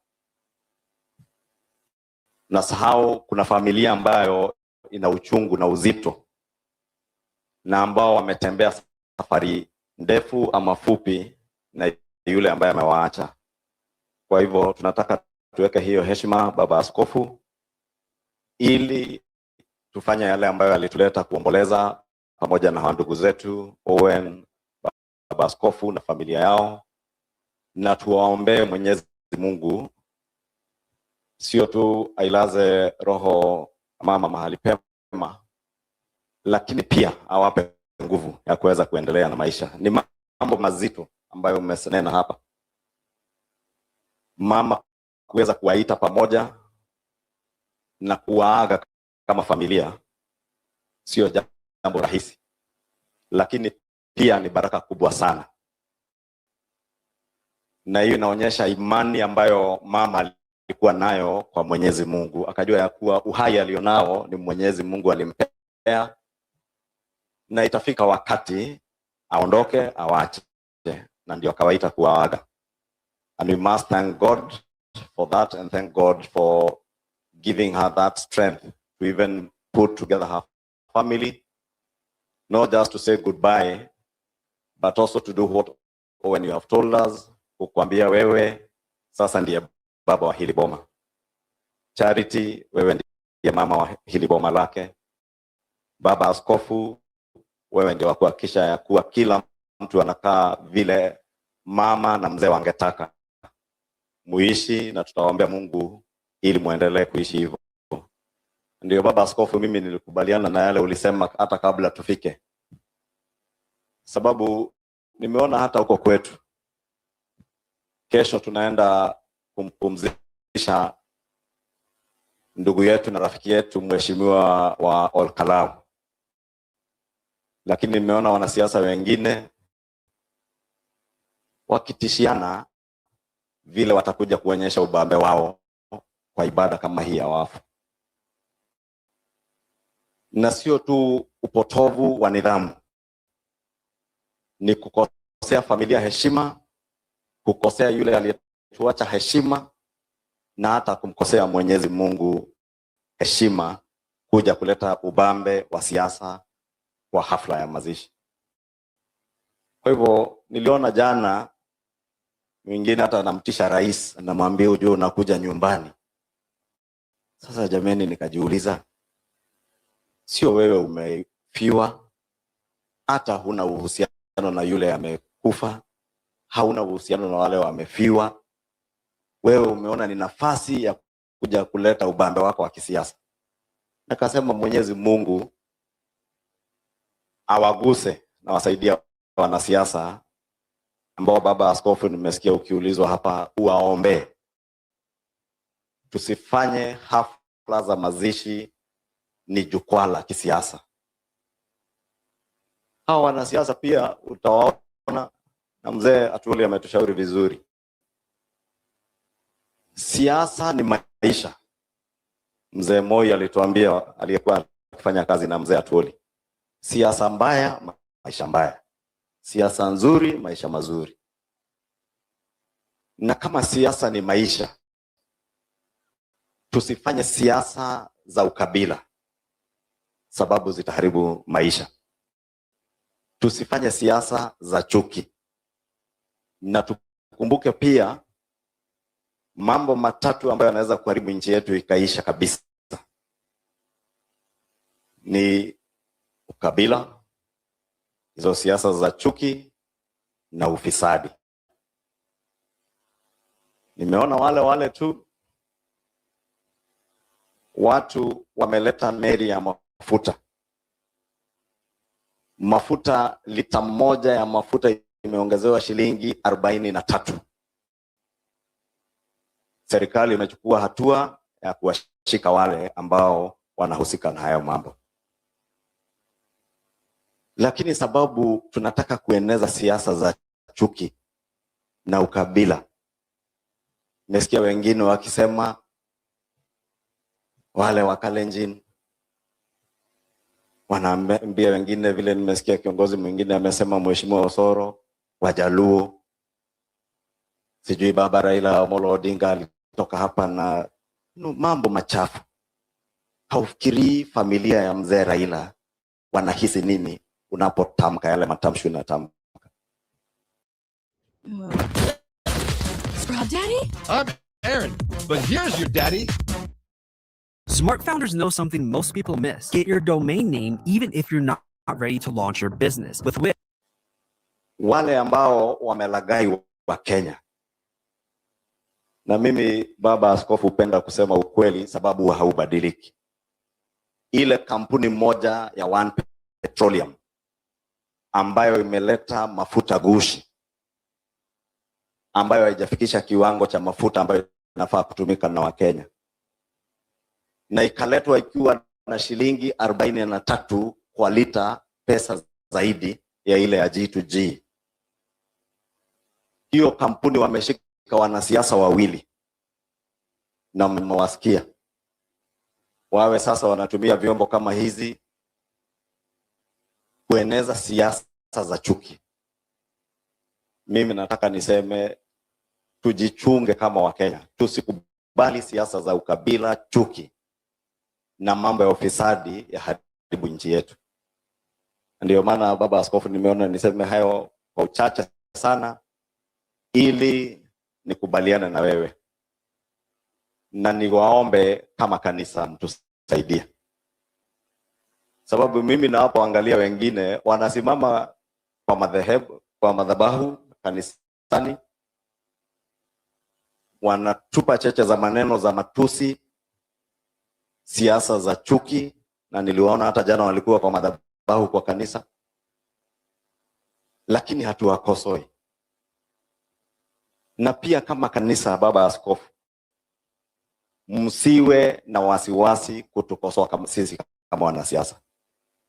Mesikia juzi mkiambiwa mjitenge na mambo ya siasa. Kama siasa ni maisha, kanisa haliwezi kujitenga na mambo ya siasa. Sababu mkituachia baba askofu sisi wanasiasa, tutaharibu nchi. Na ndio tunaomba ushauri wenyu, upendo wenyu na maombi yenu. Julia kidogo, can you react? Suddenly, kwa nini huyu jamaa amekuwa mpole hivyo? Suddenly, why is it? Mbona huyu jamaa amekuwa mpole hivyo? Nimewaambia penye moshi pana moto. Let me tell you, this is my conclusion. Hiyo kutulia ni normal. Unaona vile jamaa anaongea taratibu kama yani ni kama mhubiri. Ama ni vile ameona kimeumana huko kwao. What's going on is that the things are not really good in State House. For whatever reason, sababu yenyewe hatujui, tutajua hivi karibuni. Okay? Besides the pressure, kuna pressure ya kina Gachagua na kuna pressure ya nani? Kuna pressure ya kina Sifuna. Okay? But then these people had a lot of confidence previously. Unakumbuka? They didn't care whatever you said. After some time back, after stealing the votes in for Mugende, ni kama hata vile kina ask yourself why Wamushomba shifted camp. It's because waliambiwa kwamba they will be rigged for. Isn't it, Njiru? Si kuna sometime walipata ma confidence hapo. Hata wakaanza, hata wenye wako wanaongea wakaanza kuongea. Ni kama waliambiwa they will be rigged for, so they no longer cared and they knew that the government was going to rig for them to come back. But now, in the last few weeks again, there's some cold hewa imewavamia wote. Sasa mimi chenye sijui hii hewa baridi imetoka wapi, kwa sababu hawezi sema ni Gachagua na intimidate. Gachagua has been doing his job well, effectively. But besides Gachagua's noise and Akina Sifuna's noise and all that, what is cooking? What is making, what has shaken these people? Ni nini? Somebody in the comment section aniambie ni nini imeshtua hao majamaa. Na kama wewe uko kwa DCI utolee siri tujue. We are burning to know what is going on, what is cooking. We need to know what is cooking. Why? Even the body language of these people. Unaona? Unaona? Even the body language. There is something they know that we don't know. Jiru, chenye kiko hatujui, lakini tutakijua hivi karibuni. Penye moshi. Unaona kama ni uoga wako nayo, like we are, mi naona it's like we are 2 months to finance bill. Are they like finance bill? These people don't care about finance bill, Jiru. They don't care about finance bill. They didn't even care about elections, because they had been promised they'll be rigged for. No. They didn't care. These people, there is something cooking in State House that we don't know, that we shall know hivi karibuni. Wanataka kutimuliwa ama? Kuna kitu kinaendelea. Julia, unaweza kuwa uko na fununu. Ebu like tupe ufunuo. Unajua pengine unaona mbele. The body language of these people, hata nikashanga. Unaona previously, unaona Gachagua has really poked their noses. Gachagua has really put his finger into their eyes kabisa. And okay, let me also go to the side of Gachagua. Unaona, I seriously think that he's going overboard. Angalia vile Helen Troy anasema. Unaona, watu kuna kitu wanajua. Helen Troy 1897 anasema kitu hapo Njiru. Chenye sitaki kusoma. You see, Gachagua really has been going overboard. Hii story ya kuambia Ruto ati nijaribu. Ati dare me. Hey, where is that coming from? Ata yeye Gachagua, he knows something that we don't know. So nitasema kama village comfort kitumbua kimeingia mchanga na penye moshi pana moto, na huu moto tutauona hivi karibuni.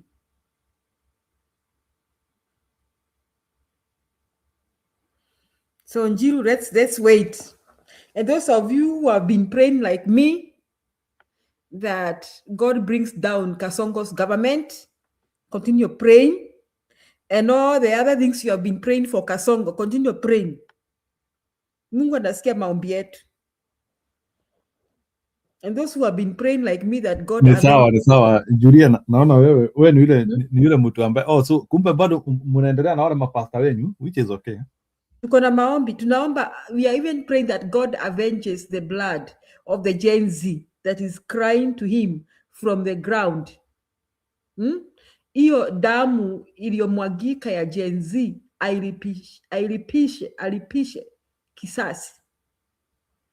Tunaomba, maombi tunaomba. So kama kuna kitu kichatendeka, then we know that God is answering our prayers. We are praying diligently every day, every night. And we are not praying good prayers for Ruto. We are not praying. We cannot lie that. Because he has hurt Kenyans. He has hurt the people of Kenya. He continues to hurt them. He shed innocent blood. He has shed innocent blood. He thinks he can get away with it. So unaona hii body language ya kina Ishungwa kuna kitu that maybe Gachagua has a lot of dirt on them all and they are all scared probably. Ati Trump pia na kanyanga, na kwa nini Trump hawezi kujia huyu mtu? Ati na Helen Troy anasema hey.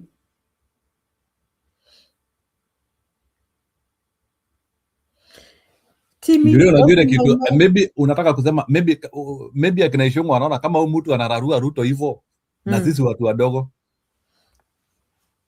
Is that your thinking? No, me, I'm thinking there's something happening in the House of the Hill that they know that is not good, that they know. You know, they depend on the House of the Hill. Unaona hii madharau yao na kiburi yao inatokanga wapi? From the House of the Hill.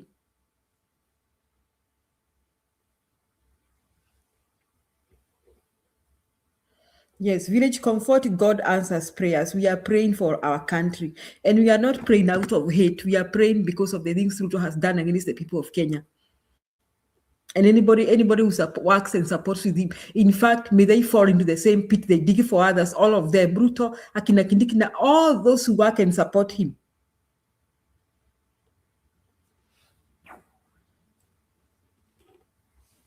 So Njiru, tutaendelea kuangalia tuone nini kinaendelea. We will know what's cooking soon.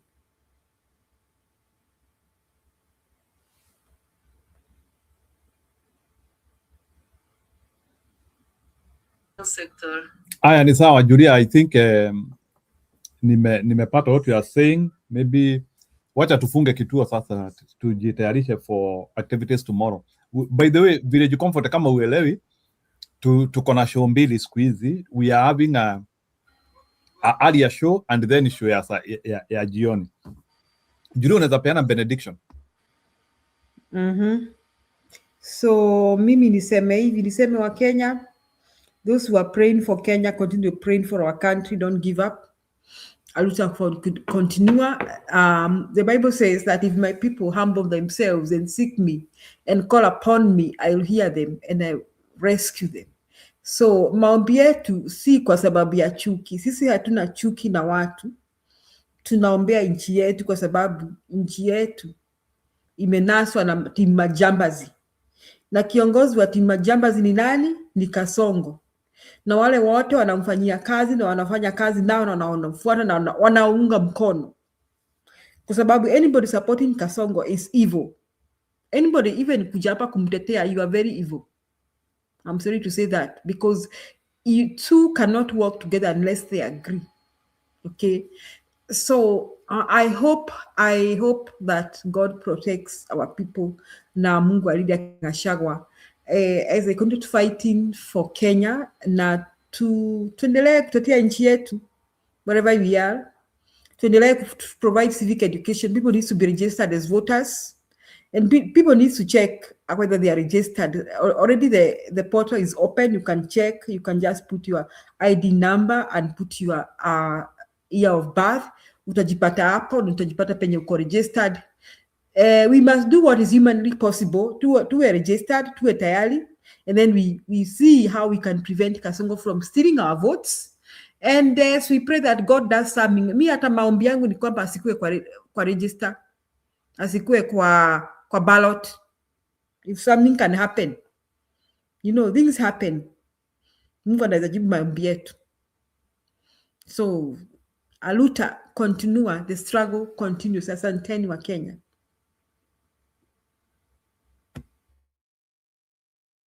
Jiru, good night. Sawa, good night Julia. Tuonane kesho. Thank you. Bye everyone.